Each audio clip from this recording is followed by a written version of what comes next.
Chapter 25-25. Hearing this, the woman in white looked up at Qin Feiyang and the five-clawed golden dragon, then at Ren Xiaolan. She lowered her head and pondered for a moment before letting out a long sigh. She finally opened her heart and stopped crying. She said, "Actually, I want to save my great-grandfather." "Or did something happen to someone in the family?" Qin Feiyang muttered and asked suspiciously, "Was your great-grandfather seriously injured? Or was he kidnapped?" "Neither." The woman in white shook her head. Qin Feiyang was stunned and asked, "Then what is it?" "Great-grandfather is reaching the end of his life," the woman in white said with difficulty. Then she closed her eyes, her face full of pain. Reaching the end of his life? Qin Feiyang and the other two looked at each other with a look of realization. It turned out that she was reaching the end of her life. Ren Xiaolan pondered for a moment and said, "In this case, only the prolongation pill is useful. How about this? I'll give you a divine-level prolongation pill." "It's useless. Great-grandfather has already taken the prolongation pill." The woman in white shook her head. "He has already taken it?" Ren Xiaolan frowned, shook her head and sighed. "Then I can't do anything. For more than a year, I've searched all over the north, hoping to find a treasure that can help great-grandfather extend his life. Actually, I also know that there is no such treasure in the world. Even the treasure pavilion doesn't have it. But I don't want to give up. In my heart, I'm always hoping for a fluke. What if there is? However, every time, I'm disappointed." The woman in white hugged her head in pain again. Ren Xiaolan sighed. It turned out that she had barged into the 10th floor to find something that could prolong her family's life. The five-clawed golden dragon asked, "Then how long can your great-grandfather live?" "At most, no more than half a year. Great-grandfather is so good to me. My parents passed away when I was young. Grandfather is busy all day and has no time to care about me. It's great-grandfather who brought me up. When I was young, I secretly swore that when I grew up, I would be filial to him. But now, seeing great-grandfather's life coming to an end bit by bit, I'm powerless. I hate myself." The woman in white grabbed her hair, her facial features twisted because of self-blame. The white-clothed woman's words also evoked Qin Feiyang's past. He also had a great-grandfather, Emperor Hong. Thinking back to back then, this great-grandfather of his had been extremely cold and indifferent to him. But in the end, he realized that his great-grandfather was actually doing it for his own good.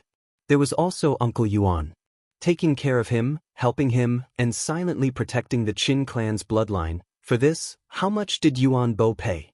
Although these two matters were different from the white-clothed woman's situation, they had one thing in common. The elderly were both caring for their descendants. "I won't give up. I still have to continue looking. Thank you for listening to me. We'll meet again if fate wills it." The white-clothed woman wiped her tears and stood up. She looked at Qin Feiyang and the other two people and said something. Then she started to walk downstairs. "What a pity." She shook her head. Qin Feiyang looked at the back of the woman in white and suddenly smiled. "Wait, I can help you." "What?" The white-clothed woman's body stiffened. She turned to look at Qin Feiyang in shock. "Young master, he has already taken the prolongation pill. How can you help?" Ren Xiaolan also looked at Qin Feiyang in shock. Not to mention Ren Xiaolan, even the five-clawed golden dragon was skeptical. Of course, Qin Feiyang had a way. When he broke through to the monarch god level, there was a pill in the pill scripture that could extend one's life. Eternal Youth Pill. This Eternal Youth Pill was even more amazing than the prolongation pill. It could extend one's life for at least 10,000 years. One pill vein for 10,000 years, two pill veins for 20,000 years, and so on. If it was a divine pill, it could extend one's life for 100,000 years. 100,000 years, what kind of concept was that? But this was not the main point. The main point was, even if someone had taken the prolongation pill before, it would still be useful if they took the Eternal Youth Pill now. In other words, these two pills were completely unaffected by each other. But there was one similarity. A person could only take one Eternal Youth Pill in their lifetime. "Do you really have a way?" The white-clothed woman came back to her senses and looked at Qin Feiyang with great anticipation and nervousness. Of course. If we meet at the city gate, you can tell me. There's no need to cause such a commotion. Qin Feiyang smiled bitterly. What? The white-clothed woman asked hurriedly. She only heard the word, of course, and automatically ignored the rest of the words. Wait a moment. Qin Feiyang smiled faintly and entered the castle. He opened the pill scripture and checked the formula of the eternal youth pill. Subsequently, he entered the medicinal field, found a set of medicinal herbs, and returned to the castle to refine. In a short while, a dark green pill flew out of the pill furnace. It was like a dark green gem with a dragon-shaped pill aura surrounding it. Immediately after, Qin Feiyang appeared in front of the white-clothed woman with the eternal youth pill and said with a smile, "Take it." The white-clothed woman looked at the pill in surprise. Dragon-shaped pill aura? Ren Xiaolan's pupils also shrank slightly. This pill still carried a wave of heat. It was obvious that it had just come out of the furnace. In other words, this person could refine a divine pill. That's not right. Why haven't I heard that he was an alchemist before? And he could even refine a divine pill?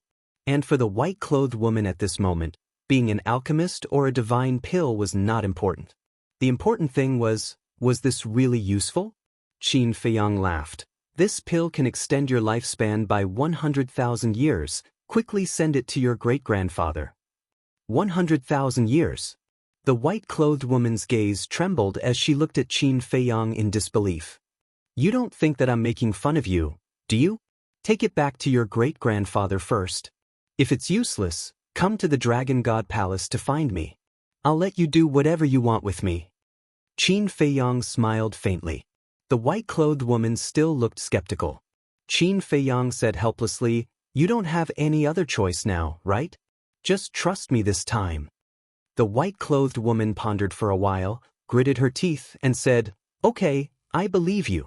I'll go back and give it to my great-grandfather now. Thank you." Qin Feiyang nodded and smiled. "Thank you too." The white-clothed woman looked at Ren Xiaolan and the five-clawed golden dragon, then turned and left quickly. After watching the white-clothed woman leave, the five-clawed golden dragon turned to Qin Feiyang and asked, "Young master, is this pill really useful?" "Of course. If it's useless, would I dare to take it out?" Qin Feiyang was speechless. The five-clawed golden dragon said, "Then why didn't I know that you have such a pill?" "Of course you didn't know, because you only followed me recently." Qin Feiyang rolled his eyes at him. The eternal youth pill had never been refined and no one needed it, so it was never mentioned. Naturally, the five-clawed golden dragon would not know. Ren Xiaolan looked at Qin Feiyang, who was full of confidence, with a strange color in her eyes. This man was really different from the rest. Suddenly, Ren Xiaolan shuddered and hurriedly looked at Qin Feiyang and the five-clawed golden dragon, and said, "Hurry up and leave, otherwise when the dragons come, you will be in big trouble." Qin Feiyang shook his head and smiled and said, "Who doesn't know that I am in the Dragon God Palace? Unless I disappear, they will come to find me sooner or later." Ren Xiaolan frowned. "Aren't you worried at all? Is there any use in worrying?" Qin Feiyang smiled faintly and said, "The auction should be starting soon. Take us to the auction house." Ren Xiaolan was speechless. Pretending to be dragons and not running, she had never seen such a calm person. Two people and a dragon left the 10th floor and walked downstairs. "It's them." Immediately, a large number of eyes on the 9th floor turned to Qin Feiyang and the five-clawed golden dragon. The descendant of the golden dragons? Why haven't I heard that among the descendants of the golden dragons, there is a five-clawed golden dragon? Someone's secretly cursed. Suddenly, two well-dressed young men stepped forward and blocked in front of Qin Feiyang and the five-clawed golden dragon. Looking at the five-clawed golden dragon, they said, "Excuse me for asking, are you really the descendant of the golden dragons? What does it have to do with you?" The five-clawed golden dragon glared at them. But the two of them were not afraid at all. They smiled and looked at Qin Feiyang and the five-clawed golden dragon. Qin Feiyang was also sizing up the two of them. Now that everyone knew that he was protected by a supreme expert, The two of them looked fearless. It seemed that they were confident. Wait. Suddenly, Qin Feiyang's pupils constricted. The aura that these two people exuded was actually at the 9th heaven realm. But from the looks of it, the two of them were not much older than him. Dragons, we know a thing or two about them. As far as I know, among the descendants of the golden dragons, there is no 5-clawed golden dragon. Li Buer, you really live up to your reputation. Your courage is extraordinary. You even dare to impersonate dragons. The two well-dressed young men sized up Qin Feiyang and chuckled. What? You guys are impersonators? Ren Xiaolan looked at Qin Feiyang and the 5-clawed golden dragon in shock and anger. She had to pretend. Because if she didn't pretend, she would be implicated when the time came. That's right. We're impersonators. Qin Feiyang nodded. You guys, Ren Xiaolan glared at Qin Feiyang angrily. They're really impersonators. Outrageous. I thought that this 5-clawed golden dragon was really dragons. This bastard really deserves to die. Not only did he pretend to be dragons, but he also has a fearless attitude. Does he really think that he can do whatever he wants with the protection of an omnipotent? Everyone was indignant. They had never seen such an arrogant person. Ren Xiaolan looked at the crowd around her and said, "You guys should leave quickly." There's no need. Where's the auction house? Qin Feiyang thought to himself. Why don't you listen to me? Ren Xiaolan was annoyed. It's okay. You just have to put on a good show and don't implicate yourself. Qin Feiyang laughed secretly. Ren Xiaolan was speechless. Even now, he still had the mood to care about her. How big was his heart? Ren Xiaolan said, "The auction house is on the 1st floor." Thank you. Qin Feiyang smiled secretly and walked straight downstairs with the 5-clawed golden dragon. He's really arrogant. The two well-dressed young men saw that Qin Feiyang actually ignored their existence, and a cold light flashed in their eyes. I'm sorry to have frightened everyone. Don't worry, the treasure pavilion will definitely not sit back and do nothing about Li Buer pretending to be dragons. Now, I'll go and report to the steward. Ren Xiaolan looked at everyone and said apologetically before leaving in a hurry. Chapter 25-26. At the same time, in a remote place, there was a lush mountain range. In the mountain range, there were strange peaks and lush vegetation. A clear river meandered through the entire mountain range. There was a simple little courtyard by the river. The courtyard was about 100 meters in size. It was surrounded by a row of wooden fences that were more than a meter tall. There were a few vegetable gardens that were planted with wild vegetables. The wooden building in the courtyard was also built with ordinary wood. It was 3 stories tall and did not have any extravagant decorations. It was extremely simple. In front of the gate of the courtyard, there was a small path paved with gravel that led to the river. At this moment, in front of a stone table in the courtyard, 3 old men sat around the table. 2 of them had white hair and white beards. They had the demeanor of an immortal and did not have any aura on them. They were like 2 ordinary people. The other old man was even older. He had 1 foot in the grave and was so skinny that he looked like he would fall with a gust of wind. His face was full of wrinkles and there was no color at all. On his body, he was wearing very old linen clothes. However, they were very clean. There was a tea set on the stone table. The tea was bubbling and the fragrance of the tea was intoxicating. The linen old man grabbed the teacup with trembling hands and took a sip gently. He sighed. I wonder where Shuer went. It's been more than a year and she hasn't returned. Father, Shuer has grown up and has her own opinions. Furthermore, her cultivation is not weak. Nothing will happen to her. That's right, Father. Don't worry about her. The 2 white-haired old men laughed. I raised her single-handedly. How can I not be worried? Are the 2 of you hiding something from me? The linen old man looked at the 2 of them and frowned. Although the old man was doddering, the words that came out of his mouth carried a bit of dignity. The 2 white-haired old men looked at each other with panic in their eyes. The linen old man looked at the 2 of them and said unhappily, I knew you were hiding something from me. Tell me, where did Shuer go? Nothing. Before the two white-haired old men could finish, the linen old man was furious and shouted, "I want to hear the truth." Perhaps because he was angry and hurt himself, the old man coughed violently after he finished speaking. His face was paler than before. "Father, please calm down. We'll talk. Shui, I went to find a way to prolong your life." The two white-haired old men hurriedly stepped forward and consoled the old man in sackcloth. Life extension. The old man in sackcloth couldn't help but fall silent. After a long time, he gently pushed the two white-haired old men away and sighed, "I've already taken the life prolongation pill. Is there still a way to prolong my life?" "We know.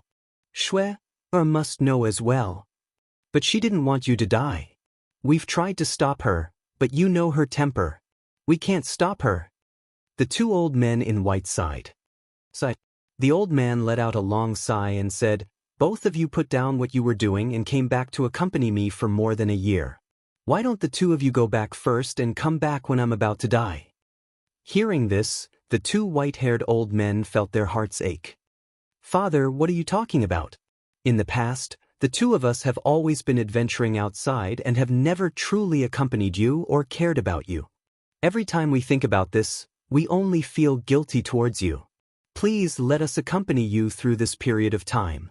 The two white-haired old men lowered their heads, their faces filled with self-blame and guilt. There were many people in this world like them. When their parents were still alive, nothing mattered. They didn't even have the patience to sit down and talk to their parents. It was only when they were about to lose them that they realized how much they had missed out on in their lives. However, it was too late to realize it now, because what they had lost could never be found again. The old man in sackcloth chuckled hoarsely. "I've never blamed the two of you. A man's ambition is to travel far. Thank you, Father. Please let us stay. We really want to accompany you. As for the matters in our hands, we've already taken care of them. You don't have to worry." The two of them said. The old man in sackcloth looked at the two of them and nodded with a smile. "All right, hurry and bring Shui back. It's rare for a family to be reunited. Let us spend this period of time happily." "Yes." The two of them nodded with tears in their eyes. However, at this moment, a white-clothed woman in ragged clothes descended outside the courtyard. She was in a sorry state. "Shui." The two white-haired old men hurriedly stood up and looked at the white-clothed woman. The old man in sackcloth also grabbed the walking stick beside him and stood up slowly. His turbid eyes were filled with joy. "Great-grandfather." The moment the white-clothed woman saw the old man in sackcloth, she hurriedly pushed open the courtyard door and ran over. "Lass, everyone has to die. Don't be too sad. Actually, I'm already very happy because I have the two of you to accompany me when I'm about to leave." The old man in sackcloth grabbed the white-clothed woman's hand and his face was filled with love. "Great-grandfather." When the white-clothed woman heard this, tears streamed down her face. "Shui, don't cry. Great-grandfather will be sad when he sees this." The two white-haired old men stepped forward and said. However, between their brows, there was also a sense of sadness that could not be dissolved. Yes. "Don't cry. Great-grandfather, grandfather, second-grandfather, we should laugh." The white-clothed woman wiped away her tears and looked at the three of them with a smile. "We should be more open-minded and take things lightly." The old man in sackcloth nodded. No. The white-clothed woman waved her hand and looked at the old man in sackcloth.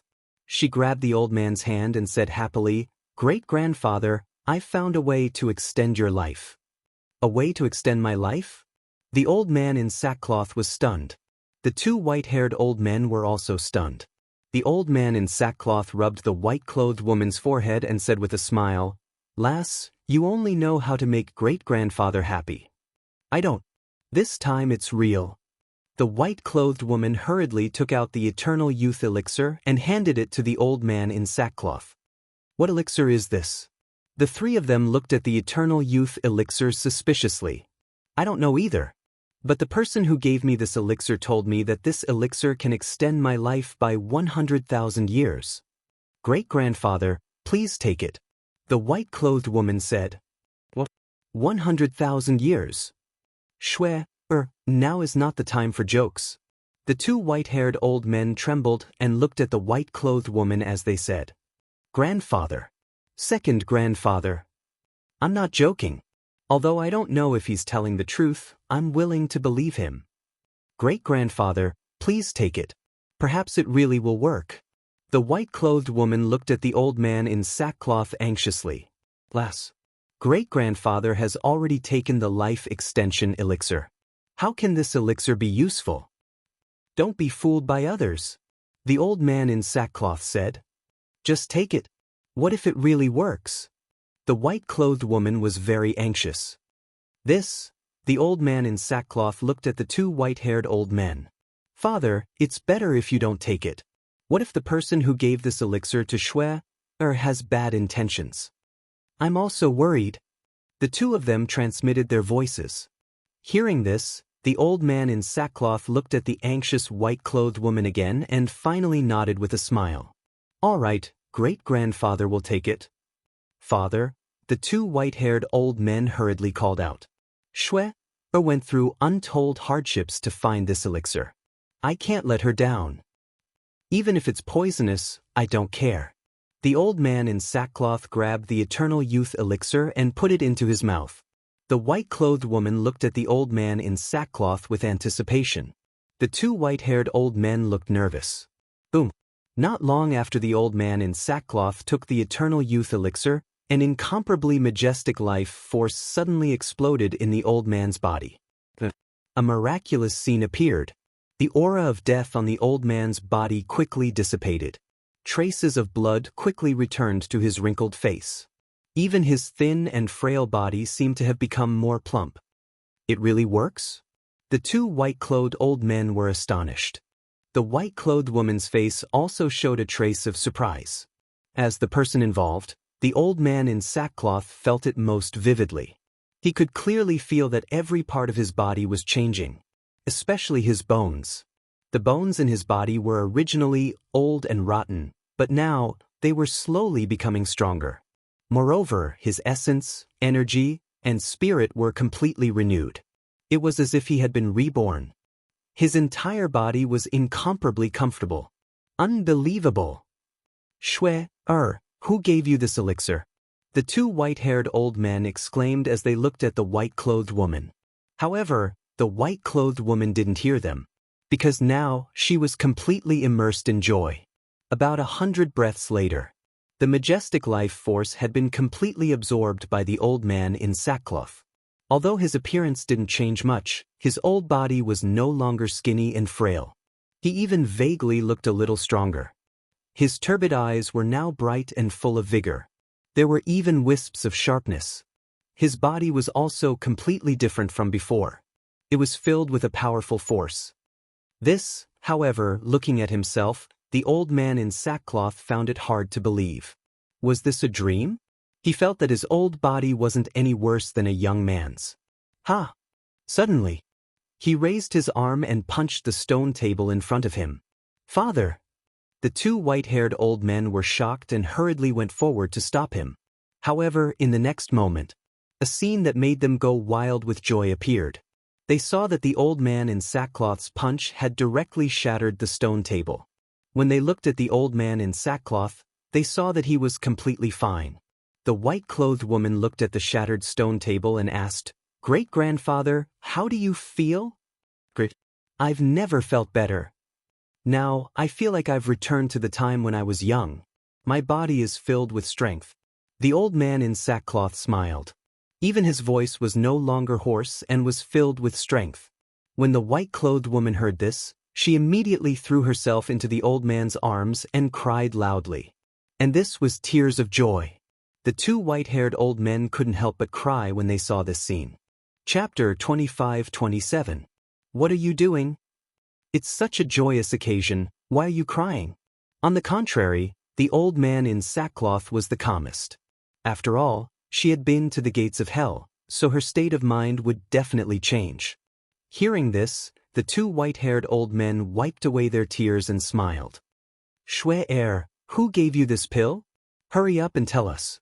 If there's a chance, we must thank him properly," The two of them looked at the girl and asked. The girl in white said, "From what everyone is saying, his name seems to be Li Bu Air." "What? Li Bu Air?" The two white-haired old men were shocked. Seeing their reaction, the old man in sackcloth asked, "Do you know him?" "Yes, he's a disciple of the Dragon God Palace, and he has the protection of a paragon. He's a bit strong-willed. I really didn't expect it to be him," the two of them said. "Since he's a disciple of the Dragon God Palace, you must take good care of him. Also, if there's a chance, invite him to our home. I want to thank him in person," the old man in sackcloth said. "All right," the two of them nodded. The girl in white suddenly thought of something, looked at the two white-haired old men and said, "Grandfather, second grandfather, he might be in trouble right now." "What trouble?" The two of them looked at her suspiciously. "When I was in the treasure pavilion, I wanted to enter the 10th floor, but I was stopped by the people there." The woman in white explained the situation in a simple and clear manner. "Five-clawed golden dragon? Pretending to be dragons?" The two of them were shocked, but when they regained their senses, they smiled bitterly and said, "As expected of this kid, Holy Dragon City. Did you hear? This Li Bu Air did something earth-shattering again." "What is it?" "Pretending to be dragons." "What? He even dares to pretend to be dragons?" "This guy is really as bold as the rumors say. Pretending to be dragons is a capital offense. This time he's probably angered the dragons. I wonder what will happen to him." To be honest, I quite admire him, because among the younger generation he is the only one who dares to openly challenge the dragons. Everyone was discussing animatedly, and a storm was brewing in the city. It was the same for the treasure pavilion. The auction had already begun. However, everyone's eyes were locked on a certain spot in the front row. Surprisingly, a young man was sitting there. It was Qin Feiyang. As for the five-clawed golden dragon, it shrunk to the size of a palm and lay on Qin Feiyang's shoulder, taking a nap. Although its body had shrunk and it had retracted its dragon might, it was still dazzling. "Now, let's auction a supreme-grade divine artifact. The starting price is 50 million, and there is no upper limit." On the auction stage, an old man was holding an auction in full swing. In a room on the first floor. "No way, he even dares to impersonate dragons?" A chubby middle-aged fatso was sitting beside the coffee table. He looked at Ren Xiaolan, who was standing opposite him, and said in surprise, "Yes." Ren Xiaolan nodded and blamed herself. "It's all my fault. I didn't see through it immediately and even let them enter the 10th floor. This is not your responsibility. You don't have to blame yourself." The middle-aged fatso was the manager of the treasure pavilion in Holy Dragon City. He wore a gorgeous robe, had a broad body, and a fat head with big ears. A normal chair wouldn't be able to accommodate his body. "Thank you, manager." Ren Xiaolan breathed a sigh of relief. The middle-aged fatso pondered for a while and looked at Ren Xiaolan. "Go and keep an eye on him now, but remember, don't do anything offensive." "Can't offend?" "Why is that?" Ren Xiaolan was suspicious. "Didn't you mention the rumors about him? He even dared to kill the island master of the Dragon God Palace. Moreover, he has the support of the Hall Master of the Law Enforcement Hall. Can we afford to offend such a person? You just need to keep an eye on him and let the dragons settle this matter." The middle-aged fatso said. "I see." Ren Xiaolan suddenly understood and nodded. "I understand, I'll go now." With that, she left the room and walked toward the auction house. The middle-aged fatso pondered for a while and also took out the image crystal. Auction house. Ren Xiaolan walked quickly to Qin Feiyang and said with a smile, "Young master, please follow me to the VIP room." "VIP room?" Qin Feiyang was stunned. "Our auction house has a total of 3 floors. This is the lowest floor, and the 2 floors above are the VIP rooms," Ren Xiaolan said. "But..." Qin Feiyang thought for a while and nodded with a smile. After Qin Feiyang left with Ren Xiaolan, the people around suddenly became restless. He was actually invited to the VIP room? Isn't the treasure pavilion afraid of offending the dragons? What are you thinking? Do you think the treasure pavilion really treats him as a VIP? You can't even understand this. I really admire you. Let me tell you. On the surface, the treasure pavilion is inviting him to the VIP room, but in reality, they are keeping an eye on him and waiting for the dragons to come. After all, this Li Bu has an ultimate powerhouse by his side, and the treasure pavilion doesn't want to offend him. I see. Looks like there will be a good show to watch later.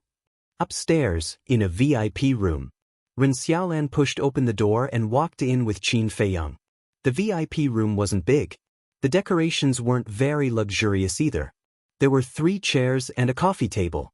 In the corner, there were a few pots of green plants. In front of them was a transparent floor-to-ceiling window, and they could clearly see the auction stage below and hear the sounds outside. "Young master, please take a seat." Ren Xiaolan pointed at the chair next to the coffee table and smiled, then squatted down to make tea. Qin Feiyang sat on the chair, glanced at Ren Xiaolan, and smiled faintly. "Inviting me to the VIP room for no reason, there must be something going on. Young master is really a smart person." Ren Xiaolan didn't hide anything and slowly told him the steward's purpose. "Dragons," Qin Feiyang murmured, looked at Ren Xiaolan, and smiled. "I have a doubt in my heart. Can you help me solve it?" "Young master, please speak." Ren Xiaolan was stunned. "You're from the treasure pavilion, so logically speaking, you should keep these things a secret from me. But why did you tell me without hiding anything?" Qin Feiyang said. Ren Xiaolan was slightly startled and asked, "Young master, do you suspect that I have ulterior motives?" Qin Feiyang said, "I don't know, so I hope that you can help me solve this doubt." Ren Xiaolan pondered for a while and said, "To be honest, I admire you very much because you dared to kill the island master of the Dragon God Palace and humiliated the 10th elder. And then?" Qin Feiyang said. Ren Xiaolan looked up at Qin Feiyang for a moment, took a deep breath, lowered her head, and continued to make tea. She whispered, "I also hate dragons. We humans shouldn't be ruled by a group of beasts." Qin Feiyang nodded in realization and then didn't speak again, looking at the auction outside. Because this sentence was already convincing enough. Next is the exciting moment, and also the moment that many alchemists are looking forward to the most. On the auction stage, the old man took out an iron box and slowly opened it. A cluster of alchemy fires slowly appeared. Waves of heat rolled. The auction house immediately became like a big furnace. 4th grade divine fire. Let's not talk nonsense and start directly. The starting price is 10 divine crystals, and there's no limit. As the old man's straightforward words fell, the auction house immediately fell into a frenzy of bidding. The starting price is 10 divine crystals? Qin Feiyang was stunned. Although there was no upper limit, wasn't it a little too casual to lower the price by 10 divine crystals? "Young master, there's something you don't know. Every once in a while, our treasure pavilion will auction a 4th grade divine fire or a 4th grade divine furnace. But it's not to make money," Ren Xiaolan said. "What do you mean?" Qin Feiyang looked at her suspiciously. "As an alchemist who can refine divine pills, sir, I believe you know better than me the value of a 4th grade divine fire and a 4th grade divine furnace," Ren Xiaolan said. "A 4th grade divine fire and a 4th grade divine furnace is basically a priceless treasure." Qin Feiyang nodded. "That's right. So, our treasure pavilion usually auctions 3rd grade divine fire and a 3rd grade divine furnace. 4th grade divine fire and above are basically not auctioned." Ren Xiaolan smiled. "Not auctioning? Then why does your treasure pavilion keep these alchemy fires and furnaces?" Qin Feiyang was suspicious, and suddenly remembered the situation on the 10th floor. He frowned and said, "They're all for the dragons?" "Not all of them. If someone wants a 4th grade divine furnace and a 4th grade divine furnace and a 4th grade divine fire and above, they can find our steward and exchange for it with treasures of equal value." Ren Xiaolan said. "I see." Qin Feiyang nodded and asked, "Then what do you mean when you said it's not to make money?" "Every once in a while, a 4th grade divine fire or a 4th grade divine furnace will be auctioned. In fact, it's a special benefit to repay everyone's support for the treasure pavilion. Even if the final price is really only 10 divine crystals, our treasure pavilion will complete the transaction without hesitation." "Of course." This kind of thing has never happened before. Ren Xiaolan smiled. Qin Feiyang shook his head and smiled. That was for sure. Once a 4th grade divine fire and a 4th grade divine furnace and above were put up for auction, there would definitely be a mad scramble. Naturally, it would be impossible for them to be sold at the price of 10 divine crystals. In fact, in the end, this was a gimmick to win people's hearts. The treasure pavilion was so smart, how could they make a loss? If Sir wants a divine fire and a furnace, you can actually find the steward to make a private transaction. Because it's too much of a waste of time in the auction house. Ren Xiaolan suggested. It's indeed a waste of time, but I don't have treasures of the same value. Qin Feiyang smiled faintly. Sir, you're too modest. Ren Xiaolan shook her head. Not only did he have supreme experts protecting him, but he could also refine divine pills. How could such a person not have treasures of the same value as a 4th grade divine fire and a furnace? However, after working in the treasure pavilion for so many years, she already knew what to say and what not to say. There were some things that could not be exposed. Not long ago, on the 10th floor, she had already broken a taboo by pointing out that the 5-clawed golden dragons were pretending to be dragons. So, she could not do it again. 50 billion. 51 billion. The price of the 4th grade divine fire quickly soared by more than 50 billion. Qin Feiyang glanced at the people present and smiled faintly. 100 billion. Li Bu, oh. He's not an alchemist. Why is he here? He even raised the price to 100 billion. Do you have too much money to burn? Qin Feiyang just casually opened his mouth, but the whole place fell silent. There was a trace of fear and hesitation in everyone's eyes. Chapter 25-28. They were afraid because of Qin Feiyang's usual strength and the supreme expert behind him. Moreover, he even dared to impersonate dragons and didn't run away. Instead, he sat in the auction house openly. Was such a person someone they could offend? They were hesitant because it wasn't easy for them to wait until the auction of the 4th grade divine fire. It would be a pity to give up. After some internal struggle, everyone finally chose to give up on bidding. Although this person impersonating dragons would definitely bring about a disaster, no one knew what would happen in the end. Therefore, it was better not to offend this person for the time being. The old man on the auction platform was also a little surprised by the result. Why did everyone give up when this person opened his mouth? The auction was a fair competition. Was there a need to be so afraid? Although this was a reward for the benefits given out by everyone, it was too much of a loss to trade for 100 billion divine crystals. 100 billion. Is there anyone else who wants to raise the price? The old man looked around the auction house and asked unwillingly.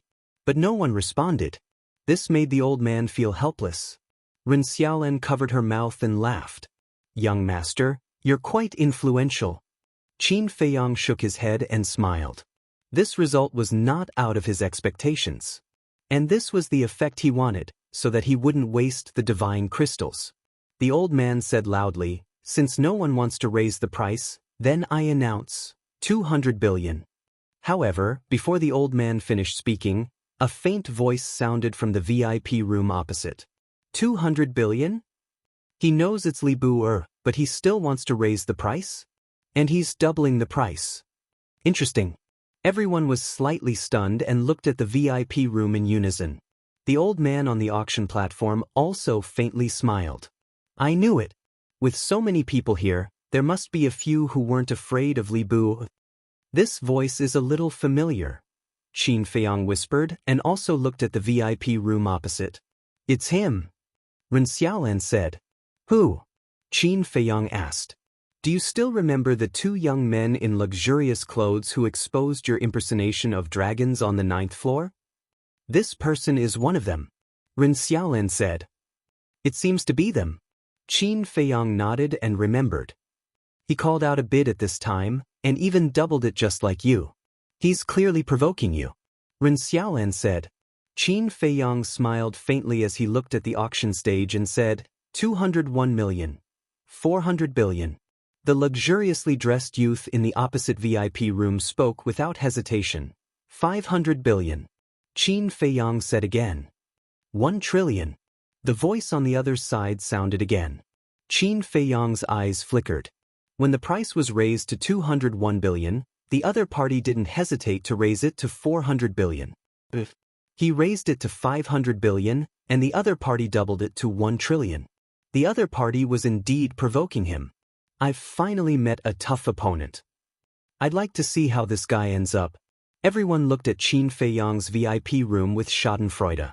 Ren Xiaolan glanced at the opposite VIP room and looked at Qin Feiyang, saying, "Young master, a tree needs a layer of bark to live, and a man needs a breath of breath."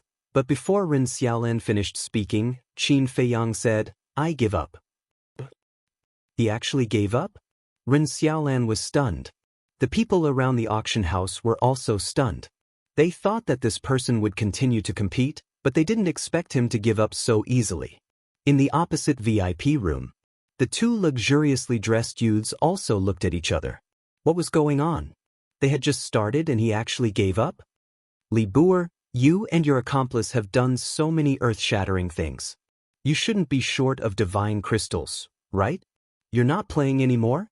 Isn't that too boring? The two of them spoke with a hint of sarcasm. Qin Feiyang raised his eyebrows. Accomplice? Earth-shattering things? Not short of divine crystals? Why did it sound like there was a hidden meaning in their words? Could it be that these two people knew that he was the one who ransacked the various city lord mansions in the north? But how was that possible? Is there anyone else who wants to bid? The old man looked around the auction house and focused on the VIP room where Qin Feiyang was. But no one spoke. Qin Feiyang ignored them and looked at the VIP room opposite, his eyes flashing with cold light. Seeing that Qin Feiyang didn't speak for a long time, the old man announced the result. Qin Feiyang also retracted his gaze and stood up. Ren Xiaolan was slightly stunned and hurriedly asked, "Young master, where are you going?" "Back to the Dragon God Palace." Qin Feiyang smiled faintly. "You're going back now? Young master, did you come to our treasure pavilion for the 4th grade divine fire?" Ren Xiaolan asked. "You can say that." Qin Feiyang smiled. Ren Xiaolan nodded in realization and asked, "But if you leave now, how am I going to explain it to the manager?" Qin Feiyang pondered for a while and said, "That's good. Take me to see your manager." "What do you want to do?" "Young master, the manager was forced to do this. After all, you're pretending to be dragons in our treasure pavilion. As the person in charge of the treasure pavilion, he must give the dragons an explanation." Ren Xiaolan hurriedly said, thinking that Qin Feiyang was going to hurt the manager of the treasure pavilion. "Don't be nervous. I know the treasure pavilion situation. I won't make things difficult for him. I'm just going to talk to him about a business deal." Qin Feiyang smiled. "That's good." Ren Xiaolan heaved a sigh of relief, got up, and led Qin Feiyang to the first floor. After a while, the two of them arrived in front of a door. Dong. Ren Xiaolan reached out and gently knocked on the door. "Come in." A voice sounded from inside. Ren Xiaolan pushed the door open and led Qin Feiyang in. The manager of the treasure pavilion sat at the desk and glanced at Ren Xiaolan. When he saw that Qin Feiyang was behind Ren Xiaolan, his expression changed immediately. He hurriedly got up and greeted them. "Brotherly, you've graced my treasure pavilion with your presence. I hope Brotherly will forgive me for not going out to welcome you." He looked extremely nervous. Qin Feiyang smiled faintly and looked at Ren Xiaolan. "I'll talk to the manager in private first." Ren Xiaolan looked at the manager of the treasure pavilion. The manager waved his hand and said, "Go out and wait." Ren Xiaolan turned and walked out, closing the door behind her. "Brotherly, please take a seat." The manager of the treasure pavilion invited Qin Feiyang to sit at the coffee table and served him the best tea leaves. "There's no need to go through so much trouble. You don't have to be so nervous. I'm just here to talk to you about a business deal." Qin Feiyang smiled faintly. "Business deal?" The manager of the treasure pavilion was stunned and asked in confusion, "What business deal?" Qin Feiyang said, "I need a divine-level alchemy fire above the 4th grade. "Alchemy fire?" The manager of the treasure pavilion was a little surprised. He looked at Qin Feiyang and said, "May I ask if you're an alchemist?" Qin Feiyang nodded. The manager of the treasure pavilion was very surprised. This person was famous for his arrogance, but he didn't expect him to be an alchemist. Why hadn't he heard of him before? Actually, whether I'm an alchemist or not doesn't have much to do with the alchemy fire I'm buying, right? There's no rule in this world that says you have to be an alchemist to buy alchemy fire, right? Qin Feiyang said faintly. Yes. I've offended you. Please forgive me, Brother Li. The manager of the treasure pavilion was stunned and quickly smiled obsequiously. Qin Feiyang said, then name your price. The manager of the treasure pavilion hesitated and said with a smile, to be honest, Brother Li, we don't sell alchemy fires above the 4th grade. We only exchange them with treasures of the same value. Of the same value, Qin Feiyang frowned. Of course. For you, Brother Li, we can relax the conditions. The manager of the treasure pavilion said again. But Qin Feiyang looked at him in surprise. The treasure pavilion is just a business place. We don't want too much trouble. The manager of the treasure pavilion said it very carefully and tactfully. But the meaning was obvious. He hoped that Qin Feiyang wouldn't cause trouble in the treasure pavilion and bring trouble to the treasure pavilion.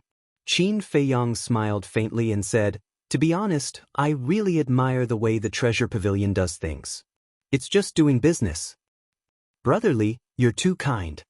How about this? I'll give you a cluster of 4th grade alchemy fire. Take it as a gift from the treasure pavilion. The manager of the treasure pavilion smiled. Give it to me? Qin Feiyang smiled and shook his head. I don't dare to accept such an expensive gift. Moreover, I need more than 1 cluster. How many do you want? The manager of the treasure pavilion asked. 3 clusters of 4th grade alchemy fire. 3 clusters of 5th grade alchemy fire. If there are 6th grade or 7th grade ones, I'll accept them all. Also, I want an alchemy furnace. The higher the grade, the better, Qin Feiyang said. So many? The manager of the treasure pavilion was shocked. It's a little too much, but I believe it's not difficult for the treasure pavilion. Qin Feiyang smiled faintly. The manager of the treasure pavilion hesitated and said, how about this, Brother Li, go back first. I'll ask the chief pavilion master for his opinion. I'll contact you then. Qin Feiyang nodded, opened the altar, and walked up. After Qin Feiyang disappeared, the manager of the treasure pavilion sneered. He looked at the closed door and said, Ren Xiaolan, come in. Ren Xiaolan had been waiting outside the door. When she heard that, she immediately opened the door and walked to the manager of the treasure pavilion. The manager of the treasure pavilion asked, You've been watching him for so long. Do you know that he's an alchemist? Ren Xiaolan nodded and recalled what happened on the 10th floor not long ago. She said, he seems to be able to refine elixirs. What? He can refine elixirs. The manager of the treasure pavilion stood up suddenly, his face full of shock. At that time on the 10th floor, he did take out a freshly refined elixir, but I don't know if he refined it himself. Because when he took out the elixir, he went to the space treasure. Ren Xiaolan said. Hearing that, the manager of the treasure pavilion slowly returned to his seat. He pondered for a while and shook his head. He probably didn't refine it. How so? Ren Xiaolan was suspicious. He's just an immortal. How can he refine elixirs of this level? Moreover, we've never heard him say that he's an alchemist before. I think it must be the immortal by his side who helped him refine it. The manager of the treasure pavilion said self-righteously. Ren Xiaolan nodded and asked, Then why did he look for you? It's really funny. He actually asked me for 3 clusters of 4th grade elixir fire, 3 clusters of 5th grade elixir fire, and 3 clusters of 6th grade elixir fire. The manager of the treasure pavilion sneered. Chapter 25-29. Sure enough, it's for the elixir fire. Ren Xiaolan mumbled and asked, What did you say? She had already thought of this when she heard Qin Feiyang say that he wanted to look for the steward. Of course I wouldn't agree to it. I just made up an excuse and told him to get lost. The treasure pavilion steward said lightly. Aren't you afraid of angering him? Ren Xiaolan was surprised. He can't even protect himself by pretending to be dragons. What am I afraid of? Just wait and see. His death date is not far away. The treasure pavilion steward sneered. Ren Xiaolan smiled and didn't say anything else. She looked at the treasure pavilion steward and said, "If there's nothing else, I'll get back to work." The treasure pavilion steward nodded. Ren Xiaolan left the room and turned to close the door. There seemed to be a hint of worry in her eyes. At the same time, in the room, the treasure pavilion steward took a sip of tea and sneered. "Do you really think I'll buy your elixir fire? You're really naive and ridiculous." After saying that, he leaned on the chair and crossed his legs. He closed his eyes and shook his legs constantly, looking like he was floating in the air. However, he didn't know. All of this was seen by everyone. And this person was Qin Feng. In fact, he didn't leave before. When he was about to be teleported away by the altar, he entered the ancient castle and stayed in the room. So, he had heard every single word that the treasure pavilion's manager had said. Fire Lotus looked at the steward in the image and asked curiously, "Qin Dage, how do you know he's lying to you?" It's very simple. As a businessman, if he really wants to do business, he will definitely take the initiative to establish a contract with the other party before he leaves to facilitate communication. And before this, although he made it sound very nice, he didn't mention a single word about establishing a contract. This means that he's just being perfunctory. Of course. If he's just being perfunctory, I won't be angry. But his attitude and the words he said to Ren Xiaolan are not just perfunctory, but also a kind of arrogant contempt. He thinks that in front of him, everyone else is a fool and he's the smartest. Qin Feiyang said lightly. Fire Lotus smiled. Then how do you plan to deal with him? The show has to be played one step at a time. Take it slow. Qin Feiyang smiled and waved his hand, dispelling the image. Then, he drove the ancient castle away from the treasure pavilion. Boom. But at this moment, a terrifying dragon might descended. The people entering and exiting the treasure hall were immediately startled as they raised their heads to look at the sky above the treasure hall. A middle-aged man was standing in the air. He was about 1.8 meters tall and had an imposing appearance. He wore a dazzling golden robe. A 5-clawed golden dragon was embroidered on his clothes. "Libu, come out now."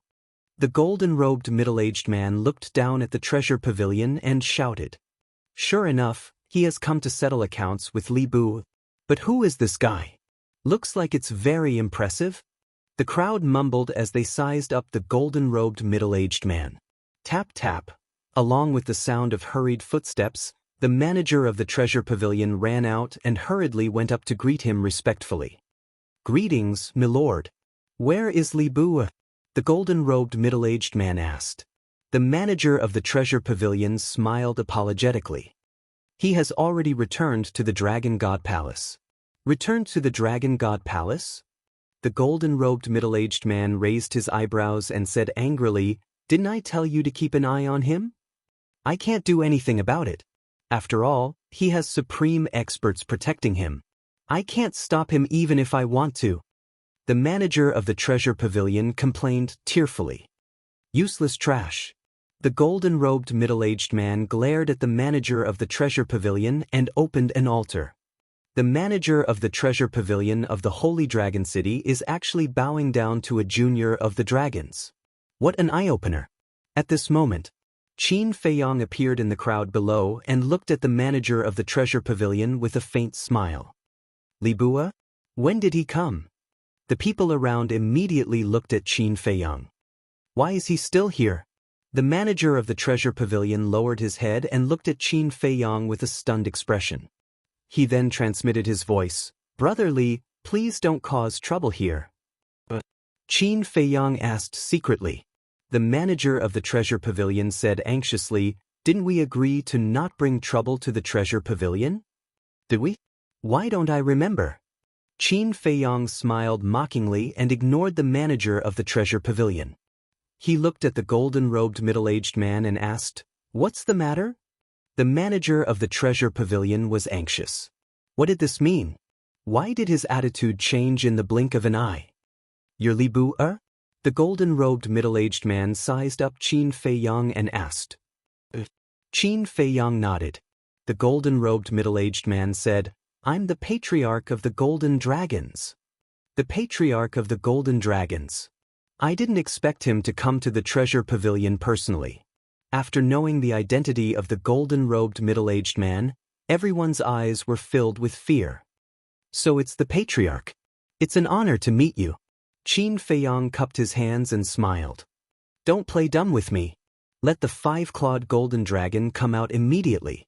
I'd like to see when you gave birth to such a descendant. The patriarch of the golden dragons snorted. Qin Feiyang smiled faintly and said, Little Gold, come, let him take a look. I'm not a pet. What are you looking at? The five-clawed golden dragon complained in dissatisfaction, but it also flew out from Qin Feiyang's wrist and floated beside Qin Feiyang. The patriarch of the golden dragons looked up and down at the five-clawed golden dragon, and his eyes were fixed on the five-clawed golden dragon's fifth dragon claw. His eyes suddenly shone. It was really a five-clawed golden dragon. One had to know. In the entire golden dragon clan, only he and the ancestral dragon had a fifth dragon claw. Even his true descendant did not have a fifth dragon claw. But now, a golden dragon that came out of nowhere actually had 5 dragon claws? This was too unbelievable. In other words, the five-clawed golden dragon's bloodline power was even purer than his true descendants. Are you done looking? The five-clawed golden dragon looked at the patriarch of the golden dragons impatiently. The golden dragons took a deep breath and asked, Where are you from? Related to you? The five-clawed golden dragon raised his eyebrows. The patriarch of the golden dragons said angrily, All the dragons in the world are related to us dragons. If I ask you to answer, then answer. This emperor only listens to the young master. If the young master asks me to answer, then I will answer. As for you, sorry, I'm not familiar with you. After the five-clawed golden dragon finished speaking, he returned to Qin Feiyang's wrist. The patriarch of the golden dragon's face darkened in an instant. Li Bu, do you know that impersonating dragons is a capital offense? The patriarch of the golden dragons pointed his spear at Qin Feiyang again. Impersonating dragons is a capital offense? Then I'd like to ask, what crime is it for you dragons to impersonate us humans? Qin Feiyang laughed. The patriarch of the golden dragons frowned and said, When have we ever impersonated you humans? You dragons are all in human form. Aren't you impersonating us humans? Qin Feiyang said. Impersonating human form is impersonating us humans? The patriarch of the golden dragons was angry and amused. How could there be such an unreasonable person? Since even you guys aren't impersonating us, then how can Xiao Jin be considered impersonating us? Could it be that he's not a dragon god? Qin Feiyang said. Hearing this, everyone couldn't help but mutter. The five-clawed golden dragon was a dragon god. Since he was a dragon god, then he should be considered a dragon. In this way, the five-clawed golden dragon really wasn't impersonating him, because he was a dragon himself. The patriarch of the golden dragon shouted, Although he is a dragon god, he has not been recognized by us dragons. Without recognition, he is not a member of us dragons. There's some contradiction in your words. Since you said that Xiao Jin is not a dragon, then why did you say that all the dragons in the world are related to you dragons? Qin Feiyang looked at the patriarch of the golden dragons suspiciously. For a moment, the patriarch of the golden dragons was at a loss for words. If I understand correctly, the name dragons is a collective name for the dragon god clan. The dragons in the world belong to the dragons. Just like us humans, we are collectively known as the human race. Whether it's the divine land, the 4 major domains, or other places, as long as you are a human, you are a member of the human race. Or is my understanding wrong? In front of you, only the dragons of Divine Dragon Island are considered dragons? If that's the case, then where do you place the dragons that are scattered outside? Patriarch, whether you are a human or a dragon, you have to be reasonable, don't you think so? Qin Feiyang said with a faint smile. The patriarch of the golden dragons was extremely angry. How could this mouth be so powerful? His words made him unable to refute. Qin Feiyang coughed and said, "Patriarch, don't get me wrong. I don't mean to offend you. I'm just being reasonable." The Golden Dragon tribe leader said angrily, "So you're saying that if I punish you today, I'll be the one being unreasonable? I don't know if you are reasonable or not, but I believe that justice is in people's hearts." Qin Feiyang said with a smile. The Golden Dragon tribe's leader was so angry that he laughed. What a sharp tongue. He said, "It doesn't matter if you're being reasonable or not. You have to give me an explanation today." "What explanation do you want?" Qin Feiyang asked. "You have two choices. First, let the five-clawed golden dragon go to Divine Dragon Island with me and promise to cut off all ties with the five-clawed golden dragon. I will pretend that this never happened. Second, you can continue to be arrogant, but you and the five-clawed golden dragon will be finished.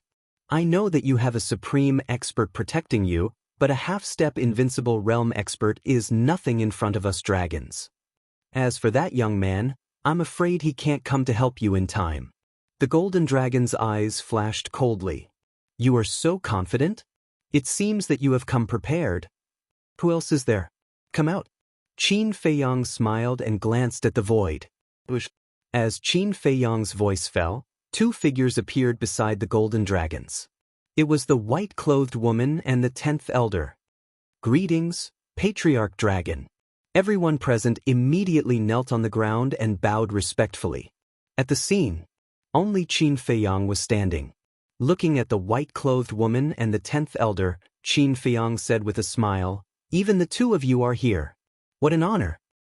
Says, "Although what you said is reasonable and the five-clawed golden dragon is a dragon, it is undeniable that he pretended to be the son of the golden dragons. In the end, you are still guilty." The white-clothed woman looked at Qin Feiyang and said, Chapter 25:30. Qin Feiyang looked at the woman in white and said, "So, I have no choice?" The woman in white nodded. "Pretending to be the son of the golden dragons, what other choice do you have? Also, you were in the wrong in the first place, but instead of admitting your mistake in time, you even talked big and said a lot of reasons to defend yourself. Li Bu'er, are you such a hypocrite?" Suddenly, two sneers sounded in the crowd. Qin Feiyang raised his eyebrows. This voice, he immediately looked in the direction of the voice and saw two young men in luxurious clothes standing not far away, looking at him with a cold smile. Qin Feiyang's eyes flashed with a cold light. He had no impression of these two people, which meant that he had never seen them before. He had never seen them before, but he kept provoking him? Was there something wrong with his brain?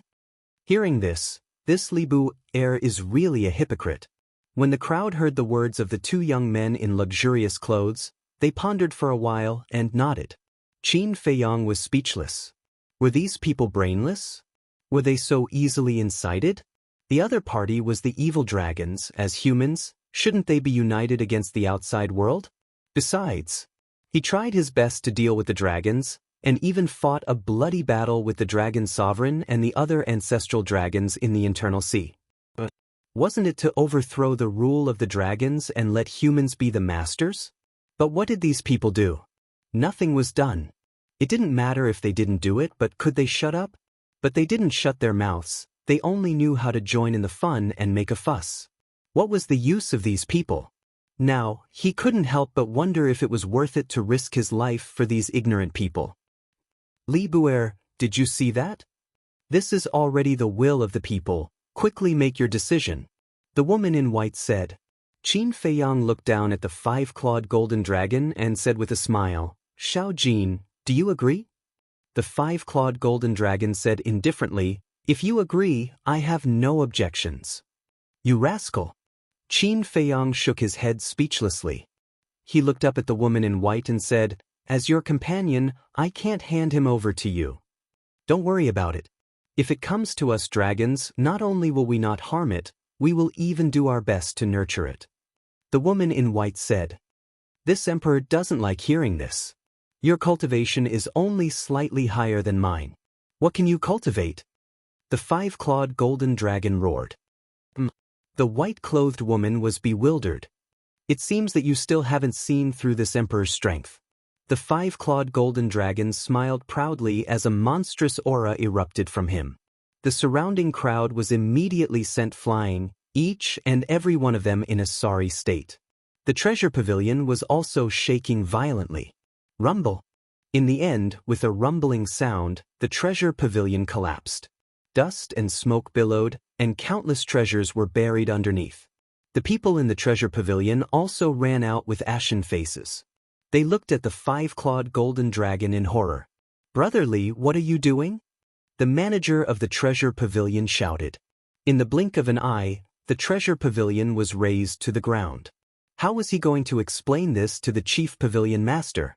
Qin Feiyang glanced at him and said telepathically, "You're doing this on purpose, aren't you?" The five-clawed golden dragon smiled secretly. He was doing this on purpose.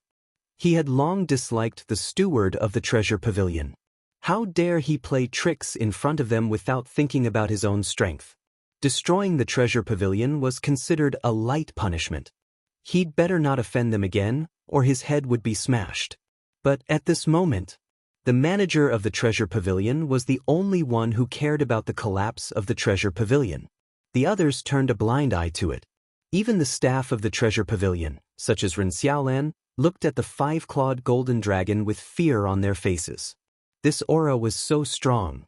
The white-clothed woman, the chief of the golden dragons, and the 10th elder all stared at the five-clawed golden dragon in shock. The five-clawed golden dragon floated beside Qin Feiyang and looked at the three of them proudly. "Now, do you still think that I need your nurturing? What's his cultivation level? Why is even the ancestral dragon so surprised?" People muttered.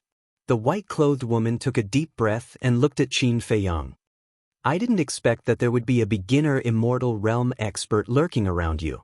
"What? Beginner immortal realm? I thought he was only a half-step immortal realm expert, but I didn't expect him to be a beginner immortal realm expert." People were shocked to the extreme. A beginner immortal realm five-clawed golden dragon and a half-step immortal realm expert. Who was this Li Bu?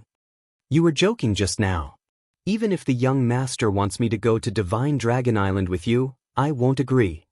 Although the dragons are strong, you can't compare to the young master in some aspects. The five-clawed golden dragon sneered. Like the time array. There were definitely dragons, but could they compare to the castle and the Black Tortoise realm? Moreover, there were still seals in the castle. When these seals were unlocked, it would be even more terrifying. The most important thing was their character. The dragons were far inferior to Qin Feiyang in terms of character and handling of affairs. For example, the golden dragon ancestral dragon's body. If it were the dragons, they would never allow him to fuse. After all these years together, he already understood what kind of person Qin Feiyang was. Such a loyal and righteous person was hard to find in this world. How could he be willing to leave? Can't compare to him? The white-clothed woman raised her eyebrows. "I'm too lazy to talk nonsense with you. If you really want to fight, we're not afraid." The five-clawed golden dragon smiled disdainfully. Although there was no blood and Qin Feiyang couldn't open the slaughter domain, there were more than a dozen heaven-defying artifacts in the castle. Just these heaven-defying artifacts were enough to kill the white-clothed woman and the other two. Presumptuous. You're simply not putting the dragons in your eyes. Lord Ancestral Dragon, Lord Patriarch, and Lord 10th Elder, can you bear such arrogant words? Two angry shouts sounded. It was the two well-dressed young men fanning the flames again. "Damn you! Young master, I'll go and kill them." The five-clawed golden dragon was furious. "No hurry. Deal with the dragons first." Qin Feiyang waved his hand. Anyway, these two people had already entered his must-kill list. Sooner or later, he would kill them. There was no hurry. However, before he killed them, he had to figure out one thing. He had a feeling that these two people were targeting him again and again. It didn't seem to be that simple. Sure enough, the two's instigation worked. The 10th elder hated Qin Feiyang to begin with. Hearing the two's words, his killing intent was naturally aroused. He transmitted his voice, "Lord Ancestral Dragon, since the young man isn't here, we can't miss this opportunity." Lord Ancestral Dragon, I also think that we can't keep him alive. The golden dragons secretly said. The white-clothed woman's eyes flickered. Suddenly, a trace of killing intent appeared in her eyes as a powerful aura spread out. Are we still going to make a move? Qin Feiyang whispered. Since that was the case, then let's get rid of these 3 people. However, how should he hide his identity? He couldn't just directly expose his true identity. How about this? Let Hui or Frenzy transform into your appearance and kill them with a heaven-defying artifact. The 5-clawed golden dragons secretly said. Good idea. Qin Feiyang secretly smiled. Not only could he get rid of these 3 people, but he could also continue to hide his identity. It was the best of both worlds. Although the 3 of them had left their divine consciousness on Divine Dragon Island and couldn't really kill them, their physical bodies were priceless treasures. Especially the white-clothed woman. As the ancestral dragon, her physical body was equivalent to a divine treasure. Have mercy! However, just as Qin Feiyang was about to take action, an old voice rolled over. Swish! Following closely, a white figure rushed in front of the white-clothed woman like lightning. Yi Zhong! The white-clothed woman and the other 2 were stunned. When did this old man come back? Qin Feiyang and the 5-clawed golden dragon also had a suspicious look.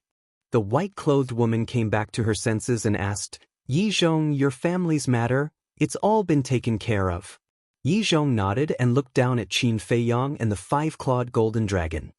He looked at the white-clothed woman and said, Come with this old man. After saying that, he rushed towards Yun Xiao. The white-clothed woman frowned and chased after him. What's going on? Everyone looked at the back of the 2 in confusion. Yi Zhong finally stopped. The white-clothed woman also stopped beside Yi Zhong and said, My condolences. My condolences? Yi Zhong was slightly taken aback, shook his head and smiled. I think you've misunderstood, my father is not dead. Not dead? The white-clothed woman was startled for a moment and asked doubtfully, Didn't you say that his time is up? But my granddaughter found a life-saving divine pill by chance. Father extended his life by 100,000 years. Yi Zhong laughed. It can't be. What divine pill? The white-clothed woman was surprised. I'm not sure either. But this divine pill is indeed useful. This time, I'm actually here to protect Li Bu. Yi Zhong said. Protect him? The white-clothed woman was still surprised and asked suspiciously, Why do you want to protect him? Yi Zhong said, I believe you should also know that he pretended to be dragons to help someone. The white-clothed woman nodded and said, I heard, it seems to be a little girl. Yi Zhong said, This little girl is my granddaughter. What? Your granddaughter? The white-clothed woman was stunned. Was there such a coincidence? Yi Zhong smiled and said, To tell you the truth, the divine pill that helped my father extend his life was given by him. It's actually him? The white-clothed woman lowered her head and looked at Qin Feiyang standing on the street, her eyes full of disbelief. Li Bu pretended to be dragons to help my granddaughter, and he saved my father, so now he is my benefactor. I can't let anything happen to him. Yi Zhong said. The white-clothed woman shook her head and smiled bitterly. She never thought that this matter would be related to Yi Zhong. Also, do you really think that killing him is the best choice? Yi Zhong said again. What do you mean? The white-clothed woman was suspicious. Although I have been accompanying my father for more than a year, there are people who report to me what happened in the Dragon God Palace. For example, he killed Wang Darren and the other 2. Also, he and Frenzy killed Gu Fan and the others. The strength they've displayed has already far surpassed their cultivations. Shouldn't we cherish such a talent? Why do we want to get rid of them? Yi Zhong said. Chapter 25:31. The woman in white remained silent. No matter what, nothing can happen to Li Bu. Otherwise, Shui and the old man will be angry. I can't go against my conscience. Yi Zhong looked at the woman in white with a firm attitude. The woman in white shook her head and smiled. To be honest, I admire him too. Yi Zhong was surprised. After killing Gu Fan and the others, I asked them personally. Do you know? Both of them have a heaven-defying technique. The woman in white said. I know. Lin Hua told me about it. Yi Zhong nodded. The woman in white said, Lin Hua should know about you too. What did they say? Although they offended the dragons again and again, they were actually on the dragon's side. Yi Zhong said. The woman in white said, after leaving, I was thinking about whether I should let them join the dragons. That's great. They have your heavenly god technique. In time, they might be able to fight against Qin Feiyang. Yi Zhong said. That's what I thought too. But I have my concerns. This concern is their identity. They have a heaven-defying technique and the protection of an immortal. Now, they even have a 5-clawed golden dragon. Would you believe me if I told you that his identity is simple? And that young man. His strength is almost on par with ours. Although he seems unreliable, his heart is as clear as a mirror. Have you ever wondered what kind of people they are? What if they're a match for us dragons? The woman in white said worriedly. Our dragons only have the Dragon Slayer Palace? You suspect that they're from the Dragon Slayer Palace? Yi Zhong frowned. The woman in white said, we can't rule out that possibility, right? But why did the people of the Dragon Slaying Palace come to our Dragon God Palace? And they'll be controlled by the fate contract after entering the Dragon God Palace. Yi Zhong said. The white-clothed woman continued, don't forget, Qin Feiyang will be able to undo the fate contract. In the end, all of this is just your personal guess. Yi Zhong shook his head. That's right. It's also possible that they have nothing to do with the dragon-slaying palace. But if we want them to join the dragons, we must first figure out their origins. After the battle in the inland sea, we dragons have suffered heavy losses. We can't afford any more accidents. The white-clothed woman sighed. Yi Zhong was silent for a while and said, how about this? Don't worry about it. Leave this matter to me. You'll deal with it? The white-robed woman was stunned. Yi Zhong smiled and said, you can't be doubting this old man's ability, right? I wouldn't dare. The white-clothed woman smiled and nodded. All right then, I'll leave it to you. In any case, when you return, I'll have to leave the Dragon God Palace and return to Divine Dragon Island. Let's go then, Yi Zhong said. The two immediately flashed and landed in the sky above the treasure pavilion. How will they deal with Li Bu? Do you even need to think about it? He won't be able to escape death. Seeing the two of them come down, everyone began to whisper to each other. Li Bu. Yi Zhong glanced at the crowd and looked at Qin Feiyang. Speak. Qin Feiyang said lightly. He had never had a good impression of Yi Zhong. What an arrogant boy. Yi Zhong snorted and asked, are you willing to join the dragons? What the hell? Join the dragons? Qin Feiyang was stunned. What the hell? The others were also stunned. Shouldn't he be punished for making such a mistake? Why did he let him join the dragons? What the hell was going on? The chief of the Golden Dragons and the 10th Elder also looked at Yi Zhong in disbelief. It was different from what they had expected. What was this old man Yi trying to do? Yi Zhong asked, are you willing to join? Qin Feiyang shook his head. Yi Zhong was not surprised by this answer. But the others were extremely speechless. What kind of person was Yi Zhong? He was Long Zun's most trusted human. He was also the only person in the world who could freely enter and leave the Divine Dragon Island. Moreover, even a mystical dragon like the Golden Dragon Tribe leader had to be courteous in front of Yi Zhong. Could be said that Yi Zhong's position in the dragons was very important. However, in the face of Yi Zhong's invitation, this person actually refused? This guy's brain must have been kicked by a donkey. How lucky was this? But then again, Li Bu had made such a big mistake. Not only was he not punished, but he was even allowed to join the dragons? No matter how one looked at it, it seemed like he was being rewarded. Strange. What was Yi Zhong trying to do? If you don't want to join, I won't force you. Let's take a step back. I will accept you as my disciple. Are you willing? Yi Zhong smiled. What? Everyone looked at each other. What was Yi Zhong trying to do? Qin Feiyang raised his head and looked at Yi Zhong. His eyes were full of suspicion. One had to know. There were many grudges between him and Yi Zhong. Logically speaking, now that there was such a good opportunity, This old man should take the opportunity to get rid of him. But why did he still want to accept him as his disciple?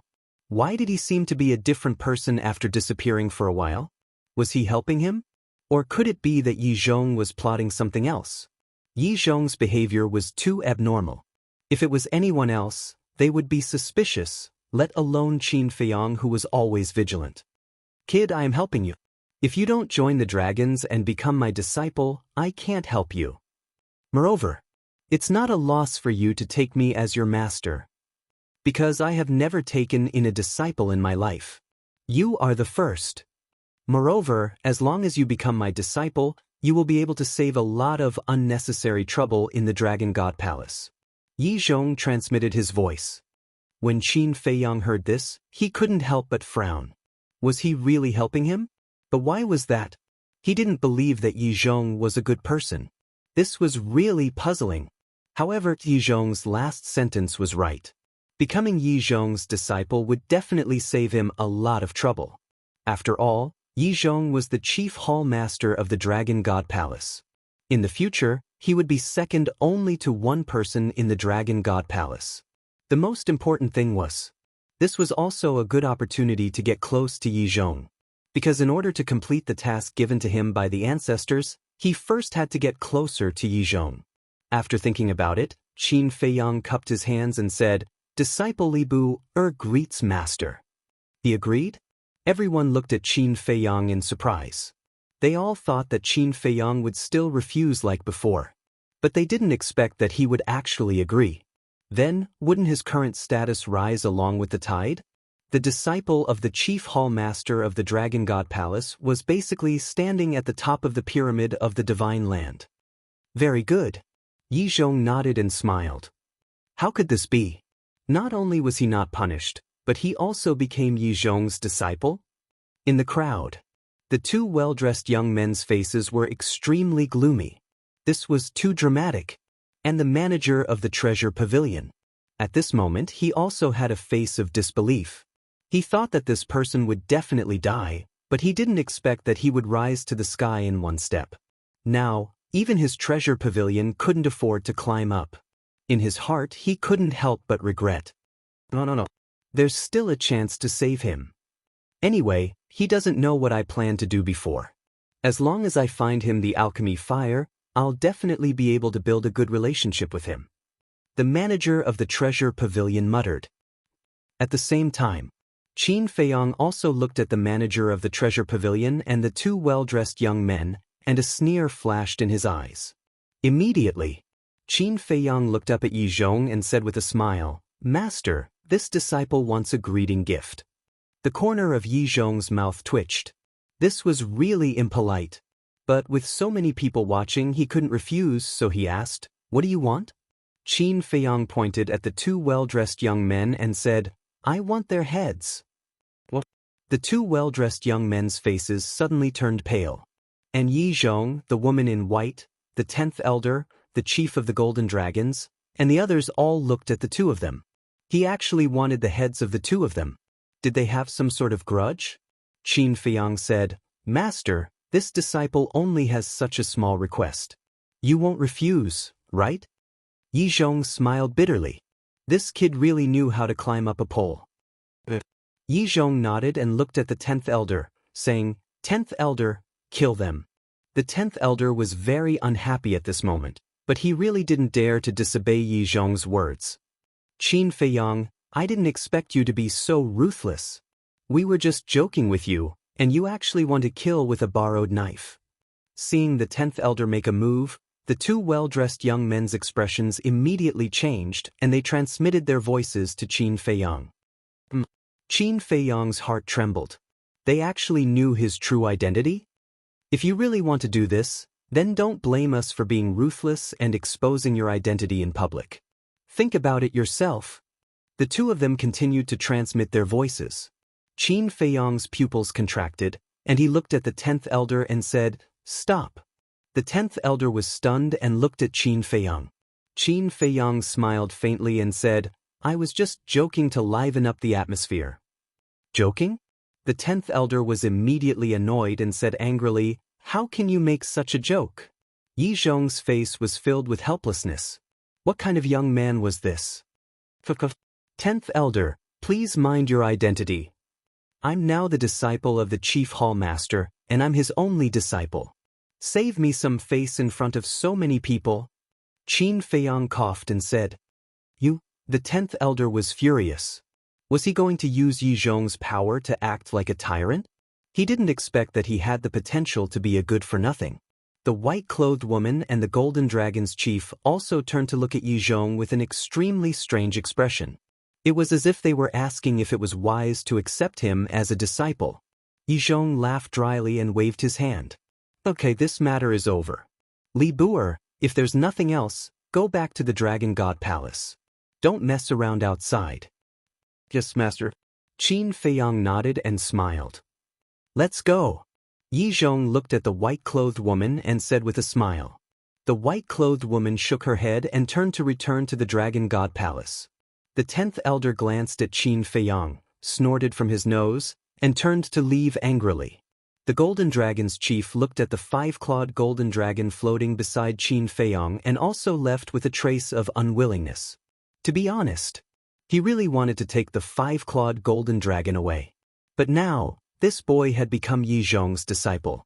Yi Zhong's position in the dragons was higher than his, so it was really difficult for him to make a move. His heart was full of regret. But fortunately, this boy had become Yi Zhong's disciple, so he would be considered a member of the dragons in the future. The 5-clawed Golden Dragon that followed this boy naturally belonged to the dragons. At least it didn't benefit outsiders. Chapter 25:32. The 5-clawed Golden Dragon said, Qin Feiyang, is Yi Zhong out of his mind today? I think so. Qin Feiyang nodded. Everything that had happened today was completely out of his expectations. I think you have to be careful. This old man must be plotting something. The 5-clawed Golden Dragon reminded him secretly. I know. Qin Feiyang responded and looked at the two young men in luxurious clothes, but he was stunned. There was actually no trace of the two of them? When did they run away? But the others didn't leave. They all looked at Qin Feiyang in awe. Brother Li, congratulations. The manager of the treasure pavilion ran to Qin Feiyang with a flattering smile.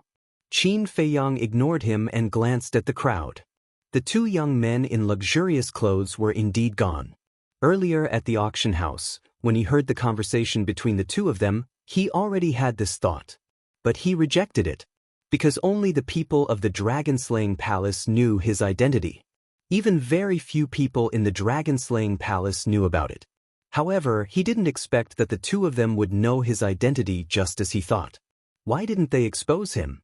There was only one explanation. They were also from the dragon-slaying palace.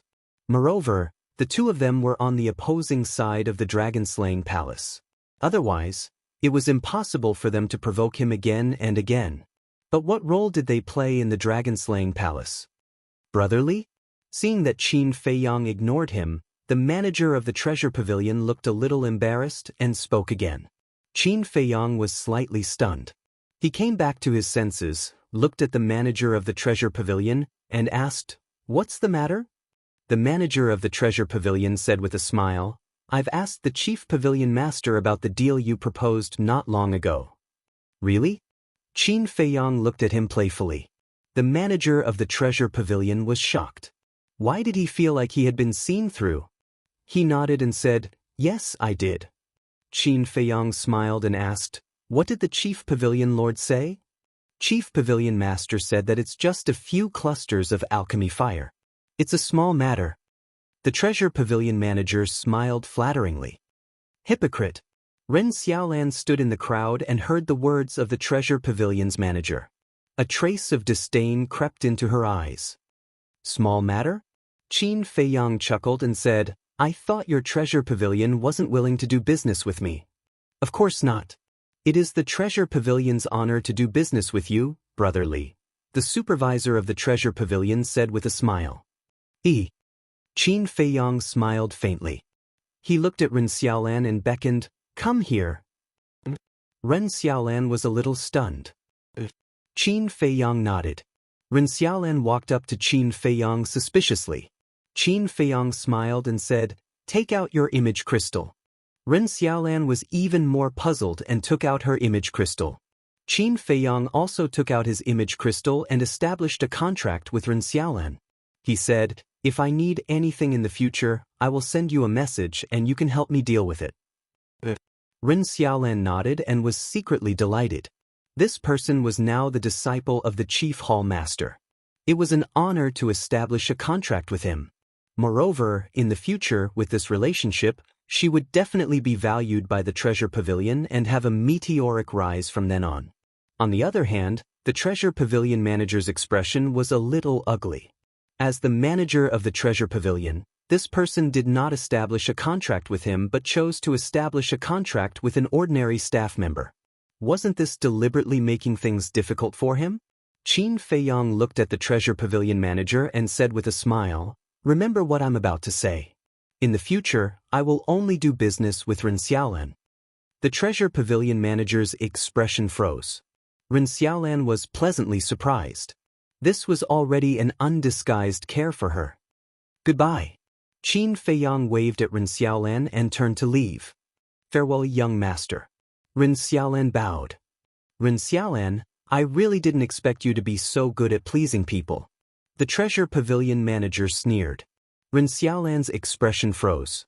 She looked at the Treasure Pavilion manager suspiciously and asked, "Sir Manager, why do you say that? You know very well in your heart. I asked you to keep an eye on him, but you went to curry favor with him. Maybe you even did something shameful with him in the VIP room." The Treasure Pavilion manager thought to himself, "Sir Manager, tell me clearly. What shameful thing? I can understand that you are dissatisfied with me, but you can't insult my character. Besides, I'm also working for the Treasure Pavilion," Ren Xiaolan said angrily. The Treasure Pavilion manager snorted and looked at the crowd around him. "What are you looking at? What's there to look at? Get lost." When the crowd heard this, they immediately dispersed. Qin Feiyang was not afraid of the Treasure Pavilion manager, but they were. Because in the eyes of ordinary people, the Treasure Pavilion manager was like a god. The Treasure Pavilion manager looked at the staff of the Treasure Pavilion and shouted, "What are you waiting for? Hurry up and rebuild the Treasure Pavilion." The group of staff immediately got busy. Ren Xiaolan sighed secretly and also joined in the rebuilding of the Treasure Pavilion. The Treasure Pavilion manager looked at Ren Xiaolan with a sneer in the depths of his eyes. Outside the city, on a certain mountain peak, Qin Feiyang stood alone at the edge of the cliff, looking at the mountains below with flickering eyes. As for the five-clawed golden dragon, it was still clinging to Qin Feiyang's wrist. "Little Jean, if those two are really from the Dragon Slayer Palace, what do you think I should do?" Qin Feiyang suddenly said. "So what if they are from the Dragon Slayer Palace? Since they dared to provoke us, they should be prepared to die." The five-clawed golden dragon was full of hostility. Qin Feiyang shook his head and smiled, taking out the image crystal. Buzz. After a while, Jiang Dufei's virtual image appeared and said respectfully, "Greetings, young lord." Qin Feiyang nodded. "I was just about to go to the Treasure Pavilion to look for you, but I heard what happened there and thought that you had already left. Congratulations." Jiang Dufei said with a smile. "What's there to congratulate?"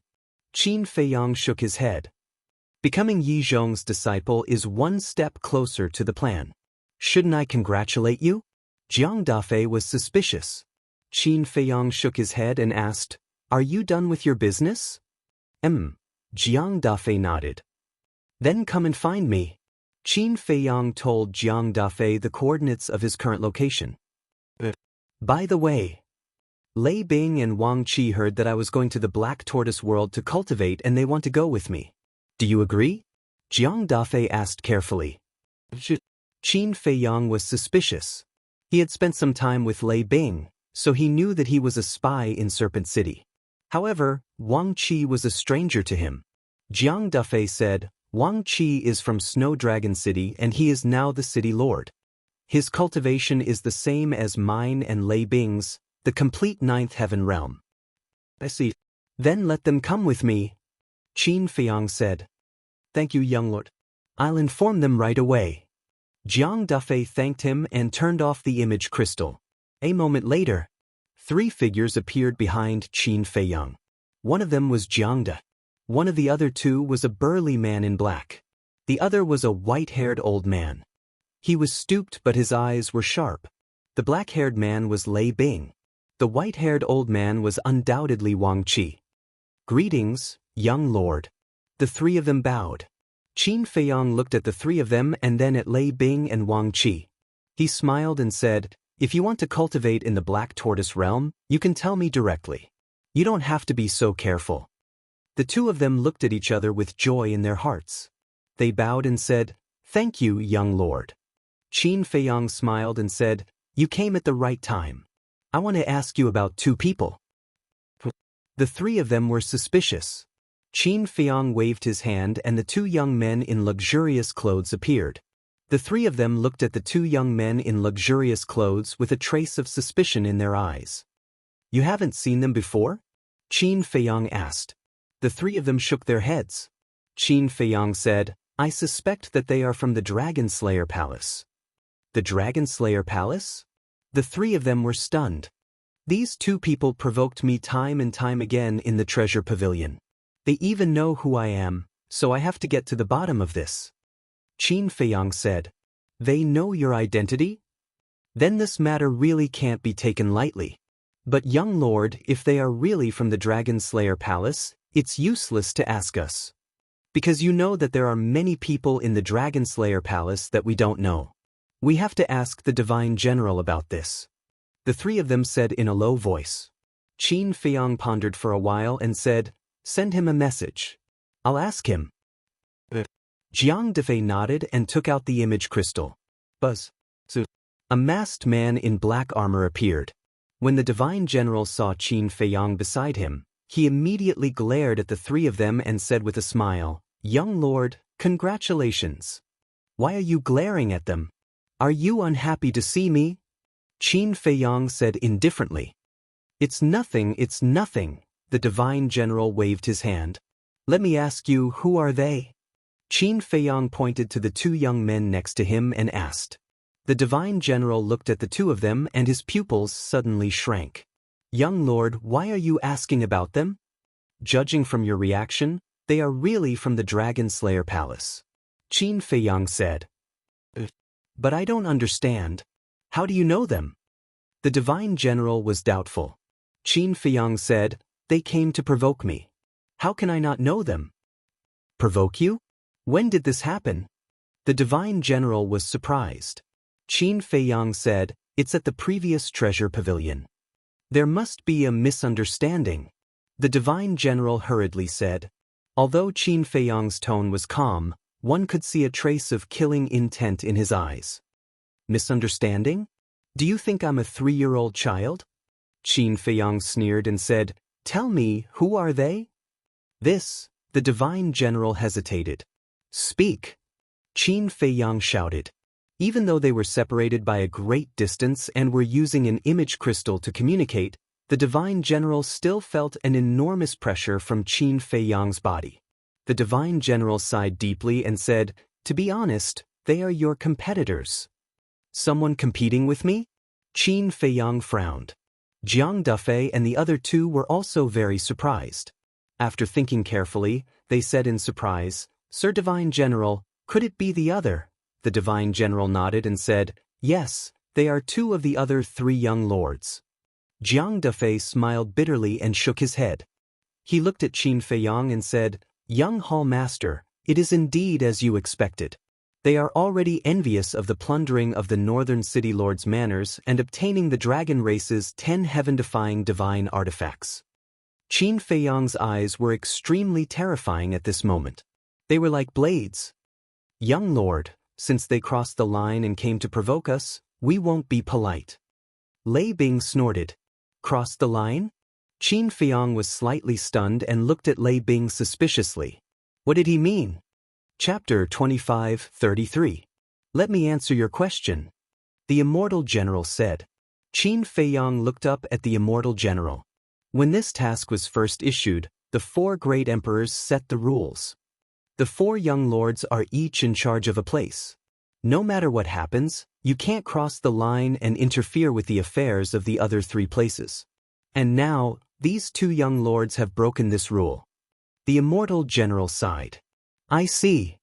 Qin Feiyang nodded and said jokingly, so, even if I kill them now, the higher-ups of the dragon-slaying palace can't say anything? Young lord, they might just be impulsive. You can't really kill them. The Immortal general said hurriedly. Qin Feiyang said, according to what you said, I should just stand here and take the beating? That's not what I meant. They're only doing this once. We're all members of the dragon-slaying palace. Why do they have to make it seem like they're mortal enemies? The Immortal general said. That's easy for you to say. When they hid in the crowd and fanned the flames and tried to kill me, why didn't they show mercy? Qin Feiyang smiled coldly. Yes. They're in the wrong, but can't you be magnanimous and forgive them this time? The Immortal general was helpless. They have to pay the price for doing wrong. That's my principle. Qin Feiyang said lightly. I know. Then bear with it for a while. I'll report to Emperor Qin and see what he thinks. The Immortal general said.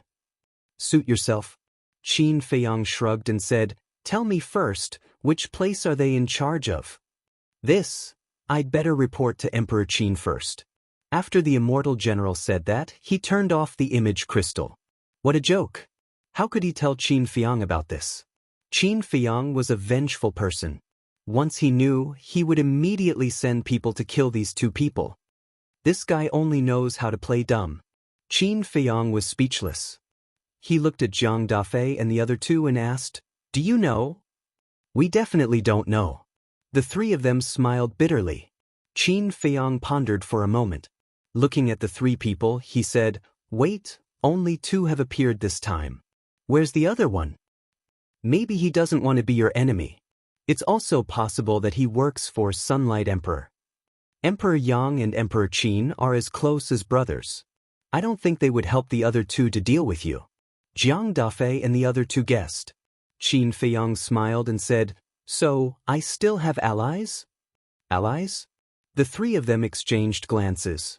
Jiang Dafei said, it's too early to say that. There are no eternal enemies or friends in this world. There are only eternal interests. So even if you are facing Sunlight Emperor's people, you can't take them lightly.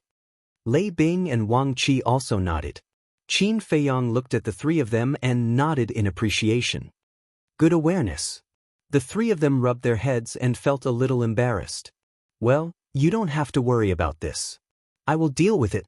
Go and cultivate in seclusion. Qin Feiyang waved his hand and sent the 3 of them to the Black Tortoise realm. Qin Feiyang lowered his head and pondered. Time passed by breath. Suddenly, Qin Feiyang looked down at the 5-clawed golden dragon and said, Little Gold, go to the west, south, and east to investigate them. Be careful to hide your identity. I promise to complete the task. The 5-clawed golden dragon rose into the air and looked at Qin Feiyang. Then he flew away without looking back. Watching the 5-clawed golden dragon leave, Qin Feiyang sneered. So what if they were from the Dragon Slayer Palace? As long as they dared to provoke him, he would not let them go. Qin Feiyang called Madman out and returned to the Dragon God Palace. Brother Li, congratulations, congratulations. I hope Brother Li will take care of me in the future. When Qin Feiyang and Madman appeared in the valley, a large group of people immediately surrounded them with flattery on their faces. Obviously, they had all received the news and were envious in their hearts. He was actually valued by the Grand Palace Master and accepted as a disciple. This person was too lucky. But in this regard, Qin Feiyang only smiled faintly. Madman completely ignored those people and directly entered the cave. Li Bu. Suddenly, a shout rang out. The people surrounding the valley immediately looked up and saw a law enforcer descending from the sky. Lin Hua. What's the matter? Qin Feiyang stood at the entrance of the cave and looked at Lin Hua and asked. Lin Hua also changed his previous attitude and his face was full of respect. Under the orders of the Grand Palace Master, you and Madman are invited to the 10th island. Lin Hua landed in front of the cave and said with a flattering smile. What? He actually went directly to the 10th island? Oh my god, this is really a step to the sky. It is said that the monsters of the Dragon God Palace are basically all on the 10th island. The people gathered above were full of envy. However, Qin Feiyang said with a calm face, "Not interested. Don't disturb us." Madman also said to Lin Hua. Then, the two entered the cave without looking back and set up a divine force boundary. Lin Hua was dumbfounded. The group of people above was also extremely shocked. The 10th island was a place that the disciples of the Dragon God Palace dreamed of going to, because entering the 10th island was a symbol of status and identity. But they didn't expect these two to directly refuse. They were truly two different species. They are indeed different from the rest. Lin Hua came back to his senses and shook his head with a wry smile. He opened the altar and went back to report. The others also left one after another. Qin Feiyang and Madman also entered the ancient castle. Madman was cultivating in seclusion. Qin Feiyang was focused on studying the concealment art and rising dragon art. A day outside was 100 years in the ancient castle. After painstakingly studying, Qin Feiyang finally found the direction to improve these two divine techniques. The next morning, a white-clothed woman came to the Dragon God Palace. The woman was about 20 years old. Her hair was like a waterfall, her white dress fluttered, and her skin shone with a hazy light like a fairy. The woman entered the Dragon God Palace and went directly to the first island. Who is she? So beautiful. But how come I don't remember such a beautiful woman on the first island? The woman's clothes fluttered like a snow-white butterfly. Any man who saw her would have a trace of amazement in their eyes. Where is she going? Wait. She seems to be going to the valley where Li Bu'er is. No way. Is she going to find Li Bu'er? This bastard, what kind of dog shit luck does he have? Everyone was indignant. First, he was accepted as a disciple by the Grand Hallmaster, and now a peerless woman came to find him. Why did all these good things happen to him? The white-clothed woman stopped in the sky above the valley and glanced at it. Her gaze finally fell on the cave, and a smile appeared on her crystal-clear face. Li Bu. She spoke softly, and her voice was as pleasant as the sound of nature. But at this moment, Qin Feiyang was focused on seclusion, and he was afraid of being disturbed, so he deliberately sealed off his 5 senses. At this moment, he had just reached a critical moment. He didn't hear the voice of the white-clothed woman at all. The white-clothed woman waited for a while and was slightly stunned. Was he not in the cave? Li Bu, why are you pretending? We all know you are in the cave. Someone is looking for you, come out quickly.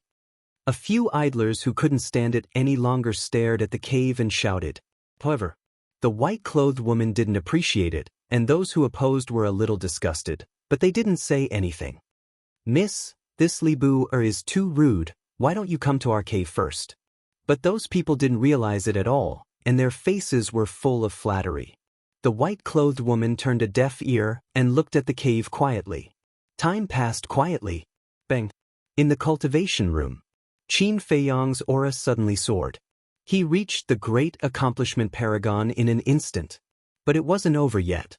His aura was still soaring. Bang! The next moment, it soared to the perfected paragon. Ha! Success! I finally succeeded. Qin Feiyang also suddenly opened his eyes and couldn't help laughing. What's the matter? Fire Lotus heard the noise and ran in, looking at Qin Feiyang in confusion. Girl, great news? Qin Feiyang stepped forward and grabbed Fire Lotus's shoulder, wild with joy. What great news? Fire Lotus was suspicious. Qin Feiyang said, the Rising Dragon technique and the concealment technique have already raised my level. Fire Lotus was stunned, looking at Qin Feiyang, and said, is your current cultivation level related to the Rising Dragon technique? That's right. The Rising Dragon technique can now increase my cultivation level by 2 small realms. And the concealment technique has also increased from once a day to twice a day. Qin Feiyang laughed. Although it didn't seem to be much of an increase, one had to know that at Qin Feiyang's cultivation level, an additional small realm of cultivation was equivalent to an additional layer of protection. There was also the concealment technique. In the past, it could only be activated once a day, but now it could be activated twice. This was a qualitative leap. I see. Fire Lotus nodded in realization and said with a smile, "No wonder you're so happy. However, you're hurting me." Huh. Only then did Qin Feiyang notice that he had lost his composure. He hurriedly let go of Fire Lotus and smiled awkwardly. Sorry. Fire Lotus rubbed her shoulders and said with a smile, "Also, I just heard a familiar voice outside."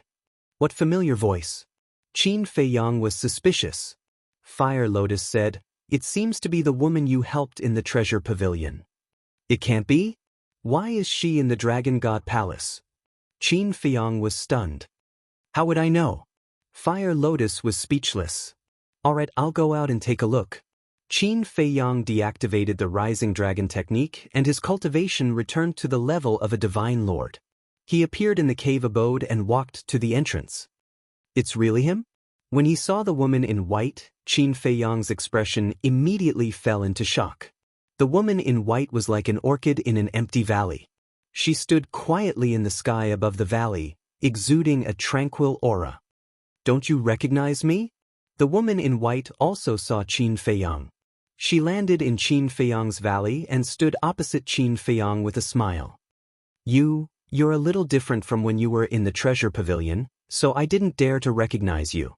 Qin Feiyang said. The difference was indeed quite big. When they were in the treasure pavilion, the woman's clothes were a little tattered and there was dirt on her body. Most importantly, she looked extremely haggard. But now, she was radiant and peerless. Difference? The woman in white was stunned. She looked at herself and shook her head with a smile. I've embarrassed myself. No. Qin Feiyang waved his hand. Chapter 25:34. The woman in white smiled sweetly and asked, Aren't you going to invite me in? This, Qin Feiyang shook his head. My cave abode will probably be despised by you. Is that so? Then I'm really curious. The woman in white said.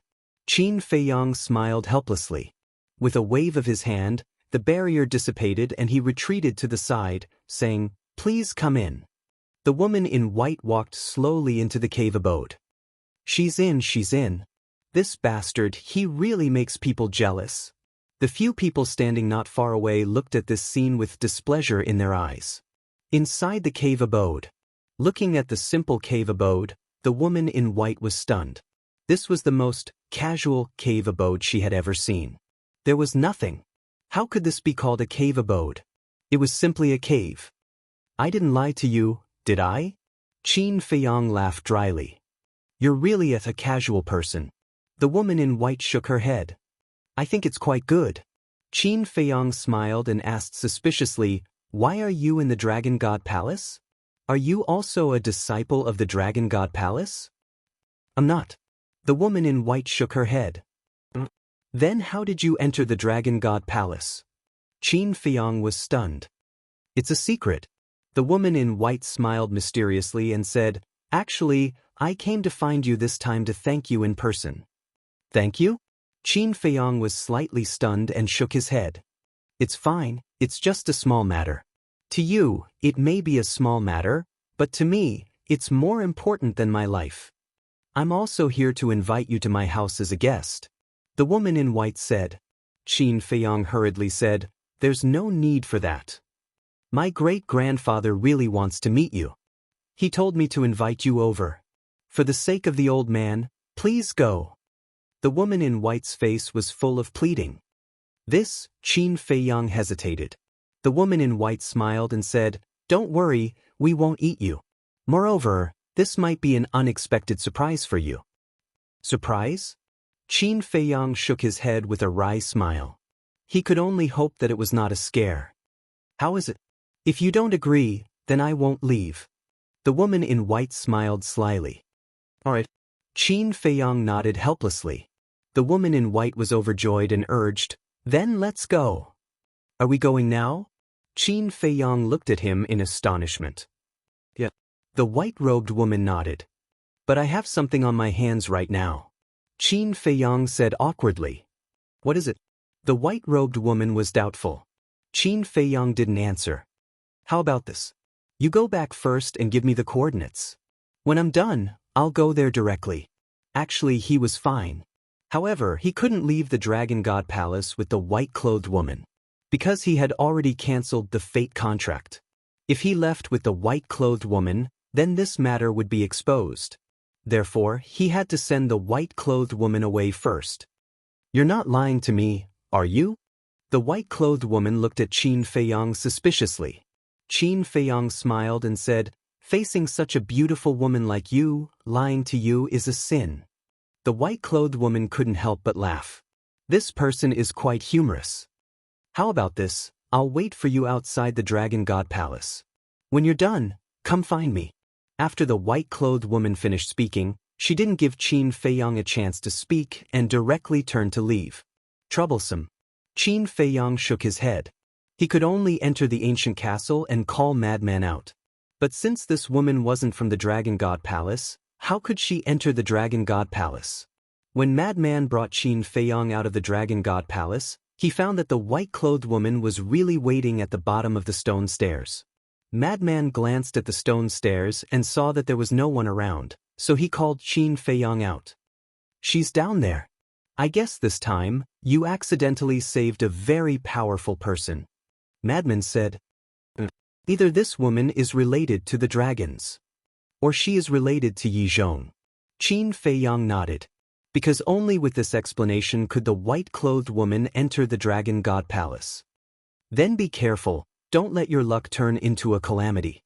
Madman smiled mockingly. You can really talk nonsense?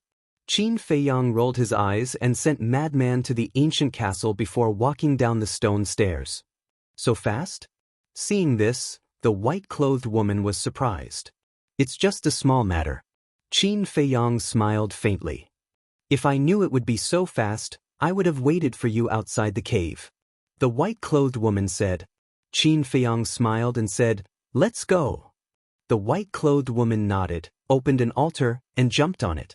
Qin Feiyang also jumped on the altar. So, the two of them landed in the sky above a mountain range. Qin Feiyang looked down. As far as the eye could see, it was desolate and uninhabited. A trace of suspicion crept into his eyes. But at this moment, the white-clothed woman opened another altar. Qin Feiyang was stunned. If one altar couldn't be reached, how far was this woman's home from the Dragon God Palace? He was even more puzzled. The woman continued to open altars. After opening more than 30 altars, she descended above a mountain range before stopping. In the mountain, the vegetation was lush. A river meandered across the entire mountain range. The river water was extremely clear. We're here. The white-clothed woman smiled. Qin Feiyang scanned the area below him. Soon, he saw a simple and unadorned little courtyard at a certain point in the river. Let's go. The white-clothed woman brought Qin Feiyang and flew towards the small courtyard. Not long after, the two of them landed in the courtyard. Qin Feiyang looked around the courtyard. He didn't expect the woman to live in such a simple place. The woman glanced around the courtyard. Seeing that there was no one in the courtyard, she looked at the river. And by the river, an old man in sackcloth was quietly sitting on a small bench fishing. On the left and right sides of the old man in sackcloth, there were two white-haired old men. They're there. The white-clothed woman smiled. Qin Feiyang turned around and locked his eyes on the backs of the two white-haired old men. Why were these two backs so familiar? Qin Feiyang followed behind the white-clothed woman and walked along the path in front of the courtyard towards the river. The more he looked, the more familiar he felt the two backs were. Wait! Suddenly, Qin Feiyang's footsteps froze. Two faces appeared in his mind. It's them. It can't be such a coincidence. Great-grandfather, grandfather, second-grandfather. Before he walked over, the white-clothed woman shouted with a smile. The old man in sackcloth immediately turned his head to look at the white-clothed woman, and then his eyes fell on Qin Feiyang. Was it this young man who helped him extend his life by 100,000 years? The white-clothed woman trotted over and said with a smile, Great-grandfather, I didn't disappoint you. I invited Li Bu here. Good. The old man in sackcloth nodded with a smile. Then he got up and looked at the two white-haired old men and scolded, "Why are you still sitting there? Get up and welcome the little brother." The two white-haired old men looked at each other and couldn't help but smile bitterly. They got up and slowly turned around to look at Qin Feiyang. "It's true?" Qin Feiyang was extremely shocked. These two people turned out to be Yi Zhong and Yi Cheng. Grandfather? Second grandfather? So the white-clothed woman was Yi Zhong's granddaughter? How is it?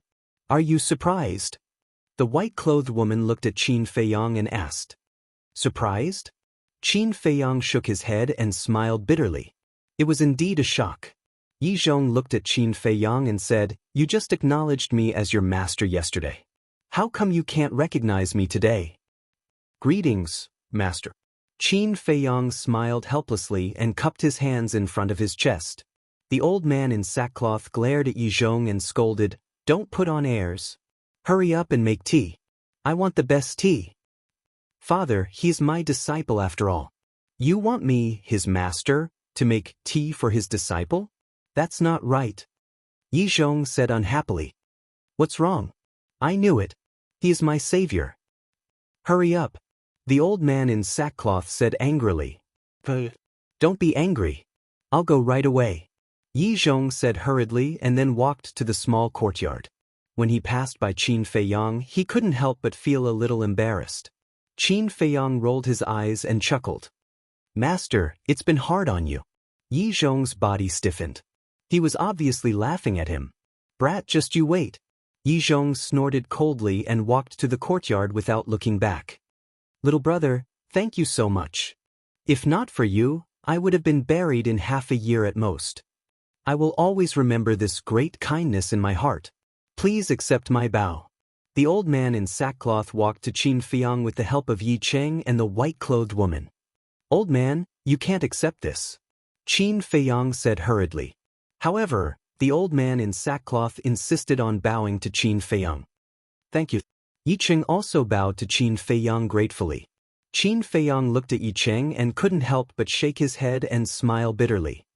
"I really didn't expect that the person I saved was your father. I also didn't expect you to have such an elixir," Yi Cheng said secretly. He also smiled bitterly in his heart. When he left, Qin Feiyang asked him what had happened. Maybe it would help him if he told him. But at that time, he didn't believe that Qin Feiyang could help him. Unexpectedly, Shui met Qin Feiyang by chance and got the life-saving elixir. These 2 days, he had been scolding himself in his heart. If he could have trusted Qin Feiyang back then, would he have wasted so much time? Even if Shui hadn't met Qin Feiyang by chance, his old father would have died. At that time, it would all be his responsibility. Because he missed the opportunity to save his old father. When his old father passed away, it would be useless to know that Qin Feiyang had a life-saving elixir. To be more serious, he had almost killed his old father. "The tea is ready," Yi Zhong's voice sounded in the courtyard. "Little brother, let's go and have some tea." The old man in sackcloth looked at Qin Feiyang and smiled. Qin Feiyang nodded. The four of them returned to the courtyard. The old man in sackcloth suddenly said, "By the way, little brother, I forgot to ask you just now. Do you like tea or wine?" "I don't drink. However, this junior is quite fond of tea." Qin Feiyang smiled. "Not bad, not bad. It's rare for young people nowadays to not drink. This wine, drinking a little is fine, but drinking too much is harmful to the body. It's not as comfortable as drinking tea." The old man in sackcloth smiled with relief. The more he looked at Qin Feiyang, the more he liked him. Chapter 25-35. "Yes."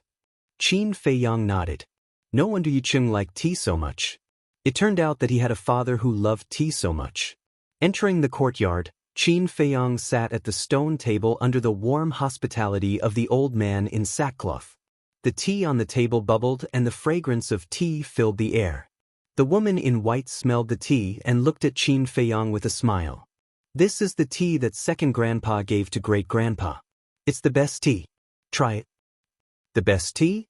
Qin Feiyang was stunned. However, Yi Cheng had an awkward expression on his face. What kind of tea was the best tea? It was not at the same level as the tea that Qin Feiyang drank. The old man in sackcloth looked at Yi Zhong, who was sitting at the side, and said, "What are you doing? Hurry up and pour us some tea." Cough cough. Yi Zhong immediately choked and coughed violently. "You've brewed the tea and you still want me to brew it? My father, can't you leave me some face? How can I face this disciple in the future?" The woman in white was very sensible.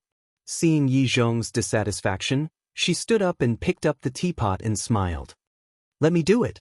Her movements were very elegant and had the demeanor of a lady from a noble family. At this moment, Yi Zhongzai sighed in relief. Fortunately, there was a well-behaved granddaughter to help him out. The woman in white poured tea for them one by one and looked at Qin Feiyang with a smile. "Try it."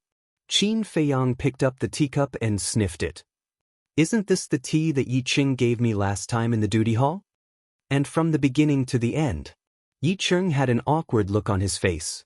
Because he had tasted Qin Feiyang's tea in the Black Tortoise world. That was the real best tea. "How is it?" The old man in sackcloth looked at Qin Feiyang expectantly. Qin Feiyang glanced at Yi Qing next to him, tasted it slightly, and nodded with a smile. "It's indeed good tea." Cough cough. Yi Qing coughed dryly, and his expression became even more awkward. "I don't have many hobbies. The only thing I like to do is to drink tea. Thus, I would often have the two of them gather some good tea for me. If you like it, I can give you some as a gift for our first meeting." The linen-clothed old man smiled. "You're still giving me gifts?" Yi Qing really couldn't sit still and hurriedly said, "Lord Father, if you want to drink tea, then drink tea. Why are you saying so much? What a joke. Other people's tea was 1,000 times better than this. No, 10,000 times better. How could they like this kind of tea?" He even gave her a greeting gift. "How embarrassing." The old man in sackcloth said angrily, "Little brother, you've saved my old life and you're not even willing to give me some tea leaves?" "My old father. That's not what I meant. I'll be frank with you. Li Bu was being polite to you." Yi Qing said bitterly. "What do you mean?" The linen-clothed old man was suspicious. Yi Zhong and the white-clothed woman also looked at Yi Qing in confusion. Qin Feiyang said, "Deputy Palace Master, let's not talk about this anymore in case it's awkward. I'm afraid that if I don't talk about it, it'll get even more awkward later." Yi Qing shook his head and looked at the linen-clothed old man. "Li Bu has a type of tea that's countless times better than ours." The linen-clothed old man was slightly stunned and hurriedly looked at Qin Feiyang, asking, "Little brother, is that true?" Qin Feiyang shook his head and smiled bitterly. "Old man, I do prefer my own tea, but that's just my personal preference. Please don't misunderstand." "Misunderstand what?" "Good is good. In the way of tea, there's no such thing as awkwardness. Since little brother has such good tea, can I have a taste?" The linen-clothed old man looked at Qin Feiyang eagerly. "Lord Father, Yi Qing was a little frustrated. Why can't I change this bad habit of mine? As soon as I hear that there's good tea, I'll ask for it regardless of whether I know it or not. That's way too rude." Yi Zhong had a helpless look on his face. Obviously, this old father of his was also quite a headache. However, the white-clothed woman looked at Qin Feiyang curiously. Qin Feiyang wanted to refuse, fearing that the situation would be awkward, but looking at the linen-clothed old man's eyes, he couldn't refuse. But Qin Feiyang took out a sealed tea jar, which was made by Fire Lotus and had not been opened yet. He smiled and said, "Old man, I'll give this to you. I hope you don't mind." Of course not, of course not." The linen-clothed old man waved his hand and looked at Yi Zhong. "Hurry up, change the tea." Yi Zhong's face stiffened and he glanced at the white-clothed woman. "Why are you looking at Shui? Shui and Brother Li are both young people. They have common topics to talk about when they're together. You're already so old. Why are you joining in the fun? Hurry up." The linen-clothed old man scolded angrily. Yi Zhong's forehead immediately creased with black lines. Qin Feiyang looked at Yi Zhong from the side and couldn't help but want to laugh. The dignified Grand Hall Master of the Dragon God Palace, who was not weaker than the ancestors and the various ancestral dragons, was actually being scolded to the point of bleeding. If this were to spread out, it would definitely cause an unprecedented sensation. The white-clothed woman and Yi Cheng's faces were also flushed red. What about the Grand Hall Master? So what if he was a supreme expert? In front of his great-grandfather, in front of his old father, wasn't he still able to scold him whenever he wanted? He didn't even dare to retort. Yi Zhong glanced at Qin Feiyang, then looked at Yi Cheng and said, Yi Cheng. Yi Cheng immediately turned his head to look elsewhere, as if he didn't hear anything. Do you want me to invite you with a stick? The linen-clothed old man shouted.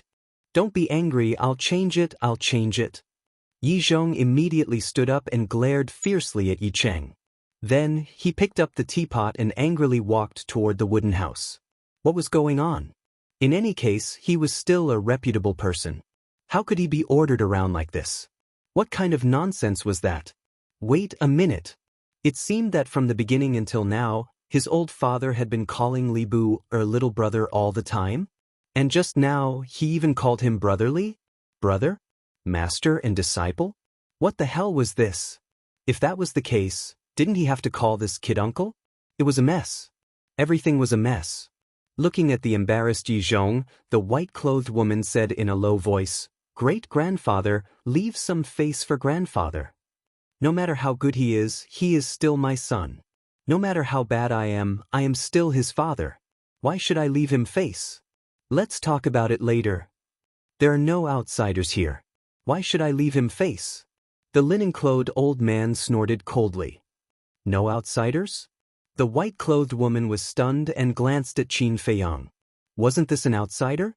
However, it seemed that in the eyes of her great-grandfather, this person was already family.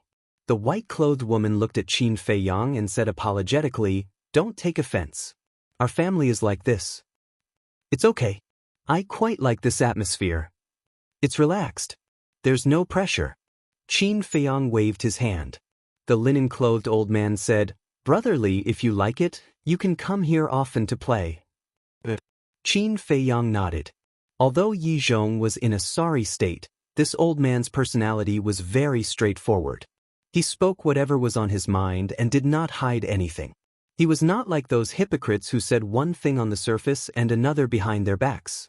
The white-clothed woman stood up and stretched out her hand in front of Qin Feiyang. She smiled and said, Let me formally introduce myself. I am Yi Shui, Yi Zhong's granddaughter. Li Bu, a nobody. Qin Feiyang also stood up and smiled. He gently shook Yi Shui's hand and then retracted it. If you're a nobody, then what am I? Now in the north, who doesn't know your name, Li Bu? Yi Shui shook her head and returned to the stone bench. Qin Feiyang smiled faintly and said, Reputation is not necessarily a good thing. The linen-clothed old man sized up Qin Feiyang and said with a smile, Brotherly, may I take the liberty to ask something? Go ahead.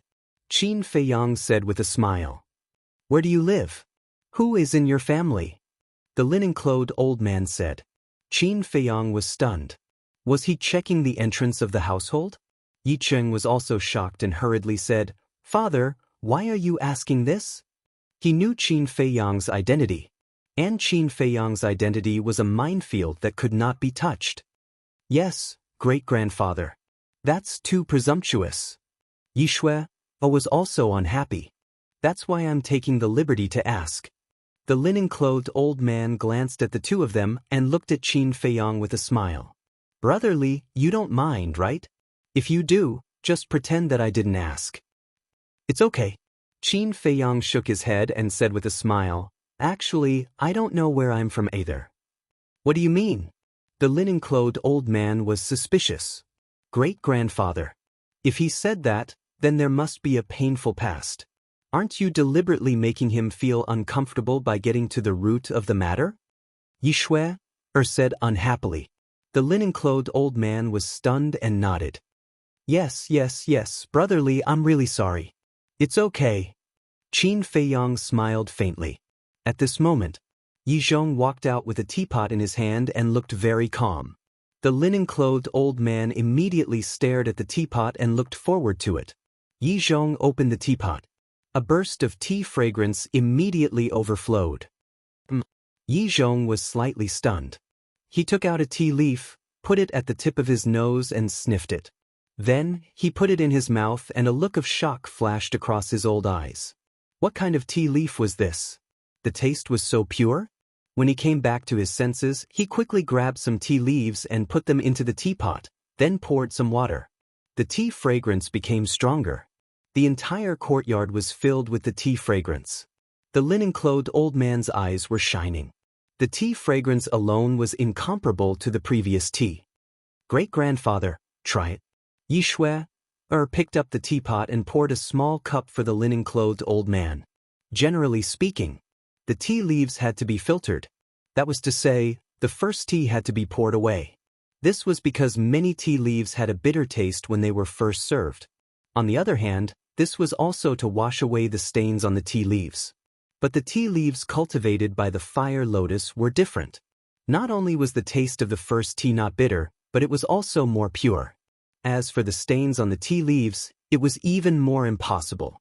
Because this was drunk by Qin Feiyang, the fire lotus was very clean when it was made. The linen-clothed old man picked up the teacup, smelled it first, then put it to his mouth and gently took a sip. At that moment, his old eyes were shining. Was this tea? This was Immortal Dew, the immortal of tea. He had never drunk such good tea in his life. Yi Zhong looked at his old father and also picked up the teacup and tasted it. His eyes were full of envy. This was indeed not something their tea leaves could compare to. The linen-clothed old man looked at Qin Feiyang and asked, "Brother Li, may I ask, where did you get these tea leaves?" Qin Feiyang smiled and said, "They were personally cultivated by my younger sister." Amazing! Brother Li is really a blessed person to have such a sister who is so good at cultivating tea trees. I'm really envious. The linen-clothed old man said. Senior, you flatter me. Qin Feiyang shook his head. The linen-clothed old man looked at Yi Zhong and said, "In the future, when you send me tea, you must also send such tea leaves." Father, aren't you making things difficult for us? The brothers smiled bitterly. I don't care. If it can't compare to this tea, don't send it to me. The linen-clothed old man said with a cold face. The two of them nodded helplessly. The linen-clothed old man said, "Then you two brothers, hurry up and cook." The two of them widened their eyes and jumped up. What? Do you want me to cook it myself? The linen-clothed old man's face was stern. When he saw the two of them looking at Yi Shui, he said angrily, "Don't look at Shui, go by yourself." The brothers got up, shook their heads, sighed, and walked towards the wooden building. Since when did people of their statuses cook for themselves? Wasn't this making things difficult for them? This old man really knew how to torture people. Chapter 25:36. Qin Feiyang looked at their backs and couldn't help but laugh. This was the first time he saw Yi Zhong being so wasteful. It also proved one thing. No matter how strong one was, there would still be people they were afraid of. Grandpa. Suddenly, Yi Shui stood up and called out to Yi Zhong. What? Yi Zhong turned around and looked at her unhappily. He seemed to be blaming Yi Shui for not helping him out. Yi Shui took out a milky white token from her arms and handed it to Yi Zhong. Qin Feiyang's pupils constricted. He had seen this token before. Yi Cheng also had one. According to Yi Cheng, there were a total of 3 tokens. They were in the hands of the brothers and the Beast Emperor in the Internal Sea. It turned out that Yi Shui had taken this token to enter the Dragon God Hall. Here you go. Be careful when cooking, don't burn the house. Yi Shui held back her laughter and said. Wretched girl. Yi Zhong glared at Yi Shui, kept the token, and entered the wooden building. After a while, smoke rose from the kitchen. Brother Li, come, have some tea. The old man in linen warmly greeted Qin Feiyang. Old senior, you should change the way you address him, you can't mess up the seniority. Qin Feiyang shook his head and smiled bitterly. That's right. If you call him brother, then how should I address him in the future? Yi Shui was helpless. The more she called him, the smoother it got. Ha, that's true.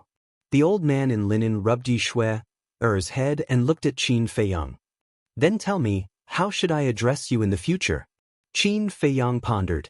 To be honest, This form of address was really troublesome, because the seniority difference was too big. Yishui thought for a while and smiled. Isn't his name Li Bua? Why don't you call him Xiao Li Xiao? That's impolite. The old man in linen shook his head. Is there? No. Yishui was doubtful. The old man shook his head and smiled. He looked at Qin Feiyang and said, how about this? This old man will call you Little Friendly from now on. Sure. Qin Feiyang nodded. The old man in sackcloth said, Little Friendly, may I ask if your sister is with you? You? Qin Feiyang looked at him in confusion. The linen-clothed old man smiled and said, this old man would like to ask her how these tea leaves are cultivated. I see. Qin Feiyang nodded in understanding and said apologetically, I'm sorry, my little sister is not with me right now. A trace of disappointment appeared in the old man's eyes as he said, if you have the chance in the future, please let this old man meet her. All right. Qin Feiyang nodded. He didn't want Fire Lotus to appear in public. After all, Yi Zhong was the person Longzuan trusted the most. The identity of the Fire Lotus was also a taboo. What if Yi Zhong noticed something? So he couldn't take the risk. About an hour passed. Yi Zhong and his brother finally came out with 4 side dishes in their hands. However, the two of them looked funny. Both of them were covered in dust. I asked you to cook a meal, but you actually turned out like this. How embarrassing.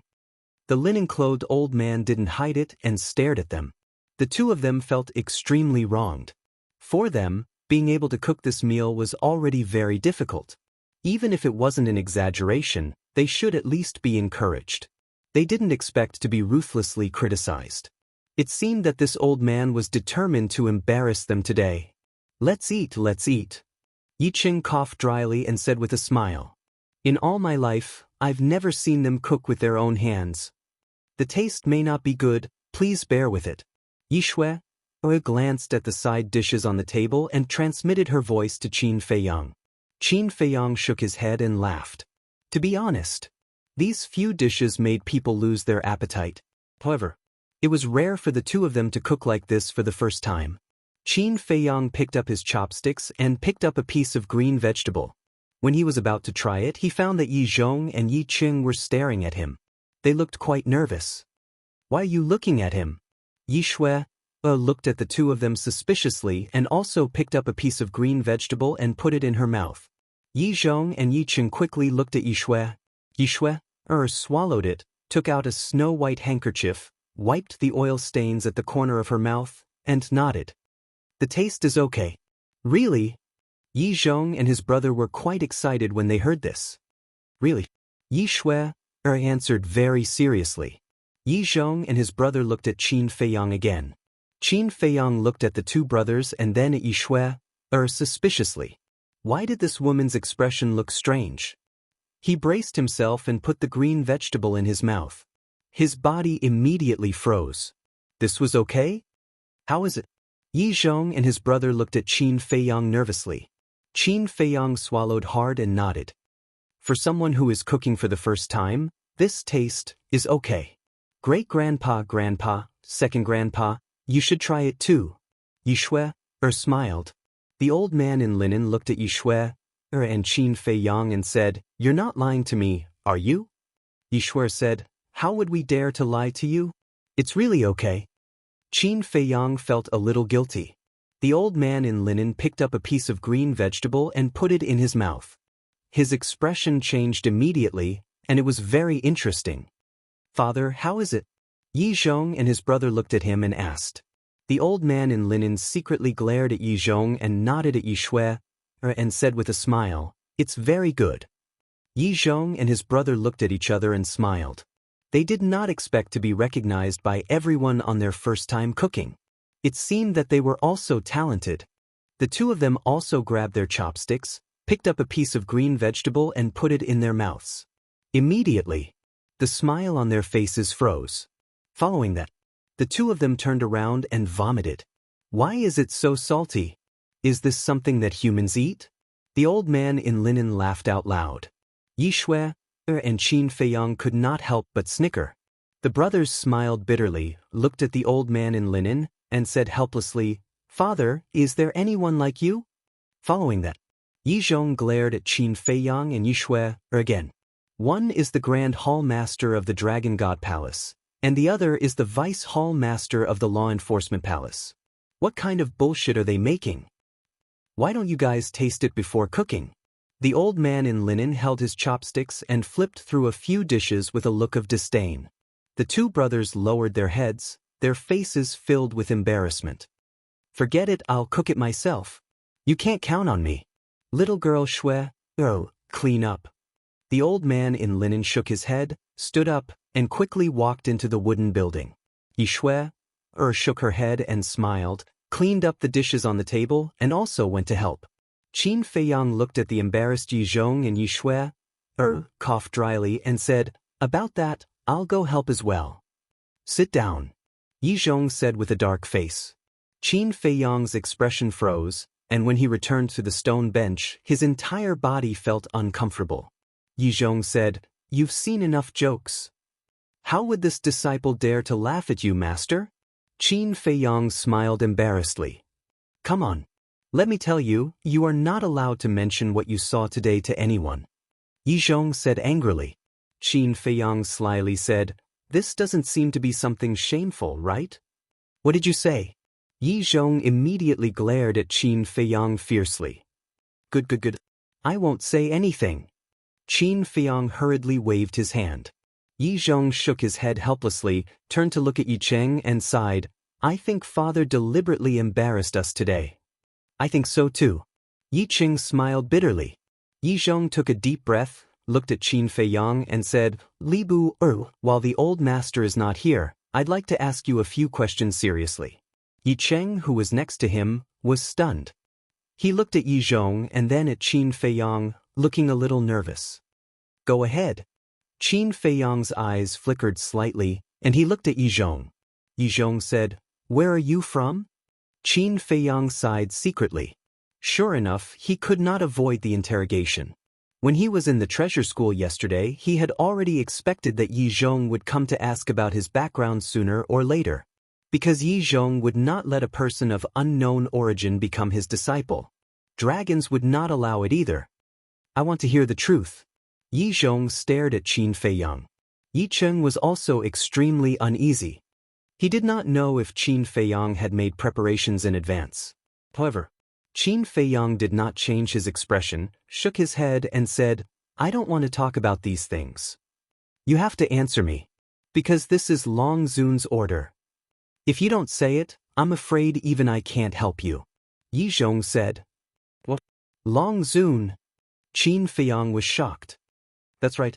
After leaving the treasure school yesterday, I went to see Long Zun and told him about accepting you as his disciple. Long Zun did not object at that time. He only said one sentence, that we must find out your origin. Yi Zhong said. Qin Feiyang asked. Then according to what you said, if there is no problem with my origin, Long Zun will still think highly of me? You are very smart. That's right. If there is no problem with your identity, dragons will focus on training you. Yi Zhong said. Qin Feiyang pondered. In that case, it was still an opportunity to enter the dragon's inner circle? To be honest, after understanding the power of dragons, he did not have much confidence in destroying the dragons. But if he could enter the dragon's inner circle and get close to Long Zun, it might be easier. As my disciple, you already have a high status and power. But in the end, power and status are just worldly possessions. Your own strength is the foundation. If there is no problem with your identity, I can use my connections to let you enter the Divine Dragon Island. Yi Zhong said. Enter the Divine Dragon Island? Qin Feiyang was stunned. You probably don't know yet, but the Divine Dragon Island has a time array. 30 years in a day. Yi Zhong said. 30 years in a day. Qin Feiyang was shocked. Yi Zhong continued, and this time array covers the entire Divine Dragon Island. So it's like that. No wonder other than dragons, no one is allowed to step into the Divine Dragon Island. Qin Feiyang suddenly understood. However, 30 years in a day was very awesome. Even the time array of the Dragon Slayer Palace could not compare. One had to know. The Dragon Slayer Palace had a time array of 50 years in a day. Not to mention compared to the Black Tortoise World and the ancient castle. For Qin Feiyang, this time array was not tempting at all. Of course, this was something that he definitely could not show. Chapter 25:37. Yi Cheng, who was next to him, was also a little disdainful, because he knew how terrifying the time law of the castle and the Black Tortoise realm were. A large part of the reason why he chose to follow Qin Feiyang was because of this. But Yi Zhong didn't know.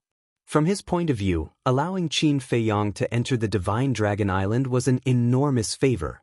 Yi Zhong said, "Tell me, don't lie to this old man." Qin Feiyang pondered for a while and shook his head. "Actually, I don't know my background, let alone who my parents are." Yi Zhong was stunned. Yi Qing heaved a sigh of relief. Looking at Qin Feiyang's relaxed expression, he should be prepared. "I won't hide it from you. I was raised by an old man," Qin Feiyang said.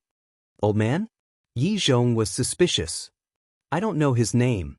It is said that he picked me up in the wilderness. When he picked me up, I was still a baby. The old man didn't know who my parents were, so he let me take his surname Li. He named me Li Bu, for a reason. He wanted me to be a man of my word no matter what happened or who I met when I grew up. To be an honest and decisive person." Qin Feiyang said. "What's the old man's name? Where is he now?" Yi Zhong asked. "His name is Li Xiaoyao. I've always called him Uncle Li. As for where Uncle Li is now, I really don't know. That old man is a wild crane with no fixed abode. Ever since I came out to explore the world, he has been traveling the world. Until now, he hasn't contacted me." Qin Feiyang shook his head. "Wild crane?" Yi Zhong frowned and asked, "Can you contact him?" "I can't.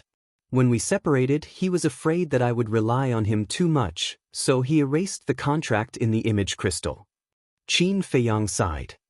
"Li Xiaoyao?" Yi Zhong frowned. He had been in the Divine Prefecture for countless years.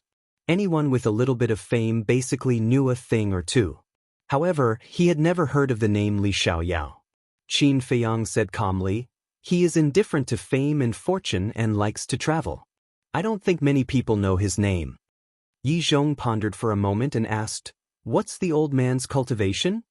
"I'm not too sure about that. In short, in my eyes, that old man is unfathomable." Qin Feiyang shook his head. Yi Zhong was even more puzzled. "You saw Xiao Jin at the treasure pavilion yesterday, right?" "Xiao Jin is his mount," Qin Feiyang said. "What? The 5-clawed golden dragon is actually his mount." Yi Zhong was shocked.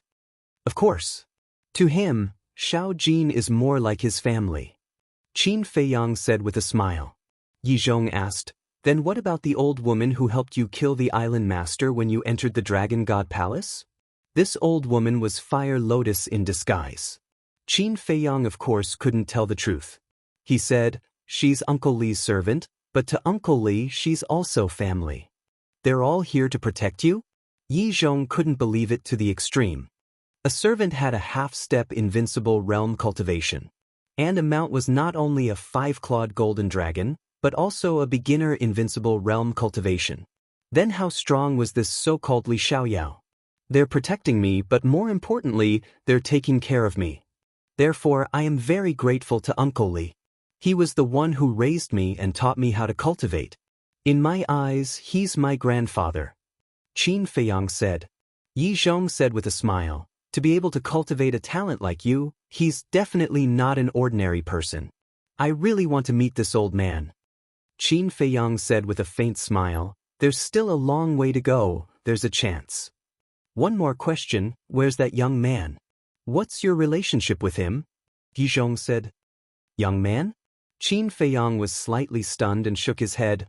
"I really have nothing to do with him." "Impossible. If you have nothing to do with him, why would he take care of you like this?" Yi Zhong was suspicious. "There's really nothing to do with him. I met him when I entered the Dragon God Palace's examination. At that time, I was troubled by the emissary of the dragons. He couldn't stand it and helped me. Then he took me into the examination place. Our relationship is just like that. To be honest, I've been wondering why he helped me so much. Do you have other intentions? Qin Feiyang frowned. He didn't lie to Yi Zhong about the young man's attitude. It was the truth. The young man's performance again and again surprised him. What happened before the examination, this old man also asked the emissary of the dragons to investigate. It's indeed as you said. But this old man really doesn't understand. What's his intention for helping him? Are you sure you're telling the truth? Yi Zhong frowned. If you don't believe me, you can ask him yourself. I don't even know his name. Qin Feiyang was helpless. All right then. Yi Zhong nodded. Qin Feiyang secretly breathed a sigh of relief. He finally fooled him. However, in order to completely dispel the doubts in Yi Zhong's heart, he still had to put on a show. In short, in this world, there must be a person like Li Xiaoyao. And Yi Zhong had to see him in person. Thinking of this, Qin Feiyang sent a sound transmission. Fire Lotus, find Hui and tell him to prepare. Fire Lotus secretly replied. Fire Lotus was in the castle and heard all the conversations between Qin Feiyang and Yi Zhong, so she knew what to do. Time to eat. The linen-clothed old man and Yi Shui walked out with 4 side dishes. He had to admit, the old man and Yi Shui's culinary skills were far from what the Yi Zhong brothers could compare to. The wild vegetables and vegetables that they grew could be made into exquisite dishes. The taste was also top-notch. Although the dishes were simple, they ate happily. Especially Yi Zhong and Yi Cheng. To be able to sit and eat with their old father, their hearts were filled with happiness. Yi Shui was the same. Grandfather and second grandfather were usually busy people, and it was rare for them to come home. All these years, it was usually her and her great-grandfather who accompanied each other. Therefore, for her, there was nothing more blissful than being together with her family. Looking at the family of 4, Qin Feiyang couldn't help but reveal a smile on his face. Life was actually so simple. It was just that many people weren't easy to be satisfied and pursued too many things, so they neglected these things. After a busy life, looking back, it turned out that these were the things that were worth cherishing the most. Mother, father, grandfather, grandfather, great-grandfather, second grandfather, little cousin, Fatso, Xiaohong, are you guys doing well now? Figures constantly flashed in his mind. Qin Feiyang's heart missed them very much. After eating, Qin Feiyang accompanied the linen-clothed old man to the river, fishing, drinking tea and chatting. The linen-clothed old man was very talkative. Usually he was the one talking and Qin Feiyang listened. Time flew. Night fell. Qin Feiyang got up and said goodbye. The linen-clothed old man was still a little reluctant.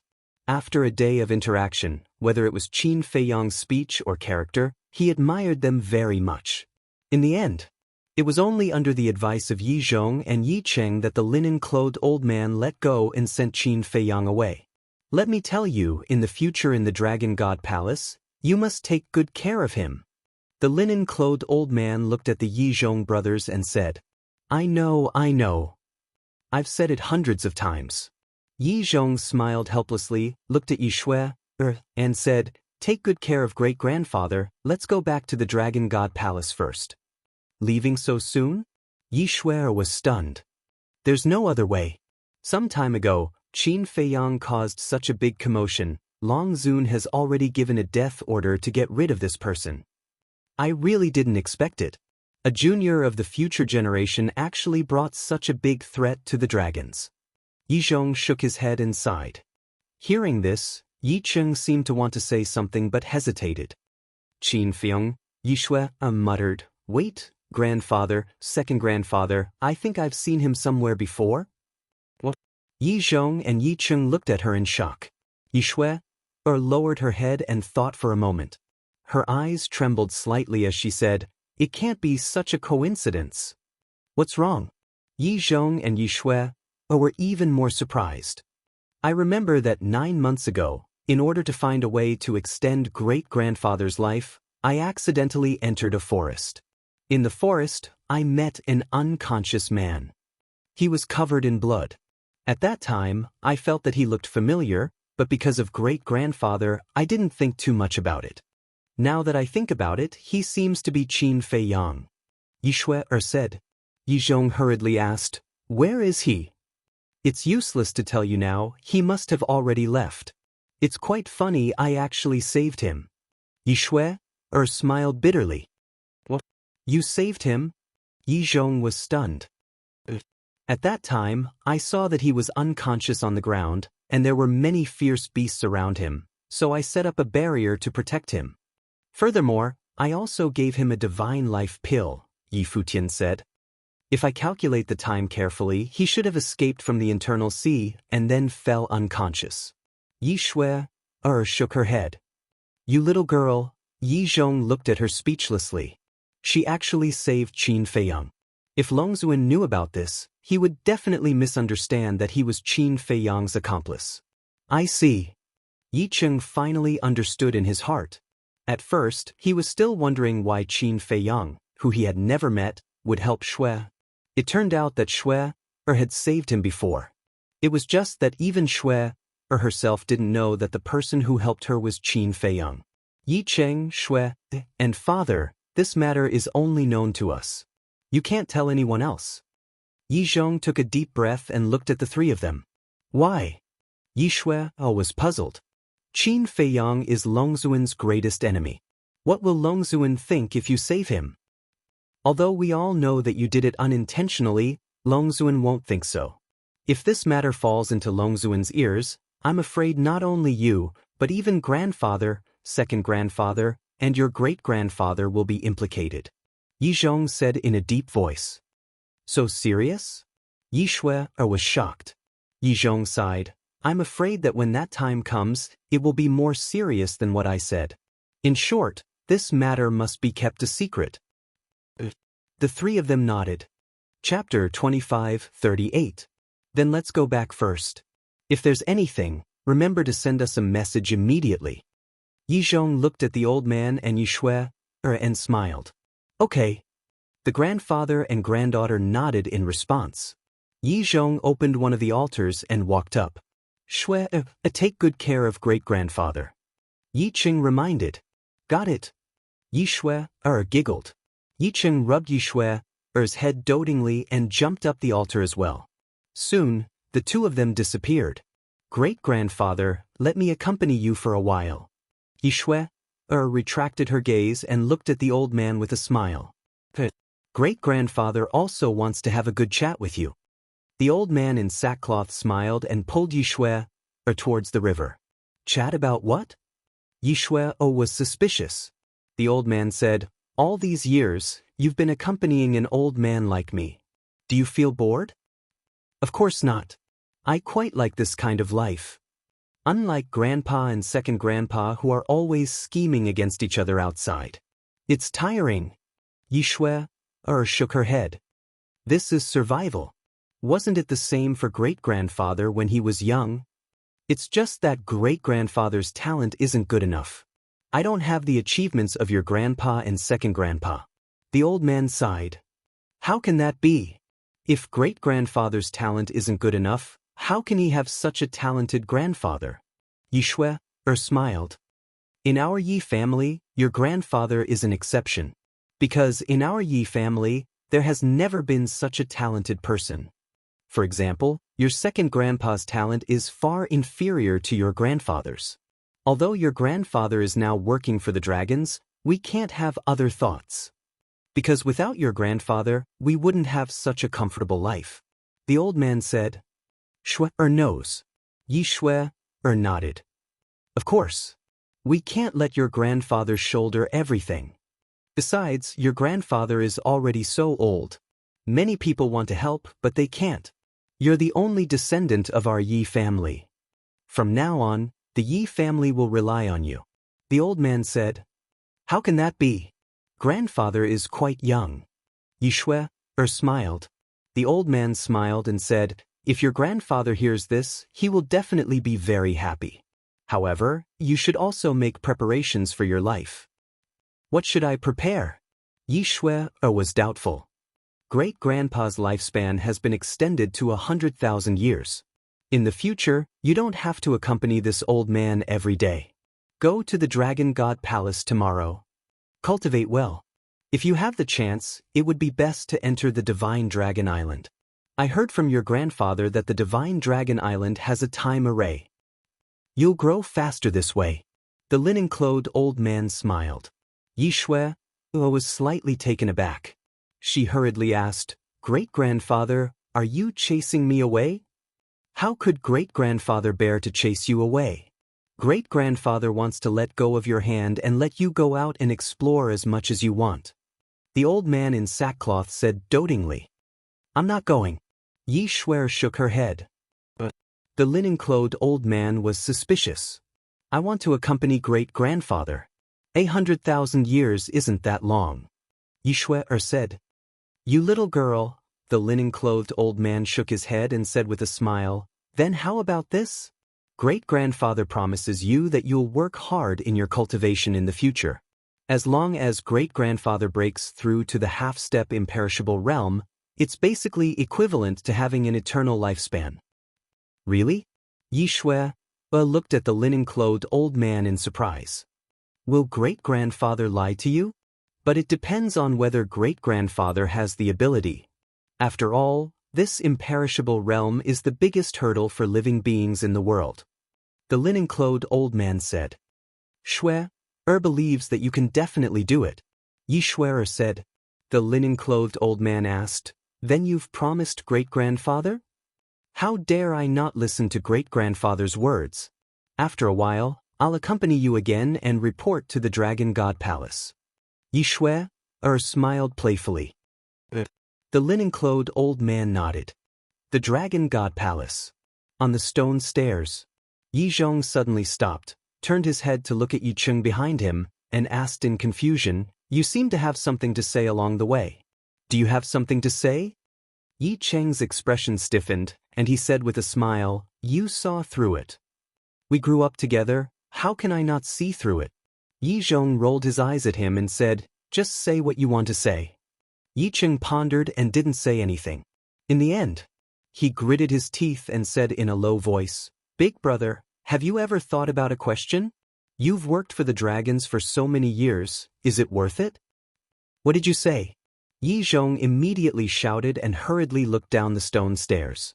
Seeing that there was no one, he let out a sigh of relief. Yi Cheng lowered his head, not daring to look at Yi Zhong directly. Yi Zhong looked at Yi Cheng and transmitted his voice, Why did you suddenly have such an idea? I don't know either. It's just a sudden impulse. I feel that these dragons are not as good as we think.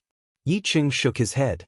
Hearing this, Yi Zhong was silent for a while, and said to himself, You can't have such thoughts again, okay? It will kill our family. All right. Yi Cheng nodded. Returning to the Dragon God Palace, Yi Zhong opened the altar. After watching Yi Zhong leave, Yi Cheng sighed in his heart, and also opened an altar, descending into the sky above the valley. Li Bu, Yi Cheng said. So, Qin Feiyang walked out of the cave and smiled. So it's Deputy Palace Master, please come in. Yi Cheng walked into the cave. Qin Feiyang glanced at the valley outside, and also returned to the cave. Qin Feiyang looked at Yi Cheng and smiled. Since you two brothers have returned, has the 10th elder and the white-clothed woman already left the Dragon God Palace? They left yesterday, said Li Tianlong. I have to say, you're really amazing, making the 10th elder so miserable in the Dragon God Palace. Yi Cheng shook his head. He asked for it. If it weren't for the Dragon God Palace, I would have killed him. Qin Feiyang snorted coldly. You have a grudge with the 10th elder? Yi Cheng looked at him suspiciously. When I left the North Sea and entered the North, I was intercepted by him, and I had already killed him. Unfortunately, he left his divine consciousness on the Divine Dragon Island, so I didn't really get rid of him. Qin Feiyang shook his head regretfully. I see. Yi Cheng nodded and smiled. Thank you. What are you thanking me for? Qin Feiyang was stunned. Yi Cheng said, Of course, thank you for saving my old father. Speaking of this matter, I really have to blame you for it. You don't trust me that much? If you had told me the truth when you left the Dragon God Palace, would it have taken so long? If I hadn't happened to meet Yi Shui, you would have regretted it for the rest of your life. Qin Feiyang glared at him. Yes. It's my fault. Yi Qing smiled bitterly and said, Shui also told us about how she saved you. This is fate. Qin Feiyang asked, then does she know that I am Qin Feiyang? Yi Qing shook his head. That's good. Qin Feiyang nodded. However, you have to be careful of my big brother. He will probably set a trap to lure you out.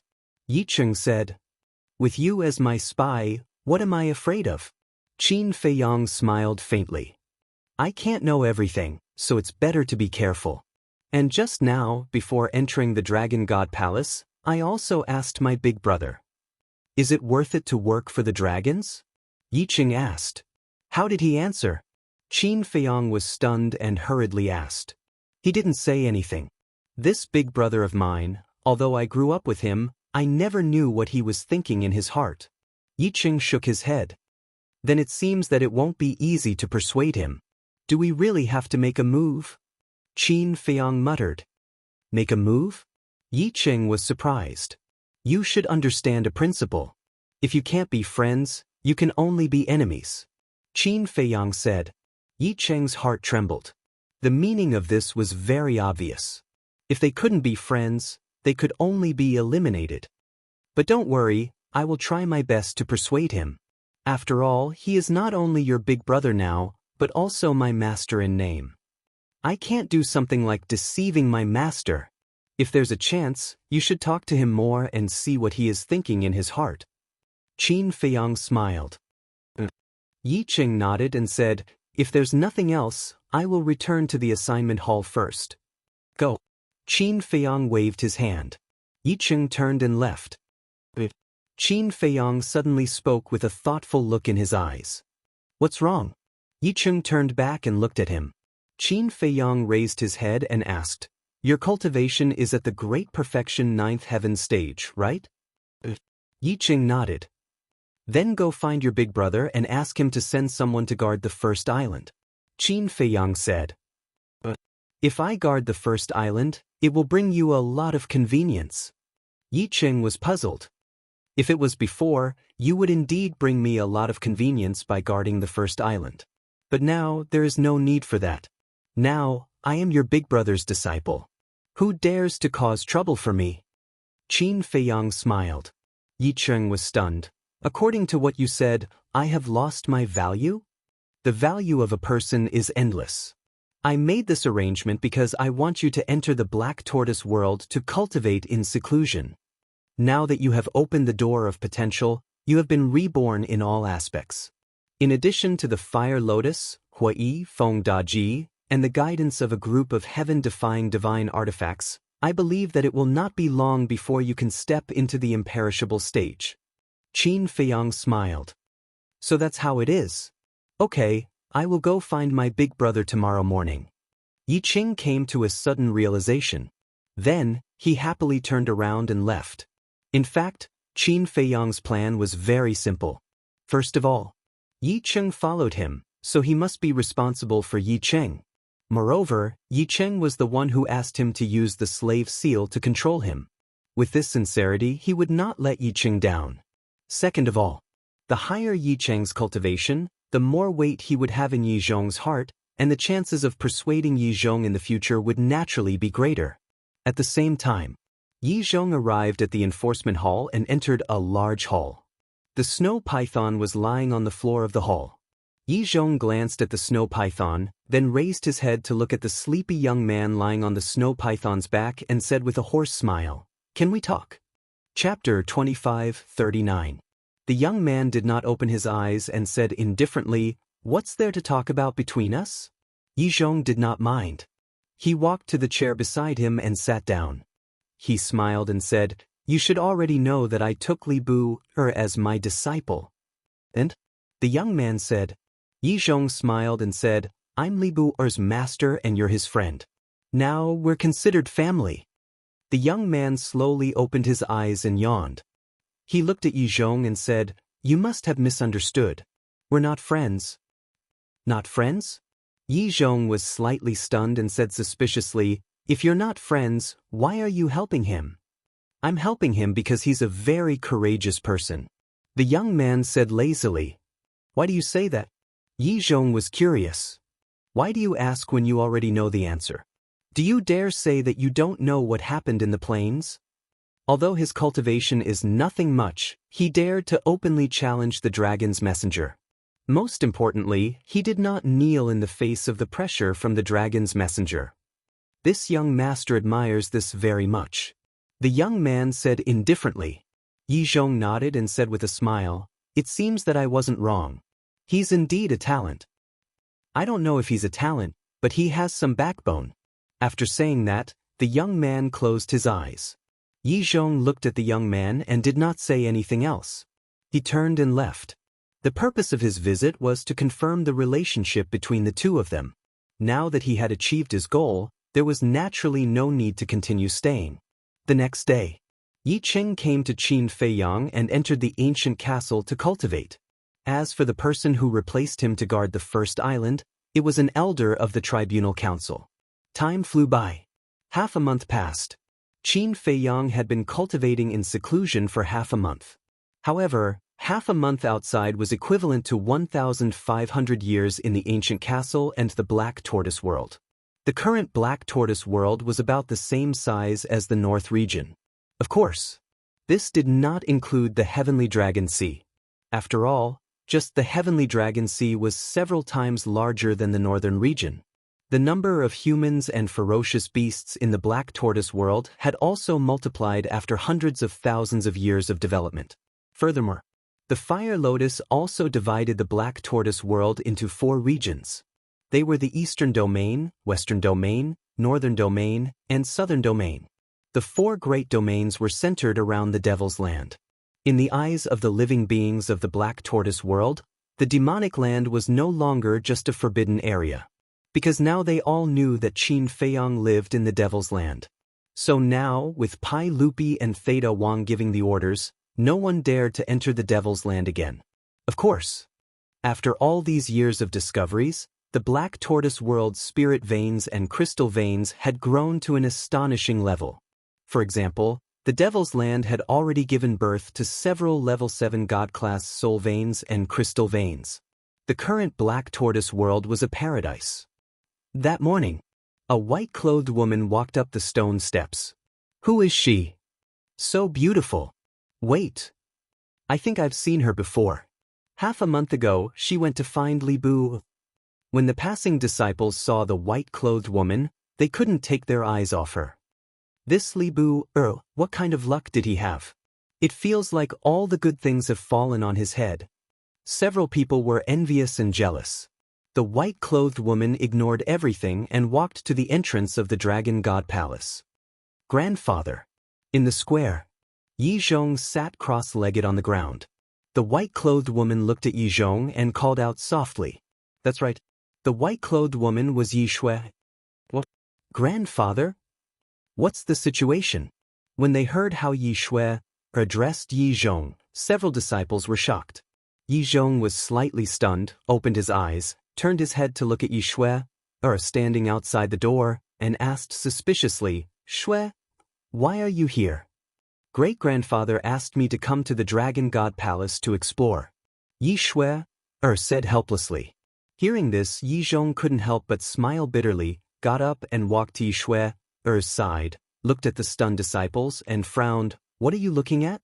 Their faces changed, and they immediately turned and ran. Yi Zhong retracted his gaze, lowered his head to look at Yi Shui, and said angrily, Aren't you messing around? Hurry up and go back. Do I dare to disobey great-grandfather's orders? Why don't you go and talk to great-grandfather? Yi Shui said in distress. In fact, she didn't want to come to the Dragon God Palace. Because she was very disgusted with the Dragon God Palace's atmosphere of scheming and fighting for fame and fortune. Yi Zhong couldn't help but be distressed. He knew the old man's personality better than Yi Shui. As long as the old man decided on something, even 10 cows couldn't pull him back. Shao, this old man is here to find you. Suddenly, an old voice sounded at the bottom of the stone stairs. The grandfather and grandson were stunned, looked down, and saw a red-haired old man dressed in dirty clothes, with messy hair, as if he had a chicken coop on his head, running up. Initial immortal level. Yi Zhong's pupils shrank. What? He's an initial immortal level? Yi Shui was surprised. Yi Zhong nodded. Initial immortal level? Grandpa, your cultivation is stronger than his, there's no need to be so surprised, right? Yi Shui said telepathically. This old man's cultivation is indeed stronger than his, but this old man has never seen him before. Yi Zhong frowned. Even you haven't seen him before? Yi Shui was surprised. That's why Grandpa finds it unbelievable, there's actually someone this old man hasn't seen before. Yi Zhong whispered. Xiao, where are you? The red-haired old man shouted as he rushed to the top of the stone stairs. You are. Yi Zhong shielded Yi Shui behind him and looked at the red-haired old man. The red-haired old man was stunned, looked at Yi Zhong, grabbed his messy hair and said, You seem to be. Yi Zhong? You know this old man? Yi Zhong was surprised. The red-haired old man picked his nose and said sloppily, Who doesn't know the Grand Hall Master of the Dragon God Palace? Then you are? Yi Zhong was suspicious. This old man is just a wild crane, not worth mentioning. I'm Xiao, do you know him? The red-haired old man said. Wild crane? Yi Zhong was stunned and asked suspiciously, Who's Xiao? Xiao, is Li Bu. I heard that he's quite famous in the Dragon God Palace recently. This stinking brat is quite promising. He didn't embarrass this old man. The red-haired old man smiled proudly. Li Bu? Yi Zhong and Yi Shui looked at each other. Yi Zhong looked at the red-haired old man for a while and asked, You can't be Li Xiao Yao, right? How did you know? The red-haired old man was stunned. Really?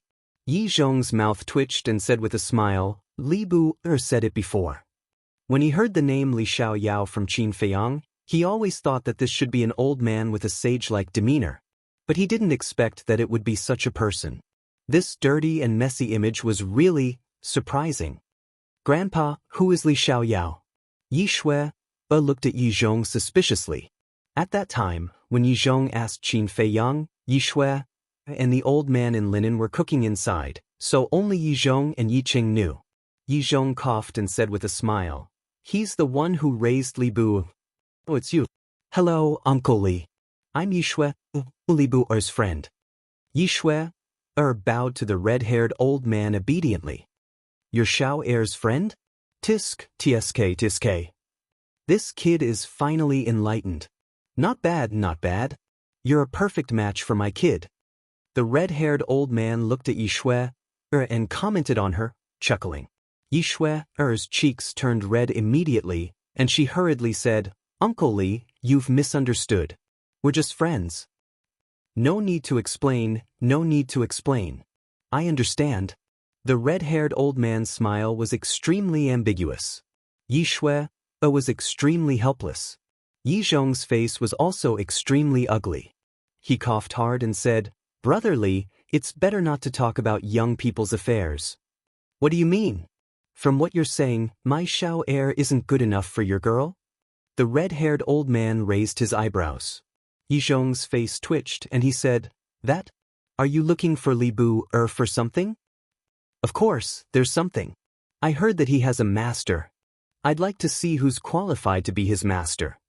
The red-haired old man looked at Yi Zhong expressionlessly. Yi Zhong's expression turned increasingly awkward. So, this old man was here to cause trouble for him? Yi Shui glanced at Yi Zhong, then at the red-haired old man, and said with a smile, Uncle Li, my grandfather is Li Bu's master. So, it's you. The red-haired old man looked at Yi Zhong strangely. That's right. I should be qualified, right? Yi Zhong said. It's not up to you to decide. Although your cultivation is not bad, your character is not good. That's why I object. The red-haired old man said indifferently. My character is not good? Yi Zhong frowned. That's right. Don't blame me for my harsh words. I'm just that straightforward. I don't like to beat around the bush. Your cultivation is indeed strong, but you're willing to be the dragon's lackey. Do you know how the world scolds you behind your back? Lackey, scum of the human race. If Xiao takes you as his master, doesn't that mean he's also the dragon's lackey? I don't want Xiao to bear such a bad name for the rest of his life. The red-haired old man snorted coldly. When Yi Zhong heard this, his face turned extremely ugly. Yi Shui also glared at the red-haired old man angrily. Although her grandfather was indeed working for the dragons, to be scolded so mercilessly in front of his face, anyone would be angry. Whether you like to hear it or not, this is the truth. Although I'm an idle person who doesn't like to care about the grudges between humans and dragons, I still want to save my face. I don't want to be scolded behind my back when I walk on the streets in the future. Hey, look, isn't that the person who raised Li Bu? Look, he raised a lackey. Forget it. There's no point in telling you. Can I trouble you to call Xiao out? I want to teach him a lesson. What did I tell him before I left? A person must have a backbone and not curry favor with those in power. Have you forgotten it in the blink of an eye? The red-haired old man said angrily, blowing his beard and glaring. Chapter 2540. Yi Zhong was so angry that his face turned red. The moment he came, he humiliated him, not giving him any face at all. Uncle Li, you're Li Bu, heir's relative. We respect you, but please respect us too. Yi Shui looked at the red-haired old man and said, Girl, I think you still don't understand one thing. You have to be self-disciplined and have a clear conscience to gain the respect of others. The red-haired old man said indifferently. Yi Shui was speechless. Even though this person looked rude and unreasonable, every word that he said seemed to make sense if one thought about it carefully. So, you came to the Dragon God Palace today to find trouble with me? Yi Zhong said. I wouldn't dare. You're a major Undying Realm expert. I'm a beginner imperishable, but in front of you, I'm like an ant. The red-haired old man said. Don't be so sarcastic. Do you know that I took Li Bu heir as my disciple to save him? Yi Zhong said in a deep voice. Save him? The red-haired old man frowned. It seems that you didn't inquire about the details. If it weren't for me, Li Bu heir might have died in the hands of the dragons. Tell me the truth. I don't have a good impression of Li Bu heir, but I can't help it. He's my benefactor, Yi Zhong's benefactor. Yi Zhong said. Benefactor? What's going on? The red-haired old man frowned. He saved my father's life. Otherwise, do you think I would help him? Yi Zhong sneered. I didn't expect you to be someone who knows how to repay kindness. The red-haired old man was stunned. Have you had enough? Don't push your luck. Yi Zhong said angrily. Don't be angry, don't be angry. Since you're helping him, then let's forget about this matter. But I still hope that you can think about it. After all, you still have a granddaughter. You can't let your granddaughter be criticized by others when she goes out in the future. All right then. I'll be leaving first. Help me tell the waiter that no matter what he does, he has to live up to his conscience. After the red-haired old man finished speaking, he turned around and waved his hand, leaving without looking back. Leaving just like that? Yi Shui stared at the red-haired old man's back in shock. Yi Zhong clenched his fists tightly, a cold light flashing in his eyes. If it wasn't for Li Bu, it would be impossible for him to leave this place alive. After the red-haired old man left, he flew to the top of a mountain and looked around. Suddenly, he chuckled and took out a facial restoration pill and popped it into his mouth. Very soon, a familiar face appeared. Who else could it be but Hui? Actually, as early as half a month ago, Qin Feiyang had Hui come out on the way back to the Dragon God Palace. His purpose was to put on this show in front of Yi Zhong, and at the same time, to interrogate Yi Zhong's conscience. Where should we go next? How about looking for the five-clawed golden dragon? Let's do that. It's a good time to meet those three young lords. Hui smirked, opened an altar and left. Above the stone stairs, Yi Shui retracted her gaze and looked at the angry Yi Zhong, whispering, Grandpa, don't be angry. I did all this to save Li Bu, but he humiliated me without any explanation. How can I not be angry? Yi Zhong shouted. He's also concerned about Li Bu. Yi Shui laughed. You can insult others just because you care about them? Yi Zhong was very angry. Who did he offend? Yi Shui shook her head and smiled bitterly. This Li Xiaoyao was really difficult to get along with. Yi Zhong suddenly looked at Yi Shui and said, Shui, do you also think that it's a shame for Grandpa to work for the dragons? Grandpa, what are you thinking about? I've never thought of it that way. Yi Shui hurriedly said. Really? Yi Zhong looked at her and asked. Really? I know that Grandpa must have his own reasons for doing this. So no matter what, I'll support you silently behind your back. Yi Shui smiled. Thank you. Yi Zhong rubbed Yi Shui's head and smiled happily. Yi Shui giggled and asked, Then what about me entering the Dragon God Palace? Who dares to go against the old master's decision? Yi Zhong sighed helplessly, took out the milky white token, and handed it to Yi Shui. You know how important this token is, take good care of it.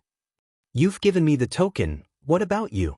Yi Shui was stunned and asked. I'll ask for another one from the revered dragon.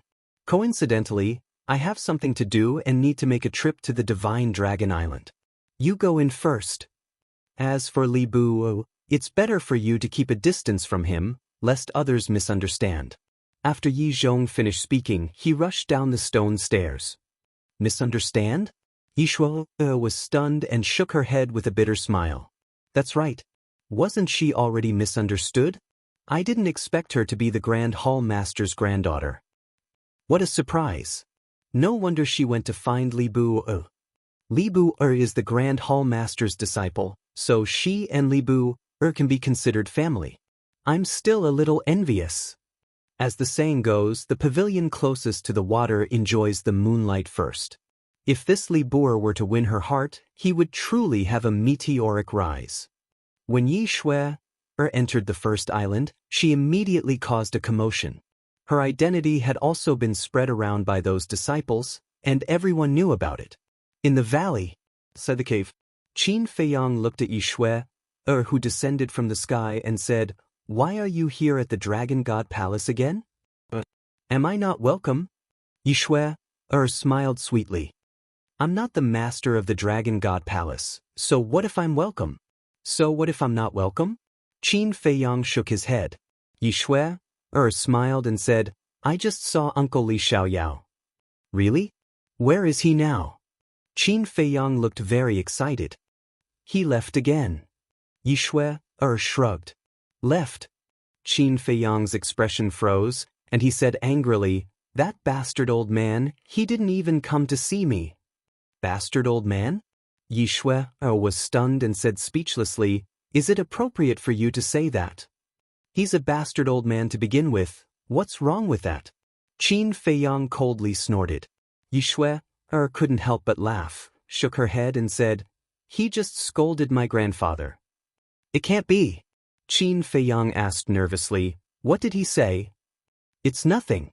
It's just that my grandfather is the dragon's dog. Yi Shui said. The corner of Qin Feiyang's mouth twitched slightly. Hui, this guy was really bold. Yi Shui smiled and said, Don't worry, grandfather didn't care much. That's good. Qin Feiyang breathed a sigh of relief and said, Then where is Master now? He went to Divine Dragon Island. Yi Shui said. Qin Feiyang's pupils shrank, and he asked calmly, Why did Master go to Divine Dragon Island? It seems like there's something, but I'm not sure what it is. Yi Shui shook her head. Qin Feiyang didn't ask any more and said, Then why did you come to the Dragon God Palace? Yi Shui smiled and said, From now on, we're from the same sect. Please take care of me, little junior brother. Same sect? Qin Feiyang was stunned. Surprised? Yi Shui said. Quite surprised. Qin Feiyang shook his head and smiled, and said jokingly, But the word little junior brother is inappropriate, right? Why is it inappropriate? Yi Shui looked at him in confusion. Qin Feiyang said playfully, No matter what, I'm your grandfather's disciple. According to seniority, I'm from the same generation as your father. Shouldn't you dream on? Without waiting for Qin Feiyang to finish, Yi Shui glared at him fiercely. Then she scanned the valley and said, From now on, let's be neighbors. What? Qin Feiyang was shocked. Neighbors? Did that mean that Yi Shui also wanted to place her cave abode in this valley?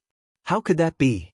With all his secrets, it would be too dangerous if he stayed with Yi Shui all the time. But I'm such a beautiful woman, and you don't welcome me. Yi Shui frowned. Qin Feiyang's mouth twitched, and he said speechlessly, "This is the first time I've heard someone praise themselves as a beautiful woman." Then can you deny it? Yi Shui looked at him mockingly. Qin Feiyang smiled bitterly. He couldn't deny that Yi Shui was indeed beautiful. She was like a snow lotus, sacred and elegant. However, they couldn't be neighbors. Shui, look, your master's granddaughter. You have a noble status. How can you live in such a place? Your cave abode must be on the 10th island. Only the 10th island is worthy of you, Qin Feiyang said with a smile. Aren't you grandfather's disciple too? If you can live here, why can't I? Besides, grandfather asked you to go to the 10th island. Didn't you refuse? Yi Shui pouted. Qin Feiyang didn't know how to respond for a moment. Cut the crap. Hurry up and help me open up a cave abode. Yi Shui scanned the valley and finally pointed at the opposite side of Qin Feiyang's cave abode. Let's do it there. Aren't you afraid that others will misunderstand that there's something between us? Qin Feiyang was helpless. What's there to be afraid of? Yi Shui said with a faint smile. Qin Feiyang sighed silently. It seemed that this woman was determined to build her cave abode in the valley. Wait a minute. This woman couldn't have been ordered by Yi Zhong to spy on him, right? That didn't seem right. The woman in white and the 10th elder had already verified his identity. Hui Yi had also disguised himself as Li Xiaoyao to look for Yi Zhong. No matter how cautious someone was, they would definitely believe it. It seems that I have to change my paranoia. Qin Feiyang muttered to himself and flew to the opposite side helplessly to open up a cave abode for Yi Shui. Yi Shui stood at the side and looked at him with a smile. Hey, don't just watch. Come and help. Whose cave abode will it be? Qin Feiyang was speechless. Yi Shui said with a smile, I'm just a weak woman. How dare you ask me for help? You're weak? Qin Feiyang's face darkened. Her cultivation was higher than his, but she was weak? Women were indeed the most difficult creatures to deal with in this world. A moment later, the cave abode was finally opened. Next, you can slowly arrange it. Also, if there's nothing else, don't look for me on the opposite side. I have to cultivate in peace. After Qin Feiyang finished speaking, he didn't wait for Yi Shui's reply and rushed into his cave abode. Am I that scary? Yi Shui turned around and looked at the cave abode on the opposite side in a daze. She couldn't help but doubt her charm. Chapter 2541. Qin Feiyang sealed the cave with his divine power, shook his head, and entered the castle. Qin Dage, looks like lunatic was right. You're in trouble. Fire Lotus covered her mouth and chuckled. Since when did you learn to talk nonsense? Qin Feiyang couldn't help but roll his eyes. Isn't that the truth in front of you? How is it nonsense? Fire Lotus looked at Qin Feiyang in confusion. Fine. Fine, I'm afraid of you. I'm going to cultivate now. Do whatever you want. After Qin Feiyang finished speaking, he went straight into the cultivation room. Fire Lotus shook her head and chuckled. It was rare to see Qin Feiyang in such a sorry state. The granddaughter of the Grand Hall Master came to the Dragon God Palace? Are you sure? Of course. I also heard that she's living with Li Bu on the first island. What the hell? Living with Li Bu? Ahem. No, I didn't make it clear. Yi Shui lives opposite Li Bu. They're just neighbors. I knew it. How can they live together? Let's go. Let's go to the first island and meet the granddaughter of the Grand Hall Master. We'll have to depend on her in the future. After knowing Yi Shui's identity, the geniuses of the 10th island couldn't sit still and came to the first island. In an instant, the first island was unprecedentedly lively. However, no matter how talented they were, Yi Shui refused to let them in. Because of Yi Shui's identity, no one dared to force their way in. The pavilion closest to the water enjoys the moonlight first. Why don't I stay here and cultivate too? Good idea. I'll stay too. Me too. All of them persevered and fought for territory in the valley to open up cave residences. In less than 2 days, the entire area of the valley was filled with caves. There were probably tens of thousands of people. When Qin Feiyang found out about this, he was both angry and helpless. Originally, he was the only one in this area. It was especially quiet and comfortable. But now, in the blink of an eye, there were actually several tens of thousands more people. It was even livelier than the downtown area. But there was nothing he could do about it. Because the Dragon God Palace's cave abode was arranged by him, even if someone else was next to him, he couldn't do anything about it. However, since they were both from the first island, it was understandable. However, the people from the other islands were also staying on the first island.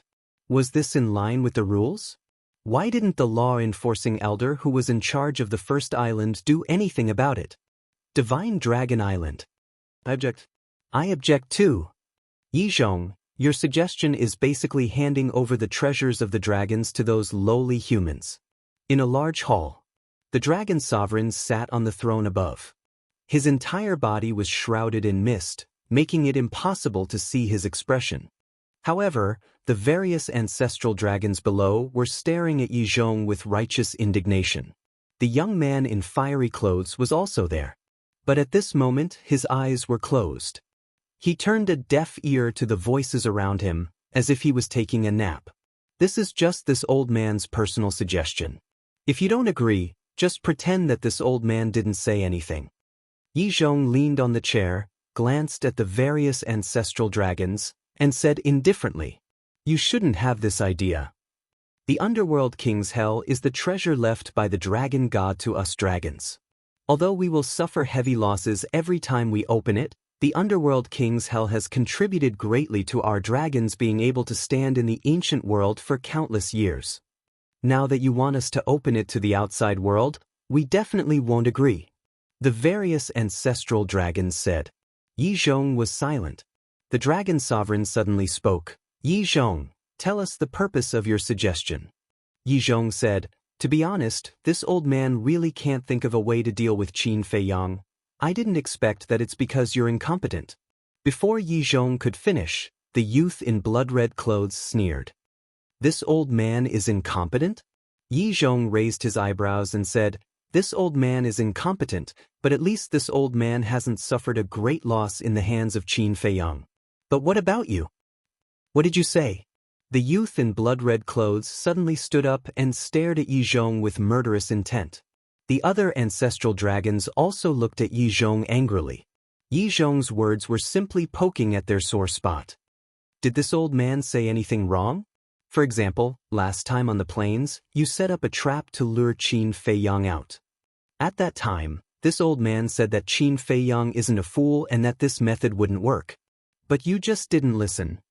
You just had to go through so much trouble to do this, but what happened in the end?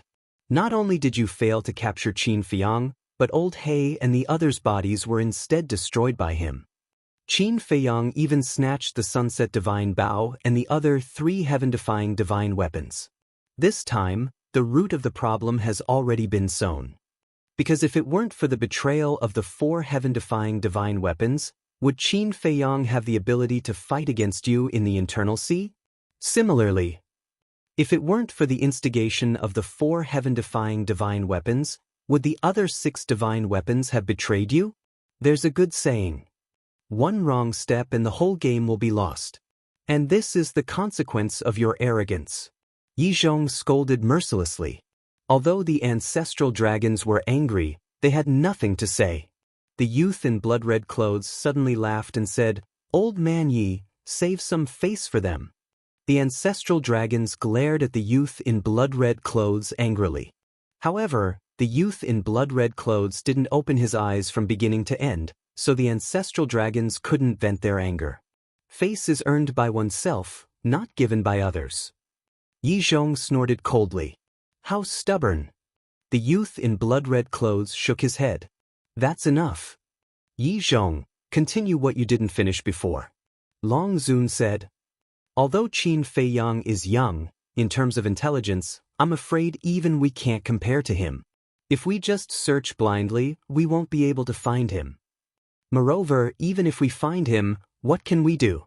Now, with the Sunset Divine Bow and the other heaven-defying divine weapons helping him, unless we take out the Sovereign Divine Weapon, we can only be killed in front of him.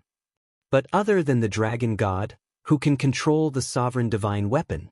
That's why I thought of the Nether King's Hell. First of all, the Nether King's Hell is an independent space. No matter how we fight in it, it won't affect the innocent. Yi Zhong was interrupted by the youth in blood-red clothes. He sneered and said, "So after all this time, you're worried about implicating those lowly humans. Yi Zhong, it seems like you're not that loyal to us dragons." What a joke. If an all-out war really breaks out, do you think Divine Dragon Island will be safe? Don't forget how Qin Feiyang broke the Sovereign's divine realm. Yi Zhong said angrily. The youth in blood-red clothes flew into a rage out of humiliation. "Shut up. Let him finish." The dragons shouted. The youth in blood-red clothes' expression changed slightly. He glared at Yi Zhong with resentment. Yi Zhong looked at him indifferently and continued. Secondly, the Nether King's Hell itself is very dangerous. We might not even need to do anything and Qin Feiyang will die in there. That's true. The youth in blood-red clothes nodded. Lastly, this is the most important point. You all know the rules and restrictions of the Nether King's Hell. We can't revive any heaven-defying divine weapons or use any heaven-defying divine arts. Even if we take them out, we will be attacked by the power of the rules. Therefore, I think that entering the Nether King's Hell is the most effective and easiest way to get rid of Qin Feiyang. Yi Zhong finished in one breath and looked at Longzuan, waiting for his decision. Longzuan pondered for a moment and asked, "But what if we can't get rid of him in the Nether King's Hell? What else can we do? If we can't kill him in the Nether King's Hell, it means that his ability is above that of the dragons. When the time comes, we can only ask the Dragon God for help." Yi Zhong shook his head and said, "Your father fell silent." The youth in blood-red clothes finally opened his eyes. He looked at the ancestral dragons and said with a smile, "No matter what you all think, I think Yi Zhong's plan is feasible." "Nonsense. Of course you think it's feasible. You and Yi Zhong are outsiders after all." The youth in blood-red clothes snorted. "All right, do as you wish. Pretend I didn't say anything." The youth in blood-red clothes closed his eyes. Out of sight, out of mind. Since he's an outsider, I have no right to interfere with the matters of the dragons. Do as you see fit. After saying that, Yi Zhong also closed his eyes. "You?" The youth in blood-red clothes stared at the two of them angrily. But before he could say anything, he felt a cold gaze locked on him. He froze and quickly looked at Longzuan. "I'm sorry. If you dare to say anything else, I'll kill you," Longzuan said with a murderous look. The youth in blood-red clothes was stunned. He quickly responded respectfully and lowered his head in silence. Longzuan turned to Yi Zhong and said, "Are you sure that Qin Feiyang will enter the Nether King's Hell? Even Eternal Realm experts like us can't resist the temptation of the Nether King's Hell. Do you think he can resist it?" Yi Zhong laughed. "Ah." Longzuan laughed and nodded. "All right, I'll leave this matter to you." "Thank you for your support, Longzuan." Yi Zhong stood up and bowed. "Go." Longzuan waved his hand. "Then I'll take my leave first." After Yi Zhong finished speaking, he turned around and left quickly. "As an outsider, I don't have the face to stay here any longer. You can continue." The youth in blood-red clothes opened his eyes and said faintly. He then stood up and left. Coming and going as they wish. What's wrong with them? The youth in blood-red clothes grumbled unhappily. "You're the one who's wrong. Until now, you still haven't figured out how important they are to us dragons. Let me tell you, we dragons can live without you, but we can't live without them," Longzuan shouted. The youth in blood-red clothes said angrily. "Because they've comprehended the power of law, but none of you have. Now that you don't have any divine weapons, if you really fight with them, they can kill you instantly. Have some awareness." Longzuan snorted. When the ancestral dragons heard this, they clenched their fists tightly. They were indignant, but they felt powerless in their hearts. That's right. For someone in the imperishable realm, the power of law was the true method. Chapter 2542. A few days later, a piece of news spread in the north. The dragons opened the Netherworld King's Hell to the public. However, no one knew about the Netherworld King's Hell. For a time, everyone was discussing what kind of place it was. Did it sound like it was something amazing? Another few days passed. Buzz. Qin Feiyang suddenly received a message. The person who sent him the message was Ren Xiaolan from the Treasure Pavilion. Is there an alchemy fire and an alchemy furnace? Qin Feiyang asked with a smile. No. Ren Xiaolan shook her head, looking helpless. What's the matter? Qin Feiyang was suspicious. Judging from Ren Xiaolan's expression, she seemed to have encountered some trouble. Ren Xiaolan sighed. I have been expelled from the Treasure Pavilion by the manager. What? Qin Feiyang was surprised. A few days ago, a legendary artifact suddenly went missing on the 10th floor. The manager said that I stole it and thus expelled me from the Treasure Pavilion. Ren Xiaolan lowered her head and said. Qin Feiyang frowned and said, Then, were you the one who took it? How could it be me? I didn't go to the 10th floor at all. Ren Xiaolan said aggrievedly. Qin Feiyang said, Then why did he insist that it was you? I don't know either. At that time, the manager didn't even give me a chance to explain. He just chased me out directly. However, at this point, Ren Xiaolan hesitated. However what? Qin Feiyang was suspicious. Although my identity is lowly, I have my self-esteem. After being expelled from the Treasure Pavilion, I was very indignant. I secretly swore that I must investigate it clearly. So these few days I ran around and used all my connections. Just last night, I finally found out the truth. Ren Xiaolan clenched her fists, her eyes full of anger. What truth? Qin Feiyang asked. Ren Xiaolan said, This was a trap set up by the manager. Qin Feiyang was slightly stunned and asked suspiciously, Why did he do that? Because of you. Ren Xiaolan sighed. Qin Feiyang was stunned. You established a contract bridge with me and publicly announced that you would only trade with me. This caused the manager to feel very humiliated. Furthermore, he also thought that I was the one causing trouble. So, he harbored a grudge in his heart and set up this scheme to expel me from the Treasure Pavilion. Ren Xiaolan said. I see. Qin Feiyang nodded in understanding. Young master, please don't misunderstand. I'm not blaming you. I just can't accept it. I didn't do anything wrong. What right do you have to charge me with a groundless crime and expel me from the Treasure Pavilion? Don't say that I'm not trying to curry favor with you.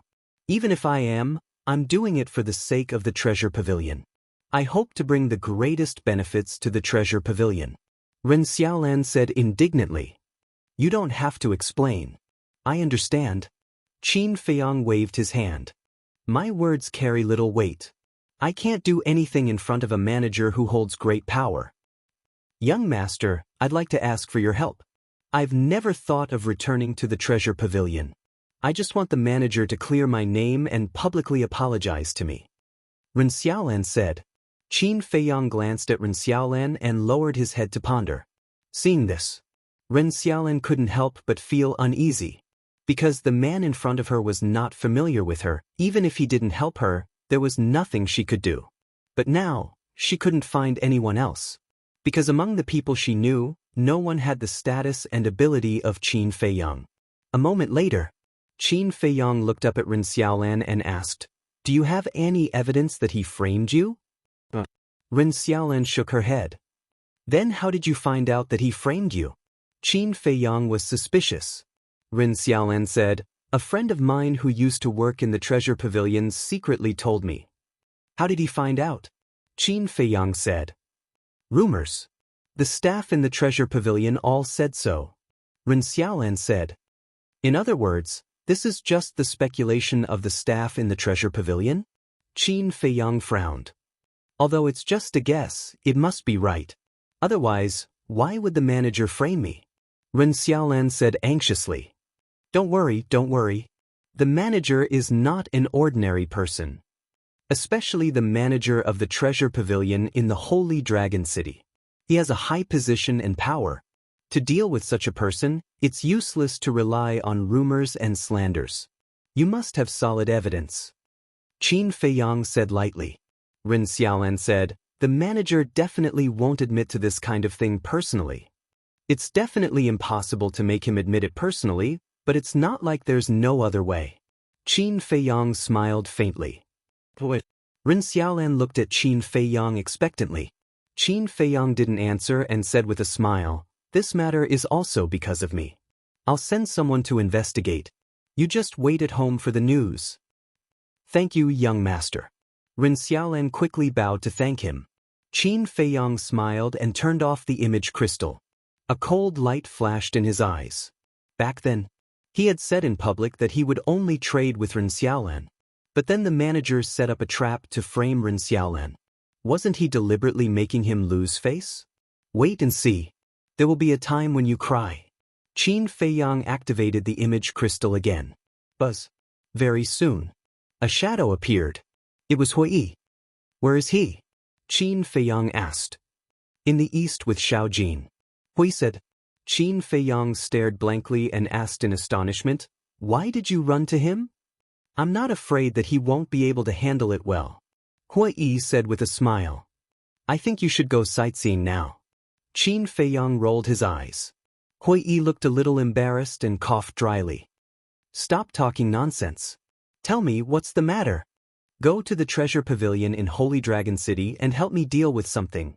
Qin Feiyang briefly explained the situation. I see. I'll go there when I have time. Hui nodded. Qin Feiyang asked, did you find anything in the east?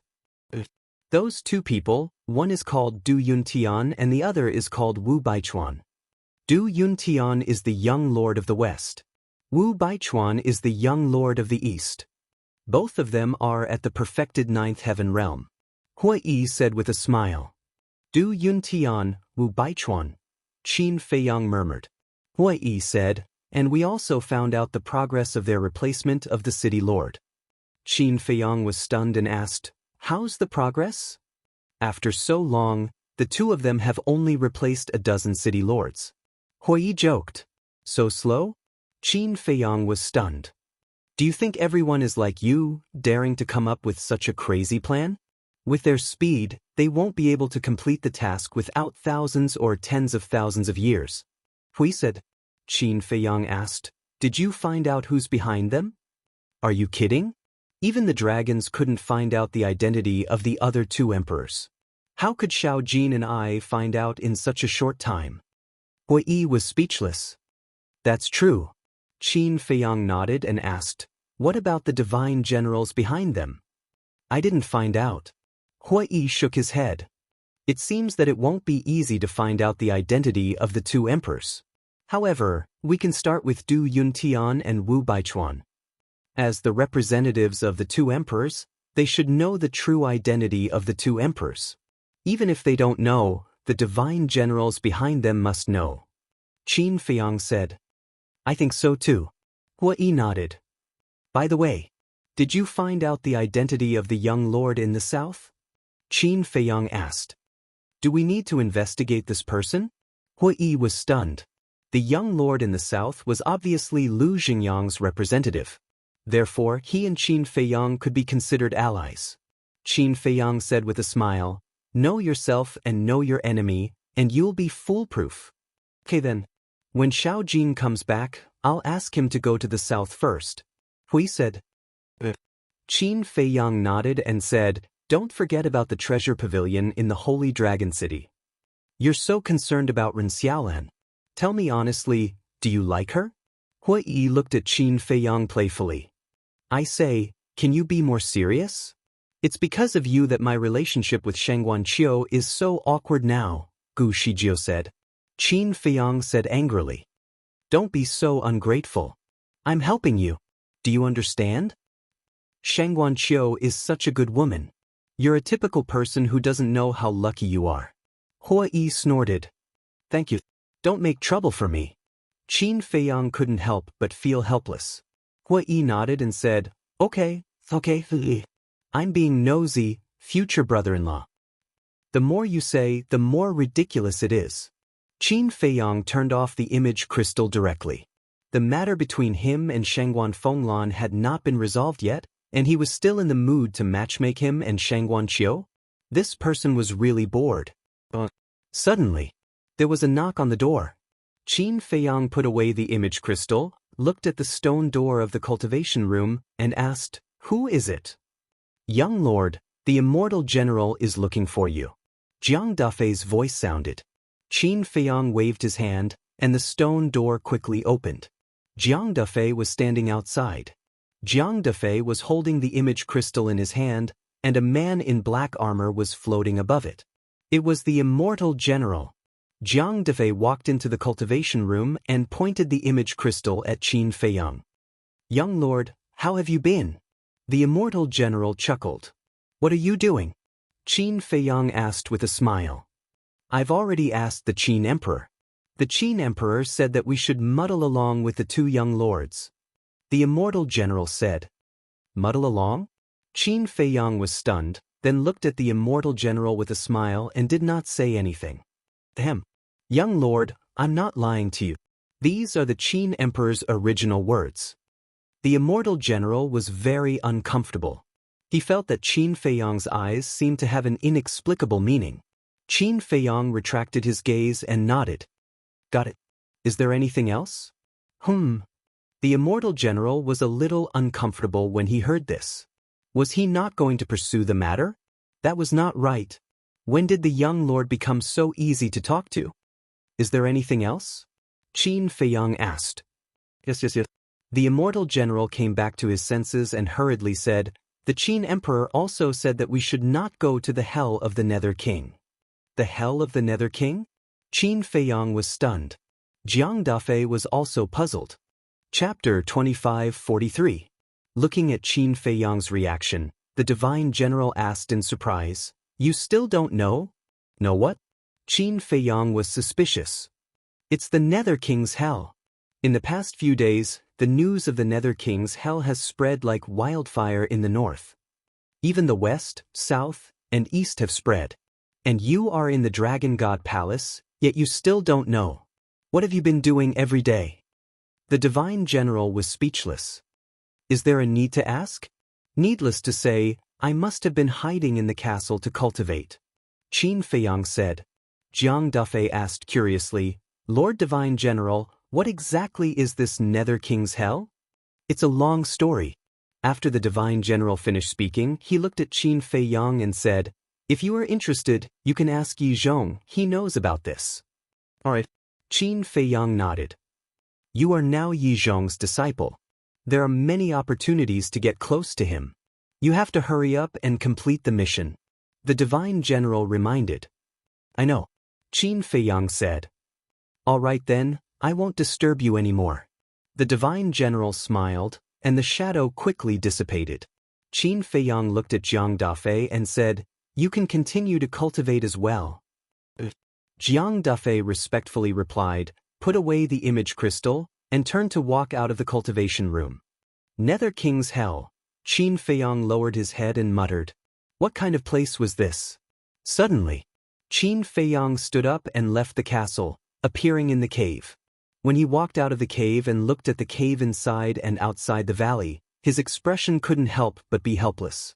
At this moment, 5 young men gathered outside Yishue's cave, whispering to each other, as if discussing how to meet Yishue. These 5 people had extraordinary temperaments. Their cultivation was not weak either. Peak 9 Heaven's realm. With their powerful cultivation, they occupied the most advantageous place. The cave was right beside Yishue. However, even though they were close by, they had not even seen Yishue for the past few days. They had also tried many methods. For example, inviting Yishue out to play. Or, he could find an excuse to look for Yishue to discuss cultivation. Anyway, as long as it was a method they could think of, they had already used it. However, from the beginning to the end, Yishue ignored them, which made them very angry. Cough, cough. Qin Feiyang clenched his fist and coughed dryly. Looking at the backs of the 5 people, he said, "Can you make way?" "Get lost." Can't you see we're busy? The 5 of them shouted without even turning their heads. However, as soon as he finished reprimanding him, his expression froze. This voice. The 5 of them turned around at the same time and looked at Qin Feiyang. Their expressions changed immediately. You're the ones who should get lost. In any case, I'm the first one to live here. You guys didn't even inform me before moving in. I want to ask, are you ignoring my existence? Qin Feiyang looked at the 5 of them expressionlessly. Li Bu, you've gone overboard. This is not your private territory. Why should we inform you? One of them said unhappily. This was a young man in purple. He was handsome and tall, full of arrogance. Qin Feiyang was stunned. The corners of his mouth curled up slightly as he looked at the 5 of them and smiled. You're still being arrogant with me? Don't misunderstand. We don't know him. Yes. We don't even know his name. He's the one who provoked you. You should look for him. It has nothing to do with us. Seeing that the situation was not good, the other 4 quickly took a few steps back, keeping a distance from the young man in purple. You guys? The young man in purple looked at the 4 of them angrily. The 4 of them ignored him. He cursed in his heart. Are you stupid? Don't you know what kind of person Li Bu is? Aren't you looking for trouble by challenging him? Besides, Li Bu was Yi Zhong's disciple and had a close relationship with Yi Shui. Offending Li Bu was equivalent to offending Yi Shui. Only an idiot would stand with him if he could do such a stupid thing. Qin Feiyang glanced at the 5 of them, rolled up his sleeves, looked at the young man in purple, and said, What did you say just now? Say it again for me. What do you want? The young man in purple was panicking. What do you think I want? Qin Feiyang looked at him with a smile. His eyes were like a weasel looking at a chick. The young man in purple looked at the 4 of them for help. Seeing that the 4 of them were still ignoring him and were even gloating, he panicked even more. I'm sorry, I didn't choose my words just now. Can you not be calculative with me? How about this? I'll give you a pinnacle divine artifact as a greeting gift. The young man in purple hurriedly said. A pinnacle divine artifact? Are you trying to dismiss a beggar? Do I look like someone who lacks a pinnacle divine artifact? Qin Feiyang smiled mockingly. The young man in purple's expression froze. That's right. Not only did this person obtain a supreme divine artifact in the Divine Weapon Pavilion, but he also obtained several legendary divine artifacts. Why would he care about a mere pinnacle divine artifact? How about this? I won't make things difficult for you. 100,000 soul stones a month. Just treat it as the rent. Qin Feiyang smiled. What? 100,000 a month? The rent? The young man in purple was dumbfounded. And he even treated this place as his private territory? How could there be such an unreasonable person? Do you think it's too little? 200,000 a month then? Qin Feiyang said. The young man in purple roared, Li Bu, you can't be so shameless. If you want to win the heart of a beauty, you have to pay a price. How can it be possible for a pie to fall from the sky, right? Qin Feiyang said with a smile. The young man in purple's face turned pale. How was this unreasonable? He was simply a scoundrel. The other 4 hid at the side and couldn't stop laughing at his misfortune. Don't laugh. Not only him, you guys have to pay the rent too. Not a word less. And not only you guys, everyone within a radius of 10,000 miles in this valley has to pay. Qin Feiyang looked at the 4 of them and said, What? The 4 of them were stunned. Did he really think that this was his backyard? It's settled then. I'll have to trouble you guys to help me collect the rent. If anyone doesn't pay, just chase them away. Qin Feiyang said to the 5 of them and walked toward Yi Shui's cave abode. The 5 of them twitched their faces. He actually asked them to help collect the rent? That was too much. Qin Feiyang ignored them and stopped outside the cave abode. He asked, Can I go in? There was a stone door in Yi Shui's cave abode. Boom. Not long after he said that, the stone door slowly opened. Their relationship is indeed extraordinary. Looking at this scene, the 5 of them were filled with envy. Do you see my relationship with Yi Shui? As long as you guys are obedient, I might even matchmake you guys together. Qin Feiyang smiled secretly at the 5 of them and strode into the cave abode. The 5 of them wanted to follow him in shamelessly. However, just as they reached the entrance, the stone door closed with a bang. The 5 of them were helpless. Do you guys believe him? The purple-robed young man asked. Believe what? The other 4 of them were suspicious. He will matchmake us together? The purple-robed young man said. As if we would believe him. It's obvious. Why wouldn't he do such a good thing himself and give it to us? The 4 of them sneered. What should we do then? Are we really going to help him collect the rent? The purple-robed young man frowned. Dream on. This isn't his territory. I'm not going. I want to see what he dares to do to me. That's right. Although he's the disciple of the Grand Hallmaster, he can't be so unreasonable. However, we can join forces with others to suppress his arrogance. Good idea, let's go. The 5 of them left indignantly. In the cave abode. As soon as Qin Feiyang walked in, he realized that it was a completely different world. Yi Shui's cave abode was several times bigger than his. It was also beautifully decorated. The floor was covered with white jade and there was not a speck of dust. There were also various ornaments carved from agate and jade hanging on the walls. There was even an independent living room, lounge, and cultivation room. There was also furniture. Qin Feiyang glanced at everything and shook his head. It's just a temporary residence. Is there a need for this? It was simply a waste of time to do all this. A woman's mind was indeed different from others. Don't use your man's mind to measure us women. Yi Shui was wearing a snow-white dress and sitting on a chair carved from mahogany, looking at Qin Feiyang. She looked like an otherworldly fairy. All right. Why don't you cut the crap? Do you know about hell? Qin Feiyang sat opposite Yi Shui casually and asked. Yi Shui was stunned and asked suspiciously, Why are you asking about this? Qin Feiyang smiled and said, Isn't everyone talking about it now, so I'm curious. A few days ago, I've already asked Grandpa, but he didn't say anything. Instead, he told me not to ask around. And he also told me to tell you not to mess around and stay in the Dragon God Palace to cultivate. Yi Shui said. But Qin Feiyang asked. Yi Shui's words were completely out of his expectations.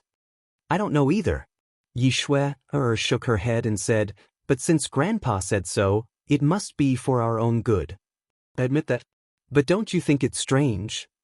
There are so many people in the Dragon God Palace. Why are we not allowed to ask around? Qin Feiyang frowned.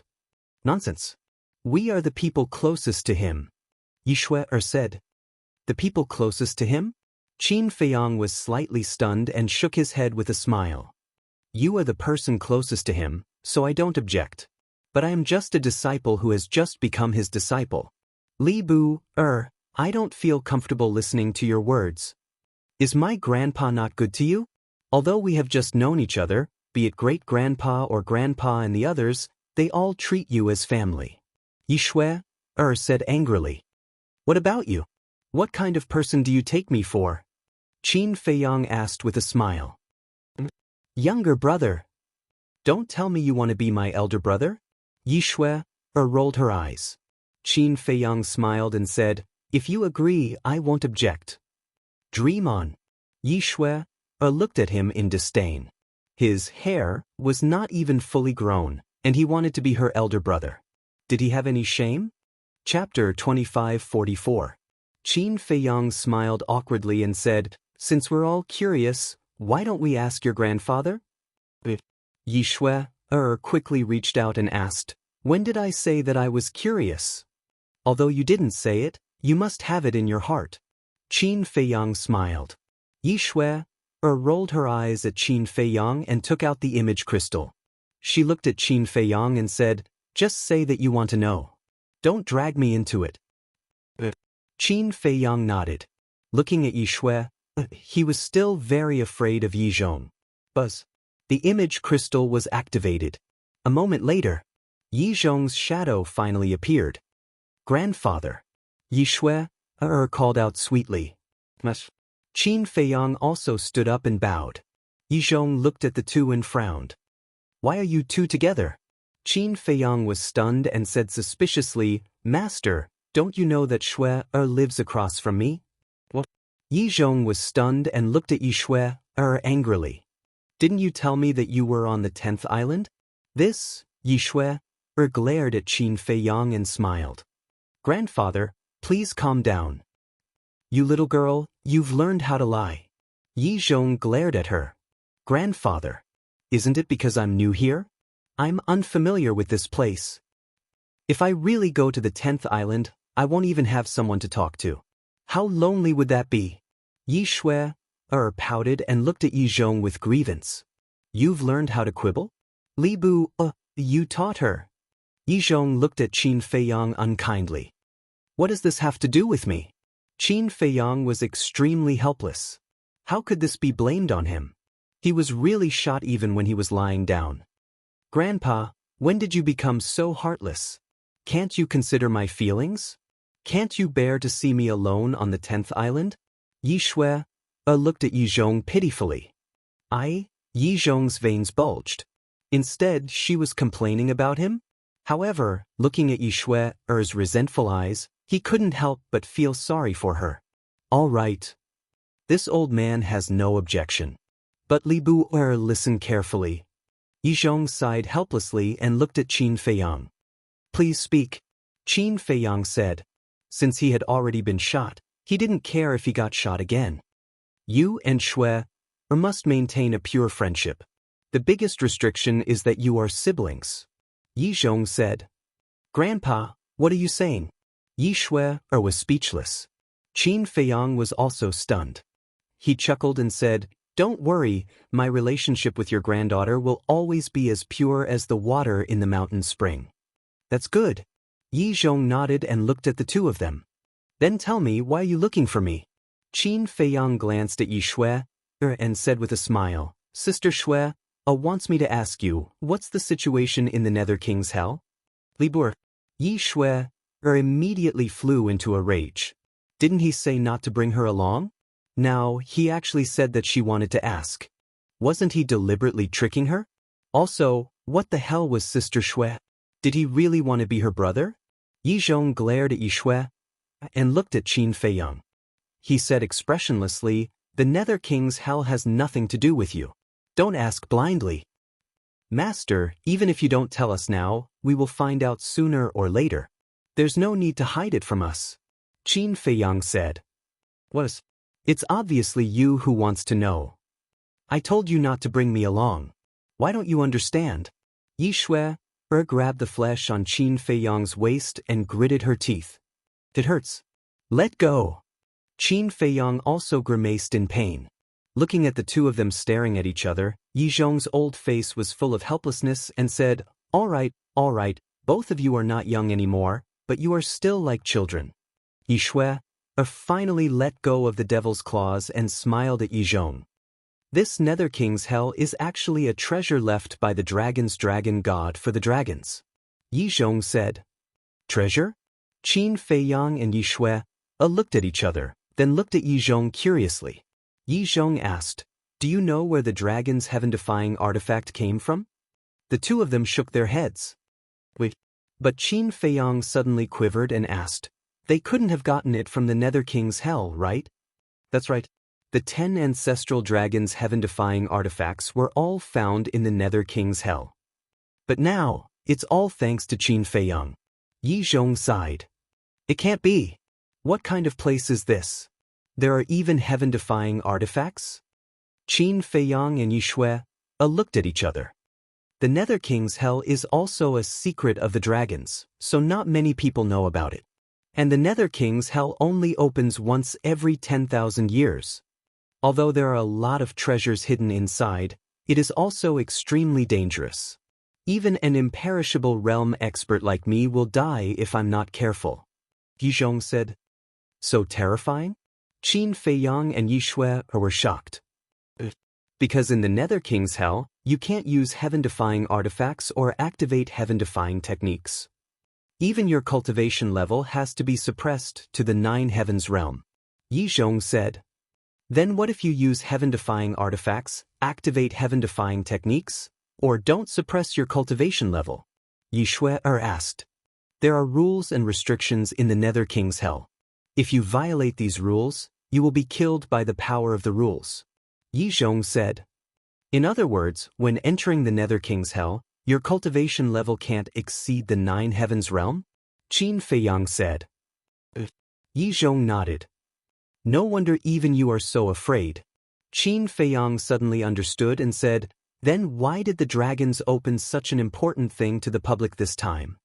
This is my suggestion. Yi Zhong said. Your suggestion? The two were stunned. The purpose of this old man's actions is precisely to lure Qin Feiyang. Yi Zhong didn't hide and told the truth. Qin Feiyang's pupils shrank slightly. It turned out that this was a conspiracy against him. So that's why you didn't let me and Shui inquire about it? Yes. Knowing that the Nether King's Hell, with Qin Feiyang's character, even if he knows that it is dangerous, he will definitely take the risk. Because not only are there heaven-defying artifacts in the Nether King's Hell, there are also heaven-defying techniques. There are even inheritances of the power of laws. When the dragons and Qin Feiyang meet, a fierce battle will be inevitable. If you go in, you might be affected. Of course. The Nether King's Hell itself is very dangerous. You don't have to risk your lives for some external things. Cultivating in peace is the right way. Yi Zhong said. There are even inheritances of the power of laws? The shock in Qin Feiyang's heart could no longer be described with words. What kind of place was this? Yi Shui asked. Then Grandpa, will you go to the Nether King's Hell when the time comes? Of course Grandpa will go. Because this plan is what Grandpa came up with. This time, we must get rid of Qin Feiyang. If we let him grow like this, I'm afraid that even Grandpa won't be his opponent. Yi Zhong shook his head and said. Qin Feiyang furrowed his brows without leaving a trace. He said, Master, this disciple has something to say. You'll have to bear with it. Speak. Yi Zhong looked at Qin Feiyang. The one who has a grudge with Qin Feiyang is the dragons. Even if we want to get rid of Qin Feiyang, that's the dragon's business. What does it have to do with you? Why do you have to get involved? This is not good for you. What's more, Qin Feiyang has never targeted you before. Qin Feiyang said. Yi Zhong was silent. After a long time, he shook his head and smiled, saying, Let's work for our own masters. Originally, Qin Feiyang wanted to persuade Yi Zhong not to meddle in these affairs and live out his remaining years in peace. But now, it seemed almost impossible. This old man still has things to do. That's all. Don't bully Shui. Yi Zhong stared at Qin Feiyang and gave him a meaningful warning. Then, the shadow dissipated. Yi Shui also put away the image crystal and sighed, I really didn't expect that the Nether King's Hell was actually a conspiracy. Qin Feiyang's eyes flashed. He looked at Yi Shui and asked, What do you think of what your grandfather has done? Grandpa has his own thoughts. As a junior, I have no right to interfere, nor am I qualified to judge. Yi Shui shook her head. Qin Feiyang nodded. Indeed. No matter who it was, they couldn't judge the most respected elder in their heart, especially his own grandfather. However, he had to make a choice. If he really couldn't persuade Yi Zhong, then he could only eliminate all future troubles. Yi Shui rolled her eyes and looked at Qin Feiyang maliciously, saying, You already know what you want to know. Now, it's time for me to settle the score with you. Settle what score with me? Qin Feiyang smiled embarrassedly as he retreated. What do you think? Yi Shui stared with her almond-shaped eyes. Seeing that the situation was not good, Qin Feiyang turned around and rushed to the stone door. He smashed the stone door with a punch and ran out. You even destroyed my cave? Stop right there. Yi Shui shouted angrily and chased after him. But when she chased after him and saw the scene outside, she was stunned. At this moment, Qin Feiyang also stopped in the air and looked in front of him in shock. There were no less than hundreds of people gathered in front of him. And above the valley, there was also a sea of people. Counting inside and out, there were at least 50 to 60,000 people. Moreover, The cultivation of these people were almost all at the Nine Heavens realm or the Great Perfection realm. The purple-clothed youth from before was also in front of the crowd. After everyone looked at Yishui, they all stared at Qin Feiyang, their eyes filled with anger. What's going on? Yishui's face was filled with confusion. Ha, aren't you guys too polite? You actually came here personally to pay the rent. All right then. 100,000 per person, hand it over. Qin Feiyang laughed out loud. Pay the rent? Yishui was startled. She looked at Qin Feiyang's back view suspiciously. What the hell was this kid doing now? You really dare to ask for it? Who do you think you are? The master of the Dragon God Palace? What qualifications do you have to collect rent? Don't think that just because you are the disciple of the Grand Hall Master, you can be lawless and do whatever you want. Let me tell you, no matter how high your status is, you still have to follow the rules. The group of people immediately began to suppress him. Chapter 25:45. Qin Feiyang was startled. He frowned and said, "You're not here to pay the rent? Of course, you can tell from our faces that we're here to punish you, you bastard. I've never seen someone as shameless as you in my life. Pay the rent." No way. Some of them gritted their teeth while others roared furiously. Those ferocious gazes seemed as if they wanted nothing more than to skin Qin Feiyang alive. Qin Feiyang raised his eyebrows and looked at the 5 young men in purple. What are you doing? Can't you even do such a simple thing? The 5 of them laughed coldly. Look at your faces. Are you the ones who teamed up with them to punish me? Qin Feiyang was stunned. You only realized now? It seems like you're not as smart as the rumors say. The 5 of them could not help but laugh. I see. Qin Feiyang nodded in realization. He glanced at everyone and said with a smile, "Don't say I didn't give you a chance. It's too late to pay the rent." Idiots. Everyone rolled their eyes at him. It seems like you really think I don't dare to beat you up. Qin Feiyang chuckled and transmitted his voice to Fire Lotus. Girl, it's your turn. All right. A few moments later, Fire Lotus's laughter echoed in Qin Feiyang's mind. The smile on Qin Feiyang's face grew wider. He looked at the tens of thousands of people and said, I'll give you one last chance. In your dreams, we'll go find the Grand Hall Master and expose your evil deeds. Let's go. Immediately, the group of people flew toward the entrance of the square. Qin Feiyang grinned. With a thought, Fire Lotus appeared out of nowhere.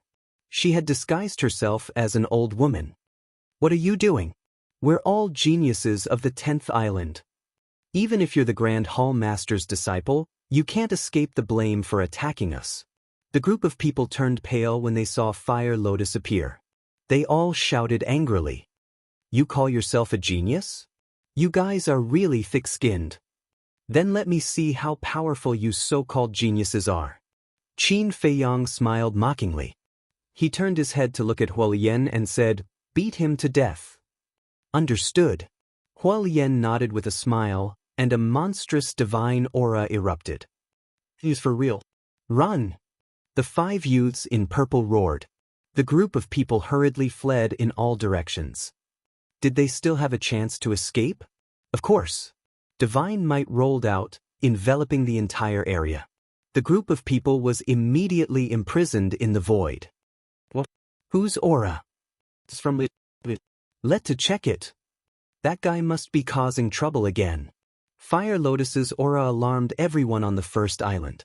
They all rushed out of their caves and headed to the valley. Li Bu, you better not cross the line. A young man in black roared. Even though they were both at the perfect 9 heavens realm and the perfect 9 heavens realm and were only 1 or 2 steps away from the Fire Lotus realm, the gap between the 9 heavens realm and the imperishable realm was an uncrossable chasm. No one could break free from Fire Lotus's aura. However, before he could finish speaking, Huolian had already arrived in front of the black-clothed young man and slapped him. With a scream, half of the young man's face was smashed. Instantly, everyone fell into a deep fear. This guy wasn't joking. He really wanted to beat them to death. Brotherly, this is a misunderstanding. Yes, we were just joking. We're actually here to pay the rent. Isn't it just 100,000 soul stones? I'll pay for a year. I'll pay for 2 years. I'll pay for 10 years. Don't do it. We can talk about it. They were all scared. However, Qin Feiyang wasn't going to do it. Previously, he had spoken calmly, but all of them were extremely arrogant. Now that they were beaten up, they were scared, and they were begging for mercy? How could it be so easy? They had to beat them up and collect the rent. Since they all liked to be arrogant, they would be arrogant to the end. Let's see who was more arrogant. Ah! Screams could be heard everywhere. Wherever Fire Lotus went, it was like a tornado. Everyone's faces were torn apart. Blood and flesh splattered everywhere. Damn! He's really causing trouble. Those people are all geniuses of the 10th island. They all have legendary divine weapons and legendary divine techniques. Whether it's in the Dragon God Palace or outside, they all have supreme positions. Li Bu-er is really brave. He actually beat up these people without restraint. What a joke! He's now the disciple of the Grand Hall Master. In terms of identity and status, who can compare with him in the Dragon God Palace? People who had rushed over from all directions were dumbfounded when they saw this scene. This guy's arrogance had reached the point of lawlessness. In less than 100 breaths, tens of thousands of people were lying in the void. Their bodies were dripping with blood and they were wailing. They all looked extremely miserable. The 5 young men in purple were naturally the focus of attention. They lay in the void like 5 pools of mud, motionless. Fire Lotus returned to Qin Feiyang's side. Well done. Qin Feiyang gave them a thumbs up and glanced at those people. He chuckled and said, "Then let's start paying the rent now." What? We still have to pay rent? The group of people looked at Qin Feiyang in shock. Nonsense. Since you're in my territory, you have to pay protection fees. No, it's rent. Qin Feiyang laughed. Bastard. He really thinks of this place as his own. The group of people roared in their hearts, but there was nothing they could do. Who's that? Qin Feiyang pointed at a man in white and said, "Just now, you said that you have to pay for 10 years. Let's start with you." The man in white's face turned green. That was just a temporary excuse. Did they really want him to hand it over? 100,000 a month. That's 1,200,000 a year. Then in 10 years, wouldn't that be 12 million? Although he was a genius of the 10th island, this amount was enough to bankrupt him. A man has to keep his word, right? How can a man who doesn't keep his word pick up girls? No one is interested in you. Qin Feiyang laughed. The man in white looked at Yishui, then at Qin Feiyang. He shook his head and said, "I won't stay here anymore, okay? I'll leave now." You come and go as you wish. How can it be so easy? You have to pay. We'll talk after you pay. Otherwise, as Qin Feiyang said this, he stared at the white-clothed man and smiled maliciously. The man in white trembled and nodded. I'll pay. Then, the man in white reluctantly walked to Qin Feiyang, took off his interspatial ring, and said, "All my assets are here. Give it to me." Qin Feiyang extended his hand and said with a smile, "Can you leave some for me?" The man in white looked at Qin Feiyang pitifully and said, "Why don't you pay for a year first?" "How can you do that?" "I'll tell you the truth. Yishui likes a man who keeps his word." Qin Feiyang glanced at Yishui behind him and chuckled. The man in white looked at Yishui. How could he be in the mood to think about Yishui? Qin Feiyang raised his eyebrows and said, "I'm talking to you nicely. You won't listen again, will you?" "I'll give it to you." The man in white's eyes trembled and he quickly handed the interspatial ring to Qin Feiyang. Qin Feiyang chuckled and grabbed the interspatial ring, but the man in white didn't let go. His face was full of unwillingness. Qin Feiyang glared at Fire Lotus and said, "Continue to beat him up." No. The man in white's body shook and he hurriedly let go. His expression also became dispirited. It wasn't easy for him to accumulate the treasures in the interspatial ring. Now, he was giving it away for nothing. Qin Feiyang held the interspatial ring and dripped blood on it to claim ownership. He checked it. There were about 8 million soul stones, billions of divine gems, some low-level divine arts, divine weapons, elixirs, and so on. Although it's less than 12 million soul stones, it's not bad. You can stay here in peace from now on. Okay, you'll be next door to Shui. Qin Feiyang chuckled. Next door? The man in white was stunned. If that was the case, it seemed to be a good thing. Li Buer, if he lives next door to Yi Shui, where will we live? The purple-clothed young man and the others had also recovered. When they heard Qin Feiyang's words, they immediately shouted. Because they were the ones who lived next door to Yi Shui. You. I asked you to collect rent, but you went to join forces with them to suppress me. Do you think you still have a chance? Qin Feiyang said indifferently. Hearing this, the 5 of them were angry but didn't dare to say anything. Line up one by one, hurry up. 1 payment per year, no credit. Qin Feiyang shouted. I see. I thought something big had happened. Sex is like a knife on the head. This saying is true. If these people didn't covet Yi Shui, how would they end up like this? But then again, this Li Buer is really good at doing business. 100,000 soul stones per person per month. In the long run, these soul stones are enough for him to use for a lifetime. No. Didn't you hear him just now? 1 payment per year? In other words, each person has to pay 2 million soul stones now. Look at the 50 to 60,000 people here. How terrifying is this number when added up? The onlookers discussed animatedly. Yi Shui, finally understood, and a row of black lines appeared on her forehead. This scoundrel brat actually used her to openly enclose the land and collect rent? I'll let you be happy first. Yi Shui, secretly snorted. Although there were many people, it ended very quickly. Qin Feiyang was also overjoyed. Taking 50,000 people as an example, each person received 2 million soul stones, which added up to 60 billion. Earning 60 billion soul stones out of thin air, even he couldn't help but admire himself. This was too business-minded. The 50 to 60,000 people wailed in their hearts. What was the difference between this and bandits? Chapter 2546. Li Buer, where's my share? Right at this moment, Yi Shui, slowly walked in front of Qin Feiyang, turned her head to look at Qin Feiyang, and asked with a standard smile. Qin Feiyang's expression stiffened, and he smiled awkwardly. You are Master's biological granddaughter. Do you still care about this little bit of soul stones? Whether I care or not is one thing, whether I want it or not is another thing. Since you're using me to do business, I naturally have a share. Yi Shui said. Cough cough. Qin Feiyang coughed dryly and asked, Then how do you think we should split it? 9 and 1. Yi Shui said. Sure. Qin Feiyang nodded without hesitation. Yi Shui shook her finger and said with a smile, You might have misunderstood. What I said was, I'll take 9 and you'll take 1. Qin Feiyang's body stiffened, and he said angrily, Then I'll just give you all of it?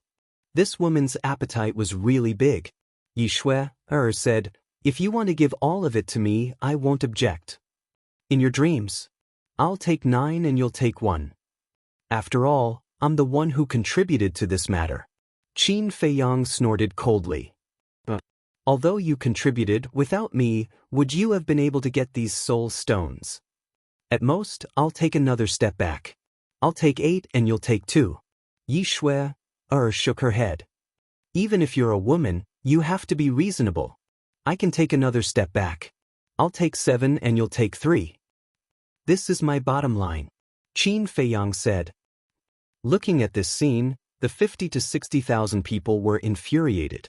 Taking their soul stones and bargaining in front of them, did he not consider how they would feel? How could a person be so shameless? What are you doing? Suddenly, an angry shout was heard. Following closely, a white-clothed old man broke through the air like lightning. Not good. Qin Feiyang was shocked. He hurriedly sent the fire lotus to the ancient castle and put all the soul stones into the universe ring. Grand Hall Master. However, the others were overjoyed as if they had seen a life-saving straw. Very soon, Yi Zhong landed in the air above the valley and looked at the people around him. He lowered his head to look at Qin Feiyang and said angrily, "What are you doing now?" "Nothing?" Qin Feiyang shook his head. "Grand Hall Master, you must uphold justice for us. This Li Bu is like a bandit, openly robbing us of our soul stones. He beat us up like this. Is there still any law?" The 50 to 60,000 people looked at Yi Zhong and complained. Yi Zhong's face was dark as he glared at Qin Feiyang and said angrily, "Can't you stop?" "I'm innocent." Qin Feiyang lowered his head, feeling wronged. "You're still being wronged? Can you be more shameless? So many people saw it with their own eyes. How are you going to deny it?" The 50 to 60,000 people kept complaining. Qin Feiyang glanced at those people and looked at Yi Zhong. He sighed and said, "Master, there's something you don't know." Yi Zhong was so angry that he laughed and said, "Then tell me, why don't you have a reason to do this?" "Look, they're all from the 10th island, but why did they come to the first island?" Qin Feiyang said. Yi Zhong was slightly taken aback. He glanced at the 50 to 60,000 people suspiciously and said, "Yes, why did you come to the first island?" The 50 to 60,000 people were a little guilty. Qin Feiyang said angrily, "Master, in fact, they're here to tease your granddaughter." "What?" Yi Zhong's eyes widened in anger. "Grand Hall Master, it's not what he said. Don't listen to his nonsense. Li Bu, do you have any shame? Not only did you rob us of our soul stones, but you're also making false accusations?" The group of people stared at Qin Feiyang angrily. "I should be the one asking you this. Do you have any shame? You even bullied a girl?" "Master, Shui is your granddaughter, so she's also my family. Shui was bullied by them, so I couldn't stand it. That's why I taught them a lesson. If Master still thinks that I've done wrong, then I'm willing to accept the punishment." Qin Feiyang lowered his head and said, "Oh my God. It's a pity that he didn't become an actor." Yi Shui rubbed her forehead. Even she was starting to believe it. Yi Zhong took a deep look at Qin Feiyang and asked Yi Shui, "Is that true?" Everyone present turned to look at Yi Shui in unison. Yi Shui glanced at the 50 to 60,000 people with a trace of disgust in her eyes. She looked at Yi Zhong and nodded. "Miss Shui, did we offend you? Why did you follow Li Bu to frame us?" The 50 to 60,000 people immediately wailed. This was really like having to suffer in silence, unable to voice out the bitterness. As for Yi Zhong, he was furious. "Instead of cultivating on the 10th island, all of you came to the first island to cause trouble. Are you worthy of the resources that the Dragon God Palace gave you? Believe it or not, I'll kill all of you right now." Yi Zhong shouted. "Grand Hall Master, please spare us." The 50 to 60,000 people hurriedly knelt in the void. Yi Zhong shouted, "Go back immediately and reflect on your mistakes." The group of people nodded and hurriedly flew to the 10th island as if they were fleeing for their lives. Their speed was extremely fast. They disappeared in the blink of an eye. Their hearts were even more bitter. They thought that Yi Zhong would uphold justice for them, but they didn't expect that they would still be the ones to suffer. They had already paid the rent, but they were still chased back. Wouldn't that mean that the soul stones were wasted? The gains did not make up for the losses. "Li Bu, you bastard, I won't let you off," countless people roared in their hearts. Yi Zhong glared at Qin Feiyang angrily and said to Yi Shui, "Shui, you go to the 10th island too." "Not going." Yi Shui shook her head. "You?" Yi Zhong frowned. Yi Shui tugged at Qin Feiyang's arm. "What?" Qin Feiyang turned to look at her. "Help me tell them." Yi Shui transmitted her voice. "Dream on." Qin Feiyang smiled secretly. He couldn't wait for Yi Shui to go to the 10th island. This way, no one would disturb him and he wouldn't have to be on tenterhooks all day long under Yi Shui's nose. "You're not going to help me, right? Then don't blame me for being ruthless. I'll tell Grandpa the truth now." Yi Shui thought to herself. Qin Feiyang's face stiffened and he transmitted his voice, "Don't be too shameless." "Likewise." Yi Shui smiled proudly. Qin Feiyang sighed helplessly, looked up at Yi Zhong and said, Master, you've seen the behavior of those people before. Isn't letting Shui go to the 10th island the same as sending her to a wolf's den? Yes. Yi Shui nodded. Yi Zhong stared at Qin Feiyang with an extremely strange look. It was as if he was saying that this kid seemed to be more dangerous than those people. Qin Feiyang coughed dryly and said with a smile, Master, Shui is my sister. I'll definitely take good care of her. Don't worry. Sister? The corner of Yi Zhong's mouth twitched. It seems that Shui is older than you. Yi Shui also looked at Qin Feiyang unhappily. Qin Feiyang said, If you're really worried, then you can take Shui with you. That's not good. Grandpa is always busy. He doesn't have time to take care of me. Yi Shui looked at Qin Feiyang and said, No matter how busy Master is, he can't just leave you alone. After all, you're his biological granddaughter. Qin Feiyang smiled. My biological granddaughter doesn't seem to be that close to him. I don't have any freedom at all. Yi Shui said bitterly. Yi Zhong's face darkened and he said angrily, Enough. Stop singing the same tune. Who are you putting on a show for? Qin Feiyang and Li Buer smiled embarrassedly. Shui, I'll allow you to stay here, but you'd better listen to me. Cultivate well. Don't pick up the bad stuff instead of the good stuff. And you, Li Buer, if you lead Shui astray, I won't forgive you.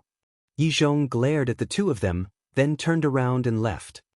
It seems that your granddaughter doesn't need me to take care of her. She's a bad woman to begin with. Qin Feiyang muttered. What did you say?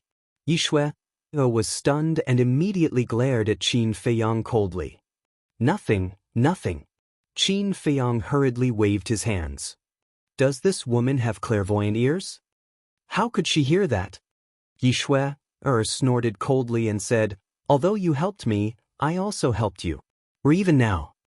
Yes. But I'm a little puzzled. Why are you speaking up for me? Qin Feiyang looked at her suspiciously. Those annoying flies have been bothering me all day. I've long wanted to chase them away. Yi Shui said. I see. In that case, I've also helped you solve a huge problem. In return, about the soul stone, Qin Feiyang smiled. Cut it out. I'll take another step back. 50-50. Yi Shui said.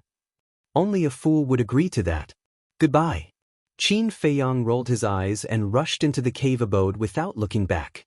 He had always been the one robbing others. No one could rob him. Li Buer, Yi Shui, fiercely rushed towards Qin Feiyang's cave abode.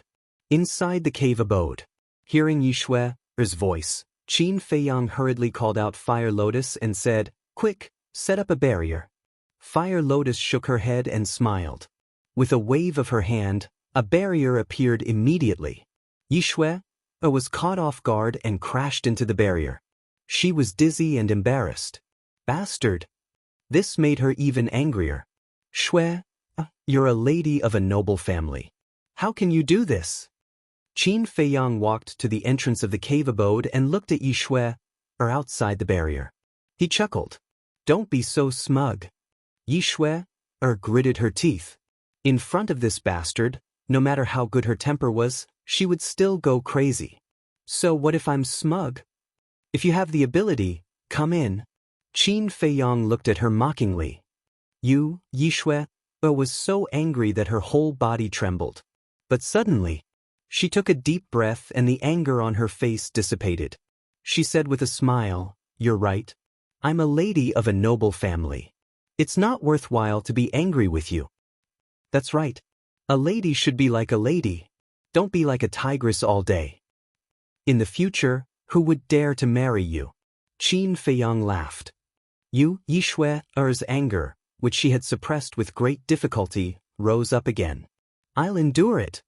Yi Shui's chest heaved up and down. She glared fiercely at Qin Feiyang, then turned around and returned to her cave abode without looking back.